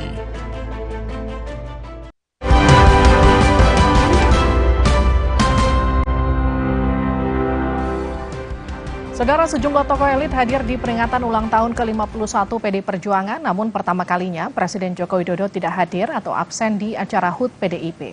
Presiden Joko Widodo tak menghadiri perayaan hari ulang tahun ke-51 PDI Perjuangan karena melakukan kunjungan ke sejumlah negara ASEAN. Jokowi juga tidak memberikan video ucapan hingga karangan bunga selamat ulang tahun bagi PDIP. Ketua Umum PDI Perjuangan Megawati Soekarno Putri mengaku hanya mengundang yang bersedia hadir. Wakil Presiden Ma'ruf Amin, para menteri dari PDI Perjuangan juga turut hadir dalam acara tersebut. Yang terhormat Wakil Presiden Republik Indonesia, Bapak Profesor Dr. Kiai Haji Ma'ruf Amin, yang bersedia hadir. Para menteri yang hadir di sini, supaya Pak Ma'ruf tahu mereka ingin diundang. Jadi saya undang. Ketua Umum PDI Perjuangan Megawati Soekarno Putri berkomentar soal anggapan bahwa presiden dimenangkan relawan. Megawati lantas mempertanyakan apakah calon presiden jadi syarat pendaftaran di KPU. Mikir, oh ya kalau ini kan sebetulnya dimenangkannya oleh sukarelawan.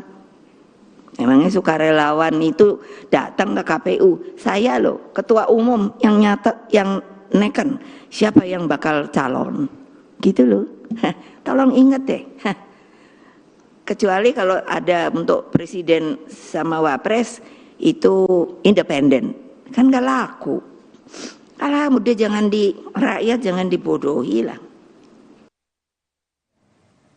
Saudara Ketua Umum PDIP Megawati Soekarnoputri mengkritik situasi hukum yang seolah dipermainkan. Megawati menyebut kini kekuasaan seperti dijalankan semaunya.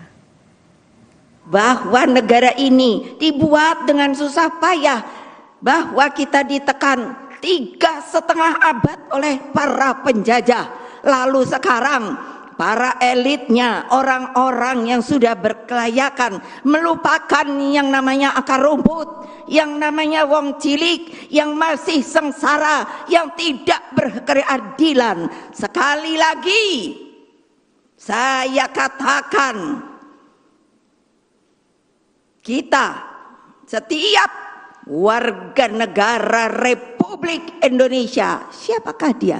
Akar rumput, rakyat, mempunyai hak yang sama di mata hukum.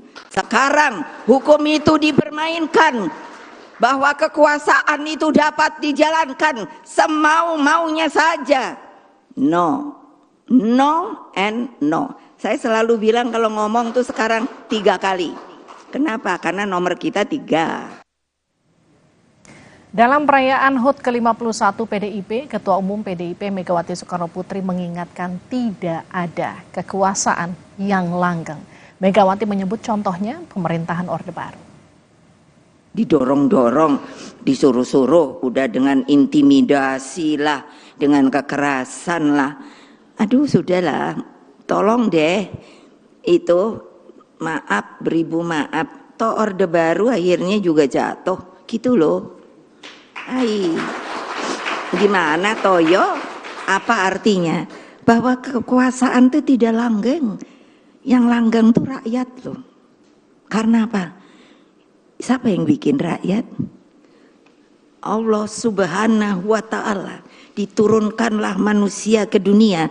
Jangan lupa untuk apa? Antara lain kalian itu kan menjadi apa? Bangsa-bangsa yang makanya beraneka ragam. Selasa kemarin Presiden Jokowi memulai kunjungan kenegaraan ke 3 negara, Filipina, Vietnam, dan Brunei Darussalam yang kebetulan bertepatan dengan peringatan HUT ke-51 PDI Perjuangan. Menurut Jokowi, dirinya sudah 5 tahun tidak mengunjungi 3 negara ini. Padahal baik Presiden maupun Perdana Menteri ketiga negara itu telah mengunjunginya hingga 5 kali ke Indonesia.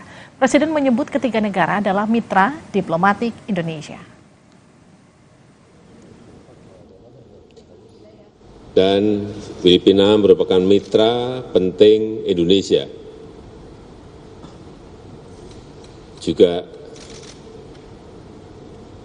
produk alutsista Indonesia banyak yang dibeli oleh Filipina, serta investasi Indonesia di Filipina juga cukup signifikan. Kemudian Vietnam merupakan salah satu mitra strategis perdagangan Indonesia karena ada undangan dari Sultan Hasan Al-Bolkiah untuk perkawinan anaknya Pangeran Martin. Saudara, debat ketiga calon presiden pada Minggu 7 Januari lalu masih berlanjut usai debat. Salah satunya adalah sindiran dari calon presiden nomor urut 2 Prabowo Subianto. Debat ketiga calon presiden pada Minggu 7 Januari yang lalu masih berlanjut usai debat. Kelanjutannya adalah adanya sindiran dari calon presiden nomor urut 2 Prabowo Subianto. Prabowo Subianto merespons ucapan Anies Baswedan yang menyinggung soal kepemilikan lahan seluas 340.000 hektar di debat Capres. Sambil mengoreksi data, Prabowo menyebut beberapa umpatan karena persoalan data saat debat. Saudara-saudara, ada pula saudara-saudara ada pula yang nyinggung-nyinggung. Punya tanah berapa, punya tanah ini.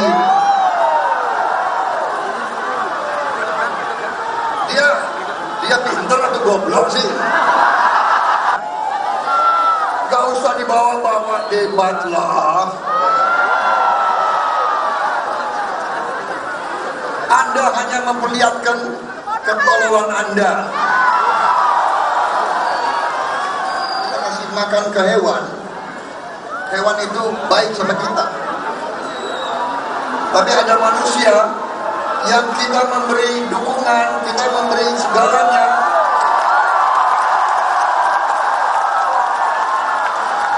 Yang dibalas adalah kedengkian. Calon Wakil Presiden nomor urut 1 Muhaimin Iskandar merespons umpatan Prabowo saat berkampanye di Pekanbaru. Menurut Muhaimin, biar rakyat yang menilai umpatan Prabowo. Muhaimin menegaskan ingin proses politik berlangsung kondusif dan menjadi momen adu gagasan, bukan adu emosi. Soal umpatan Pak Prabowo gimana Pak menurut Bapak? Umpatan Pak Prabowo gimana Pak? Biar rakyat yang menilai lah. Kita ingin proses politik ini kondusif, adu gagasan, tidak usah adu emosi. Yang paling penting adalah adu visi misi. Calon Wakil Presiden nomor urut 3 Mahfud MD menilai tidak ada serangan personal dalam debat ketiga Capres. Namun, Mahfud menjadi maklum jika ada yang menganggap momen debat ketiga sebagai serangan personal. Rakyat Indonesia ini ada 270 juta kepala dengan 204 juta kepala pemilih. Jadi kalau ada yang berpendapat bahwa itu serangan personal, itu boleh saja. Tapi sebagian besar rakyat Indonesia yang menganggap itu serangan personal. Debat Pilpres masih menyisakan 2 sesi lagi. 1 debat untuk calon wakil presiden dan 1 debat akhir untuk calon presiden. Tim Liputan, Kompas TV.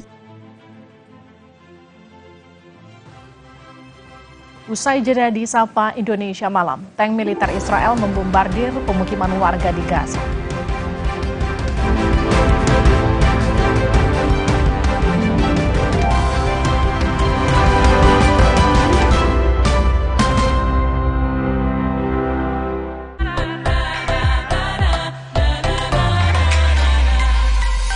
Pesta demokrasi sebentar lagi.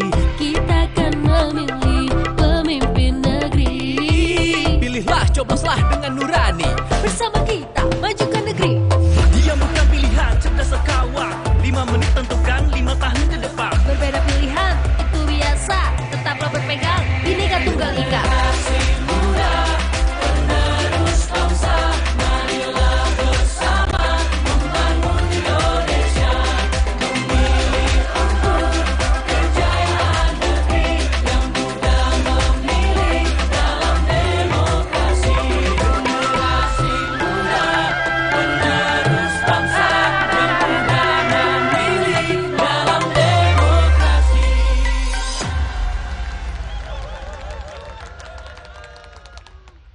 Pakai motor listrik Polytron Fox R. Gak capek nyetir. Gak capek ke bengkel. Gak capek antri bensin.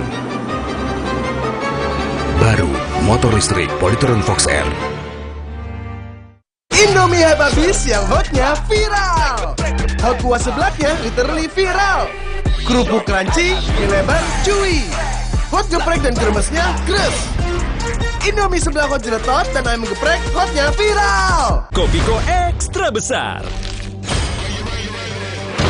Ini lebih mantap kopinya. Enaknya, gak habis-habis, gak habis-habis, gak habis-habis. Kopiko. Ketahui visi misi, program kerja, dan kompetensi para Capres-Cawapres dalam rangkaian debat Capres-Cawapres Pilpres 2024. Live di Kompas TV, Rumah Pemilu.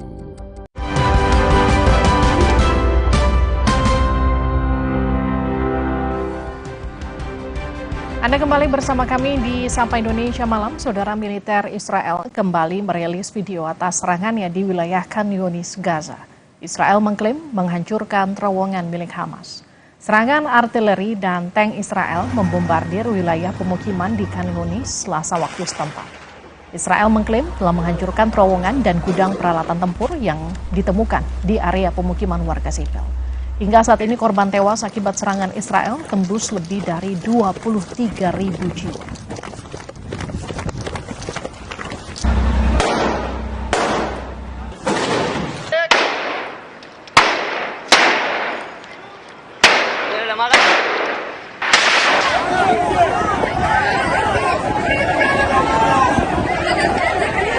Penutupan jalur bantuan yang dilakukan Israel mengakibatkan sulitnya pasokan bantuan makanan dan medis masuk ke wilayah Palestina.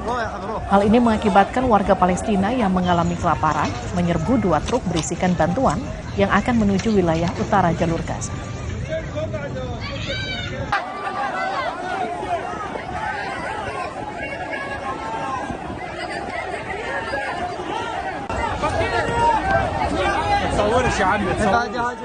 Saudara, teleskop antariksa James Webb menangkap gambar keindahan di luar angkasa. Seperti apa keindahannya, kita akan kembali usai.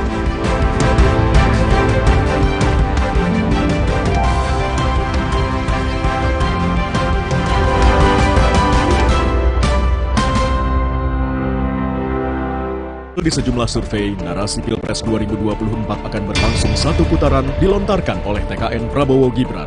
Sebaliknya, Timnas Anies Mohaimin dan TPN Ganjar Mahfud meyakini Pilpres akan 2 putaran.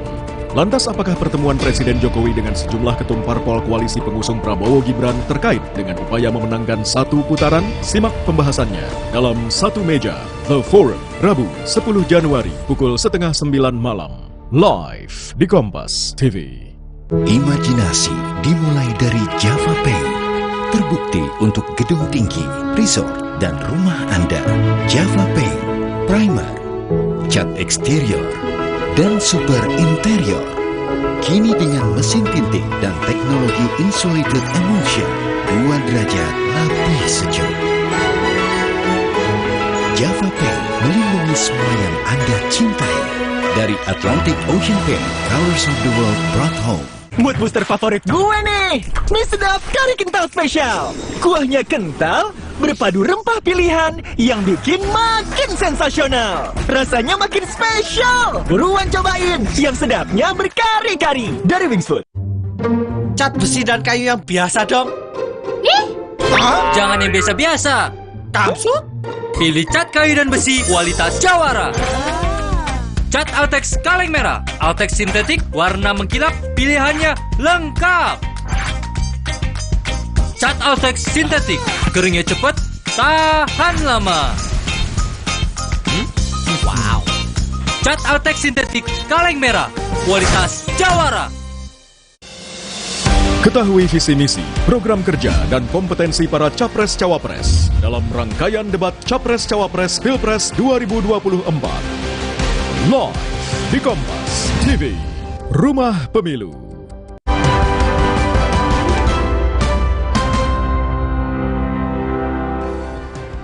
Saudara, teleskop antariksa James Webb menangkap gambar keindahan di luar angkasa. Teleskop raksasa ini sudah diterbangkan sejak 25 Desember 2021 silam. Decollage liftoff from a tropical rainforest to the edge of time itself. Pengamatan luar angkasa dengan jarak 1,6 juta kilometer dari bumi ini menghabiskan sedikitnya 145 triliun rupiah. Selama 1,5 tahun berada di antariksa, teleskop yang terbuat dari logam dan dilapisi emas ini berhasil menangkap gambar-gambar keindahan luar angkasa. Teleskop yang diklaim terbesar dan terkuat di bumi ditargetkan pada minggu ini untuk melakukan pengamatan yang berfokus pada bintang, galaksi, dan dunia asing.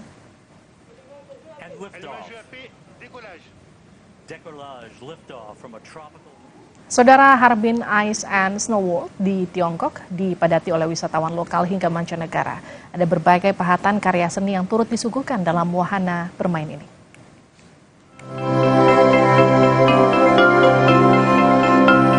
Negeri es atau Harbin Ice and Snow World di Tiongkok dipadati pengunjung lokal hingga mancanegara.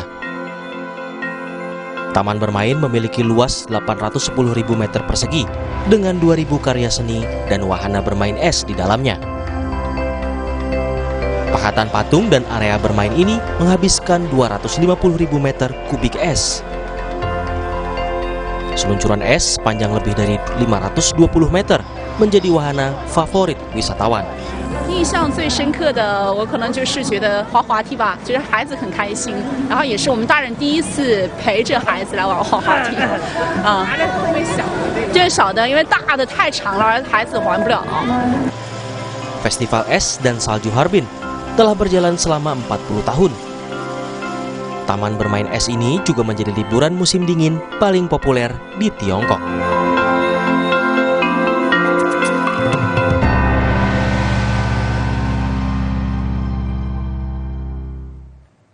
Saudara, informasi tadi sekaligus menutup perjumpaan kita di Sapa Indonesia Malam. Terima kasih telah mengupdate informasi Anda bersama kami, saya Liviana Charles.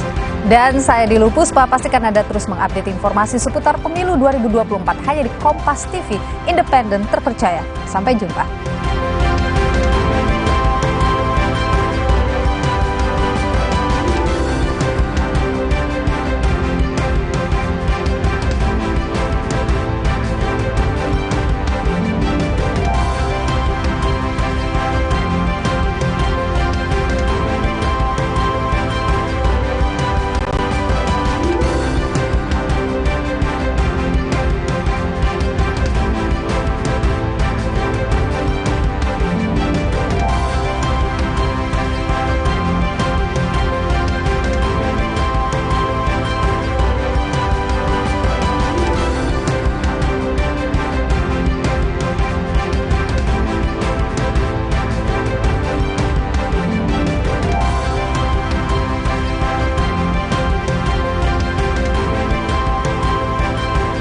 Di sejumlah survei, narasi Pilpres 2024 akan berlangsung satu putaran dilontarkan oleh TKN Prabowo Gibran.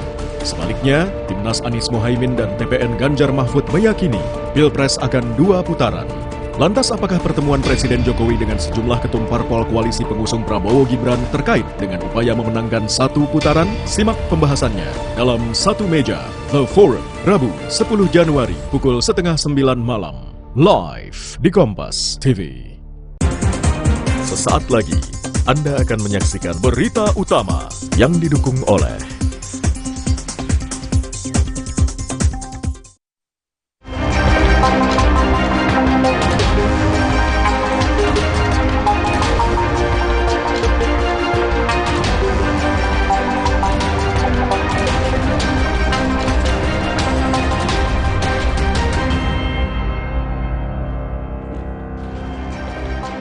Halo saudara, bagaimana kabarnya Anda hari ini? Selama 1 jam ke depan, berita utama akan menyajikan sejumlah informasi menarik. Bersama saya, Lin Fridian. Dan saya masih Staf Tarigan. Saudara, peringatan ulang tahun ke-51 PDI Perjuangan, Megawati mengkritik penegakan hukum yang saat ini dipermainkan oleh penguasa.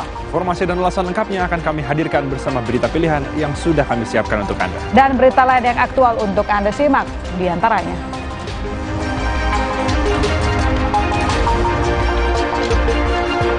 Di tengah semakin renggangnya hubungan antara Presiden Jokowi dengan Partai Demokrasi Indonesia Perjuangan, Jokowi tidak hadir dalam perayaan ulang tahun PDIP. Mungkinkah ini kode berakhirnya hubungan kedua pihak?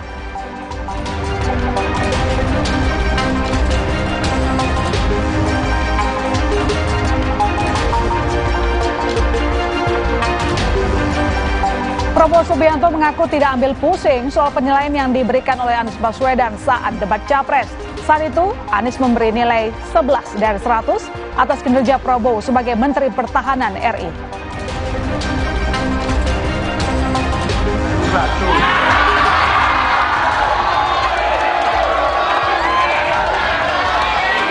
Saya sebagai anak Betawi, saya jawab, memang gue pikirin.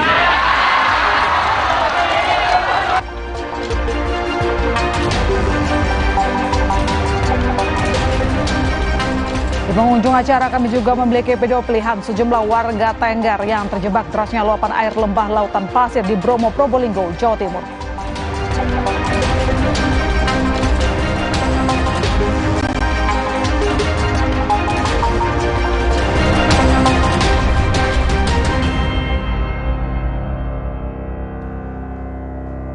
Saudara, kita ke informasi yang pertama di berita utama hari ini. Kebakaran menghanguskan 3 lapak barang bekas di kawasan Jalan Cakung, Cilincing. Diduga kebakaran terjadi akibat korsleting dari salah satu lapak.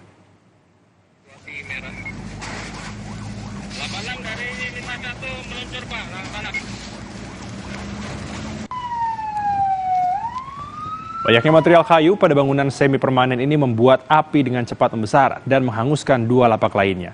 1 unit mobil pick-up yang terparkir di dalam lapak ikut terbakar. Diduga kebakaran dipicu adanya korsleting listrik dari salah satu lapak. Akibatnya bangunan semi permanen seluas 250 meter persegi itu ludes terbakar. 12 unit mobil pemadam dikerahkan untuk melokalisasi api agar tidak meluas.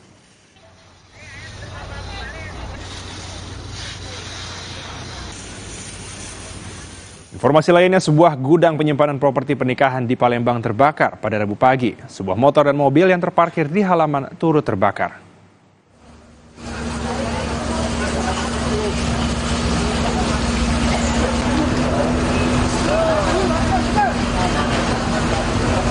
Saudara, api melahap bangunan dan seluruh barang di gudang penyimpanan peralatan pernikahan. Selain seluruh properti ludes, kebakaran ini juga menghanguskan sebagian ruangan kafe di sebelah gudang serta 1 unit kendaraan roda 2 dan 4. Api baru dapat dipadamkan setelah 6 unit mobil pemadam kebakaran dikerahkan ke lokasi. Polisi menyatakan penyebab kebakaran masih dalam proses pemeriksaan, tetapi dari keterangan korban diduga korsleting listrik.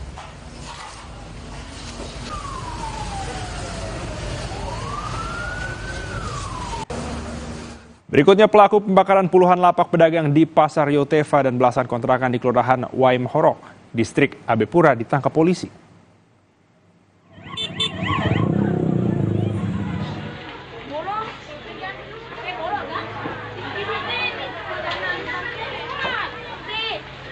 Kebakaran hebat terjadi di Kelurahan Waim Horok, Distrik Abe Pura, Papua Minggu siang.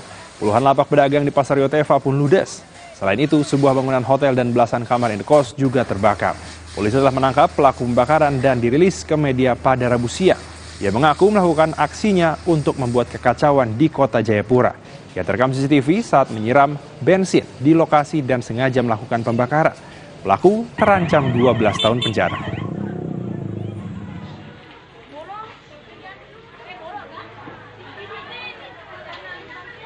Saudara, kita ke sorotan lain. Calon Wakil Presiden nomor urut 1 Muhaimin Iskandar menanggapi upatan calon Presiden Prabowo Subianto kepada Anies Baswedan. Muhaimin mengatakan tak usah ada emosi, biar rakyat yang menilai. Mas Anies juga anak seorang... Muhaimin menyatakan ingin proses politik berlangsung kondusif dan menjadi momen adu gagasan. Menurut Muhaimin, proses politik tidak seharusnya menjadi adu emosi. Namun yang terpenting menjadi momen adu visi dan misi masing-masing pasangan calon. Sebelumnya, pasca debat Capres, Prabowo sempat mengumpat kepada calon presiden nomor urut 1 Anies Baswedan. Umpatan ini keluar setelah Prabowo disinggung mengenai kepemilikan lahannya. Kita merasakan banyak kendala soal dosen. Mas Anies. Umpatan Pak Prabowo gimana Pak menurut Bapak? Umpatan Pak Prabowo gimana Pak? Biar rakyat yang menilai lah. Kita ingin proses politik ini kondusif, adu gagasan, tidak usah adu emosi. Yang paling penting adalah adu visi misi. Saudara, panasnya debat antar 3 capres masih terasa hingga luar forum debat. Capres nomor urut 2 Prabowo Subianto kembali menyindir Capres nomor urut 1 Anies. Kali ini terkait nilai 11 dari 100 sebagai Menhan. Prabowo bilang tidak peduli dengan nilai 11 dari 100 yang diberikan Anies dalam debat Capres hari Minggu. Kata Prabowo, yang menilai kinerjanya bukan Anies, melainkan rakyat. Balasan Prabowo atas skor penilaian kinerja Kementerian Pertahanan dari Anies disampaikan Prabowo saat safari politik di Palembang. Sudah 2 kali Prabowo merespons nilai 11 dari Anies setelah sebelumnya memberi tanggapan serupa saat berada di Jambi. Ada yang mau kasih saya nilai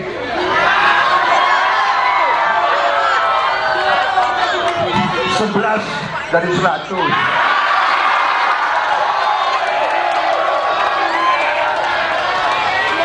Saya sebagai anak Betawi, saya jawab, memang gue pikirin.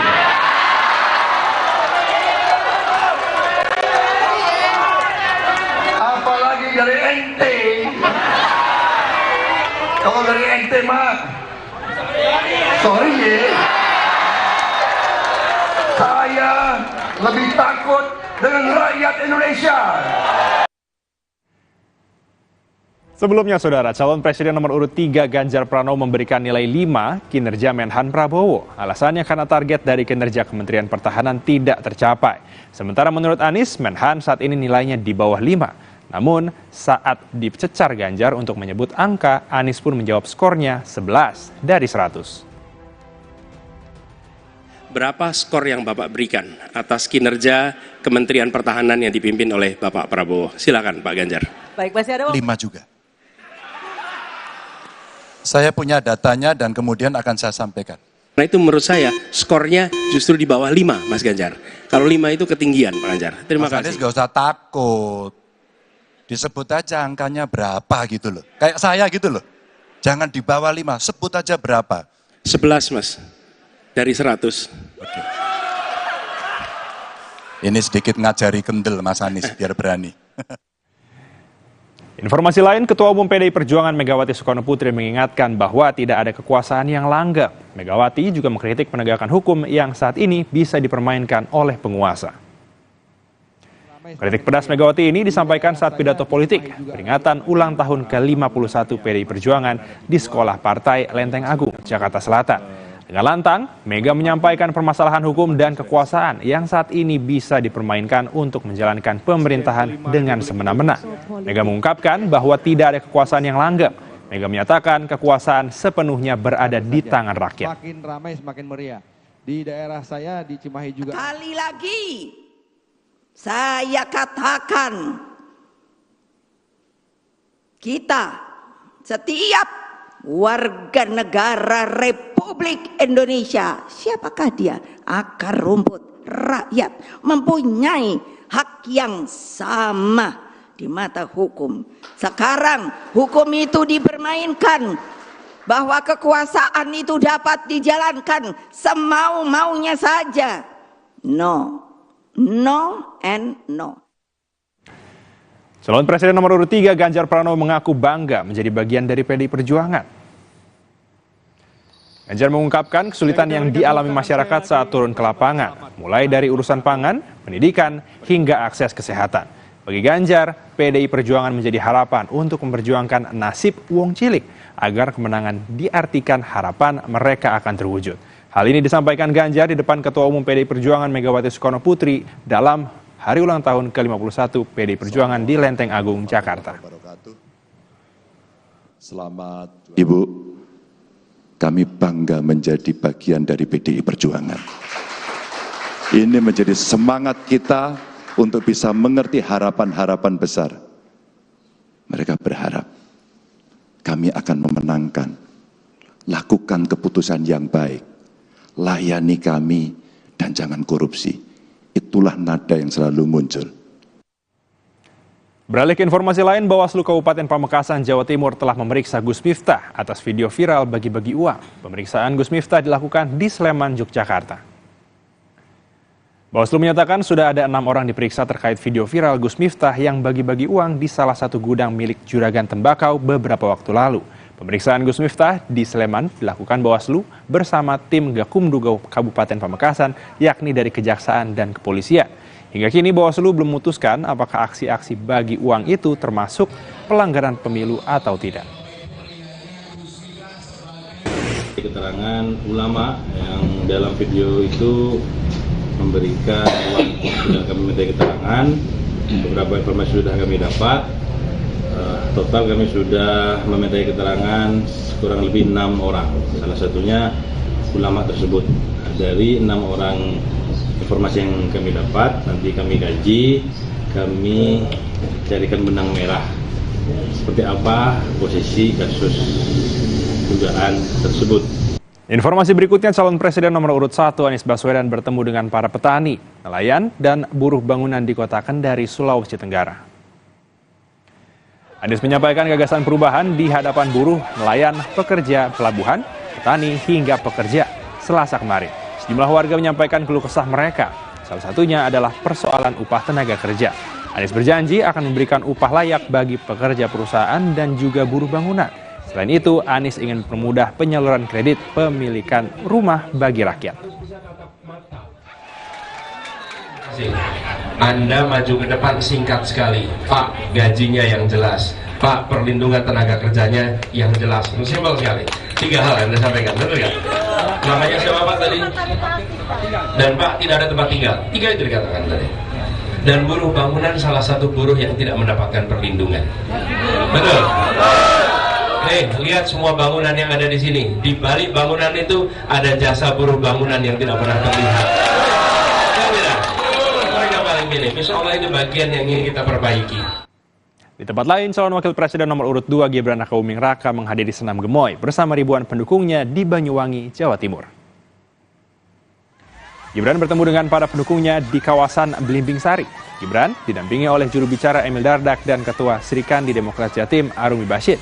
Gibran menyampaikan program andalannya yakni makan siang gratis bagi anak-anak dalam upaya menangani stunting. Gibran berpesan agar pendukungnya tetap menjaga kerukunan dan tidak mudah terpancing dengan fitnah. Gibran menegaskan agar pendukungnya tidak menjelek-jelekan pihak lain.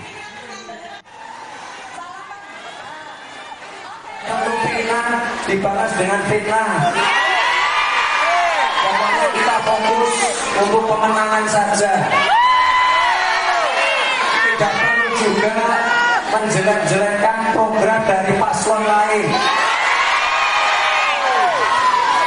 Kita fokus untuk program-program kita yang sudah ada. Salah satunya program makan siang gratis. Sedangkan calon wakil presiden nomor urut 3 Mahfud MD menghadiri konsolidasi dengan tim pemenangan daerah dan relawan di Yogyakarta. Mahfud optimistis dirinya bersama Ganjar akan menang di DIY yang disebut menjadi salah satu lumbung suara. Mahfud menghadiri konsolidasi dengan tim pemenangan daerah dan relawan se-DIY Selasa malam. Pertemuan dilakukan secara tertutup. Mahfud menyebut Yogyakarta menjadi salah satu lumbung suara pasangan Ganjar Mahfud, sehingga dirinya optimistis unggul di daerah istimewa Yogyakarta. Ketemu dengan para relawan untuk Jogja yang terdiri dari banyak sub relawan tadi ya. Kemudian ada TPD, ada TPC untuk DIY. Larinya sudah cukup kencang. Mudah-mudahan tidak ada batu penghalang. Mudah-mudahan tidak terkejar. Untuk DIY ya, untuk DIY. Sebagai salah satu lumbung suara Ganjar Mahfud. Berita utama akan segera kembali usai jeda dengan informasi di tengah semakin renggangnya hubungan antara Presiden Jokowi dengan Partai Demokrasi Indonesia Perjuangan. Jokowi tidak hadir dalam perayaan ulang tahun PDIP. Mungkinkah ini kode berakhirnya hubungan kedua pihak?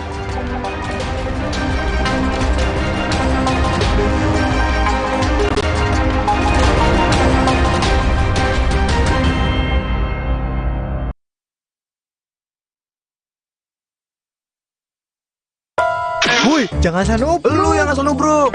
Nih, yang gak asal nubruk. Gula aren instan nomor 1 di Indonesia ada versi tubruknya. Top Coffee susu gula aren tubruk. Paduan kopi tubruk, susu dan gula aren. Gile. Ampasnya lebih halus, brother. Gak sembarang kopi susu nih. Ampasnya aja enak. Berkelas nih, bos. Rasanya pengen lagi. Top Coffee susu gula aren tubruk. Puas tubruknya, legit gula arennya. Dari Wings top enaknya.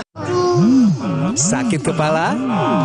Minum Paramex. Maksud gue andalan nih. Paramex cepat kerjanya, gak pakai lama. Cepat redakan sakit kepala, aman sesuai dosis anjuran untuk redakan nyeri. Sakit kepala, Paramex obatnya. Produksi Konimex. Kalau sakit hati, aduh, nyeri otot. Segera minum Paramex nyeri otot. Redakan nyeri otot, sendi dan pegal linu. Nyeri otot, Paramex nyeri otot. Produksi Konimex. Menangkan rakyat. Terus menangkan rakyat. Langkah bersama saatnya rakyat juara. Desa kota pemuda mari kotakan suara. Menangkan bersama seluruh Indonesia. Terus menangkan rakyat. Langkah bersama saatnya rakyat juara. Rakyat juara. Indonesia juara. Di tanganmu, botol plastik bekas bisa jadi baru lagi. Seperti tas, baju, hingga sepatu ini. Bersama Gerakan Ekonomi Sirkular Nasional Le Mineral, mari mulai kebiasaan baru memilah sampah plastik dari rumah, menyalurkan lewat aplikasi, pemulung, ataupun bank sampah. Sampah plastikmu memberi nilai tambah untukmu dan juga untuk mereka.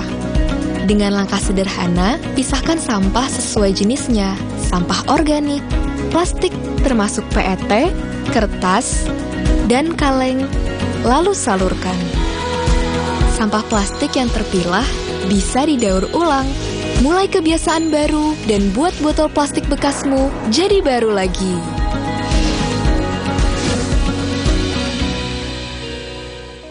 Mood booster favorit gue nih, mie sedap kari kental spesial. Kuahnya kental, berpadu rempah pilihan yang bikin makin sensasional. Rasanya makin spesial. Buruan cobain, yang sedapnya berkari-kari dari Wings Food. Suatu hari, sekeluarga nonton TV, tiba-tiba tembok rembes, plafon netes. Nippon Elastex 3-in-1 siap beresin dengan teknologi Hydroplex. Pasti beres pakai Nippon Elastex. Mitsubishi X-Force. Everything you wish for is no longer imagination. Confidently enjoy every action.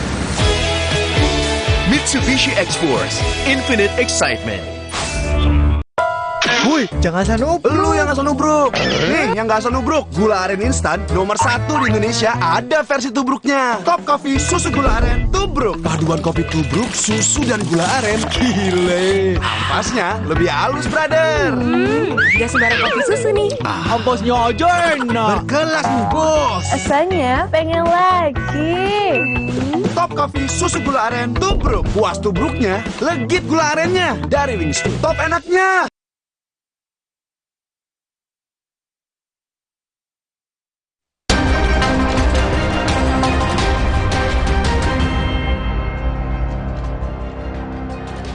Anda kembali di berita utama. Saudara, hubungan Presiden Joko Widodo dengan PDIP kerap menuai tanya. Banyak spekulasi, apakah memang benar Jokowi hengkang dari partai yang telah menjadi tempatnya bernaung selama kurang lebih 19 tahun? Pasalnya, Jokowi mulai terlihat tak sejalan dengan partai berlambang banteng moncong putih itu. Yang paling jelas terkait keikutsertaan putranya Gibran Rakebuming Raka sebagai cawapres pendamping Capres Prabowo Subianto. Padahal PDIP jelas-jelas mengusung pasangan Capres-Cawapres Ganjar Pranowo Mahfud MD. Dan kini Jokowi tak hadir dalam acara hari ulang tahun ke-51 PDIP hari ini. Absennya Jokowi dalam acara hari ulang tahun ke-51 PDIP sudah diketahui sebelumnya oleh Sekretaris Jenderal PDI Perjuangan Hasto Kristianto. Hasto saat itu bahkan sudah menyebut rencana ketidakhadiran Presiden Jokowi. Ia pun membenarkan Presiden Jokowi tak diundang, mengingat agenda kenegaraan Jokowi berkunjung ke 3 negara bertepatan dengan hari ulang tahun ke-51 PDIP. Jokowi disebut sudah terlebih dahulu menyampaikan agenda kunjungan kerjanya. Terkait dengan Bapak Presiden Jokowi, kita ini kan juga merasakan betapa pentingnya urusan bangsa dan negara. Dari juru bicara Bapak Presiden Jokowi sudah menyebutkan bahwa beliau akan menjalankan tugas kenegaraan ke Filipina. Ya, tugas kenegaraan itu kan untuk kepentingan bangsa dan negara, untuk kepentingan rakyat. Partai juga berjuang untuk kepentingan rakyat. Sehingga dua-duanya sama. Ya, tugas Presiden Jokowi ke Filipina kami hormati. Pihak istana pun menyatakan hal serupa perihal absennya Jokowi dari acara hari ulang tahun PDIP. Jokowi sebelumnya sudah menyatakan belum mendapatkan undangan dari PDIP. Sementara, Koordinator Staf Khusus Presiden Ari Dwi Payana menegaskan tentang kunjungan Jokowi ke 3 negara yang akan berlangsung hingga 14 Januari 2024. PDIP tanggal 10 Januari, Pak. PDIP, Pak. Tanggal 10 Januari ini kan belum dapat undangan. Terima kasih, Bang. Presiden akan tetap dikunjungan karena ini sudah rencana yang sudah dirancang lama ya.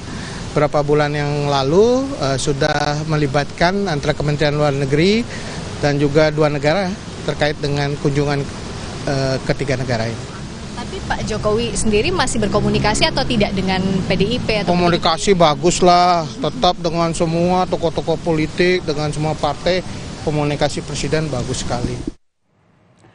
Acara hari ulang tahun ke-51 PDIP ini dihadiri sejumlah tokoh, mulai dari Wakil Presiden Ma'ruf Amin yang mewakili pemerintah, sejumlah menteri dari PDIP hingga Ketua Umum Partai Pengusung Ganjar Mahfud. Nah, yang menarik perhatian awak media, tidak terlihat adanya ucapan selamat dari Presiden Joko Widodo, baik berupa video maupun karangan bunga yang seringkali mewakili ucapan selamat. Menyikapi hal ini, pihak PDIP mengaku biasa saja. Sebelumnya, pihak istana sempat menyebut belum mendapatkan permintaan untuk video ucapan selamat. Ya, masalah ketidakhadiran Presiden Joko Widodo dalam hari ulang tahun ke-51 PDIP rupanya juga mengundang sindiran dari Ketua DPC PDI Perjuangan Kota Solo, Jawa Tengah FX Hadi Rudiatmo. Rudi menyinggung tentang bagaimana semestinya langkah yang diambil oleh seseorang yang merasa dilahirkan oleh PDI Perjuangan. Sedangkan calon presiden nomor urut 1 yang diusung PDIP Ganjar Pranowo mengaku memahami dan menghormati alasan absennya Jokowi. Atau tidak, kalau merasa lahir dari PDI Perjuangan ya mesti hadir. Kalau sudah masih pegang KTA PDI. Dia punya atau enggak tahu saya. Mau ke Filipina. Iya. Ya kalau beliau mau kunjungan ke luar negeri ya saya kira urusan negara pasti nomor 1. Kita hormati. Dalam pidatonya di hari ulang tahun PDIP, Ketua Umum PDIP Megawati Soekarno Putri seolah menyindir dengan menyebut hanya mengundang yang ingin diundang. Hal tersebut kemudian seolah-olah dikaitkan dengan ketidakhadiran Jokowi dalam HUT PDIP dan semakin menunjukkan adanya jarak antara PDIP dan Presiden Joko Widodo. Namun di sisi lain, kedekatan justru terasa antara Jokowi dengan ketua-ketua umum partai politik lain yang kini berkoalisi mengusung pasangan Capres-Cawapres Prabowo Subianto Gibran Rakebuming Raka. Ketiganya yang juga merupakan Menteri Kabinet Indonesia Maju bertemu dengan Presiden secara terpisah beberapa waktu lalu. Jumat 5 Januari lalu, Presiden Jokowi makan malam bersama Ketua Umum Partai Gerindra yang juga Menteri Pertahanan Prabowo Subianto.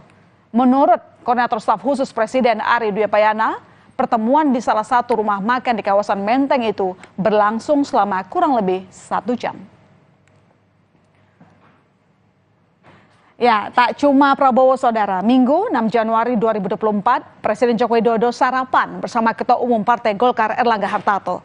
Erlangga yang juga Menteri Koordinator Bidang Perekonomian mengaku membahas soal pertumbuhan ekonomi Indonesia dan Pilpres 2024. Namun Erlangga tak mau membahas secara rinci pembahasan yang dibicarakan saat itu.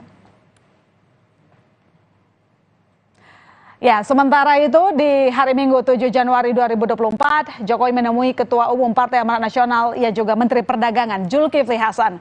Julhas pun mengaku sempat berbincang soal hasil survei elektabilitas jelang Pilpres 2024. Sementara itu, Presiden Jokowi menyebut pertemuan dengan ketiga Ketua Umum Parpol yang juga Menteri di kabinetnya saat itu hanyalah merupakan agenda makan bersama di luar jam kerja.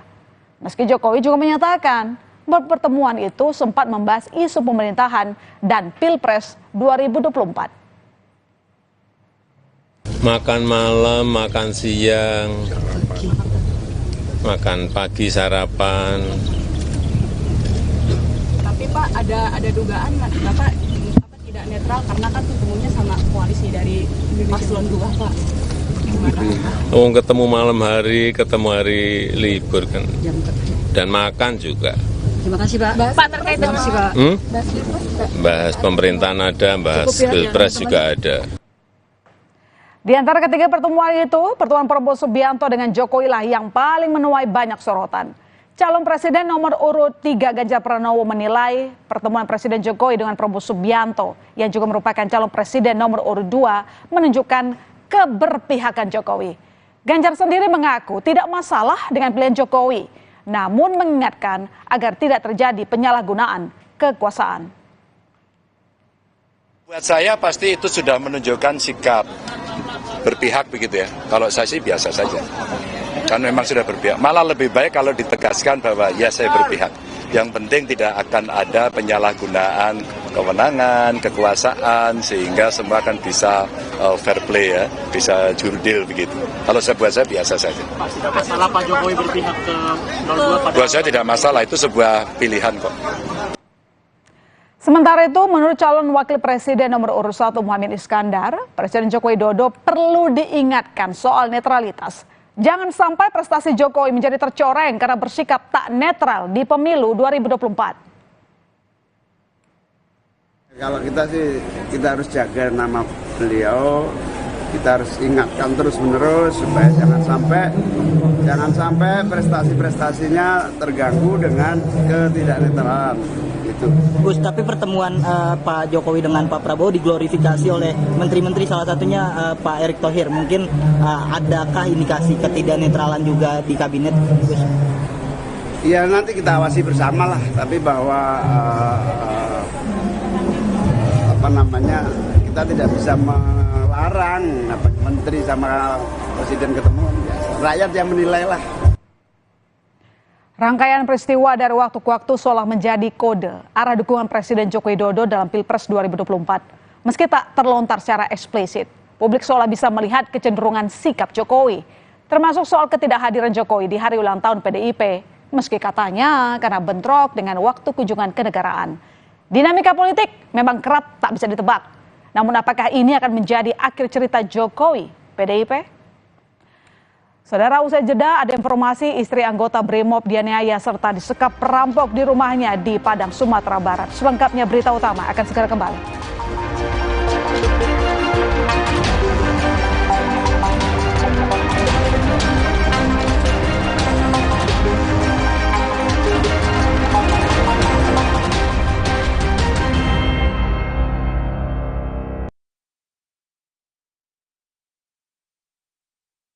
Pertengahan Desember ini akan menjadi debat perdana bagi Capres dan juga Cawapres. Tensi kompetisi dalam pesta demokrasi semakin tinggi. Ketahui di segala lini, berita dan informasi seputar pemilu 2024. Debat Capres-Cawapres menjadi satu momentum tahapan yang juga krusial. Debat Capres-Cawapres ini jadi momen paslon untuk mengkampanyekan visi misi. Terkait dengan tema-tema besar yang kita sudah susun. Rumah Pemilu, Senin sampai Jumat pukul 3 sore, live di Kompas TV. Dipersembahkan oleh Morinaga Cilgo. Morinaga Cilgo, nutrisi berkualitas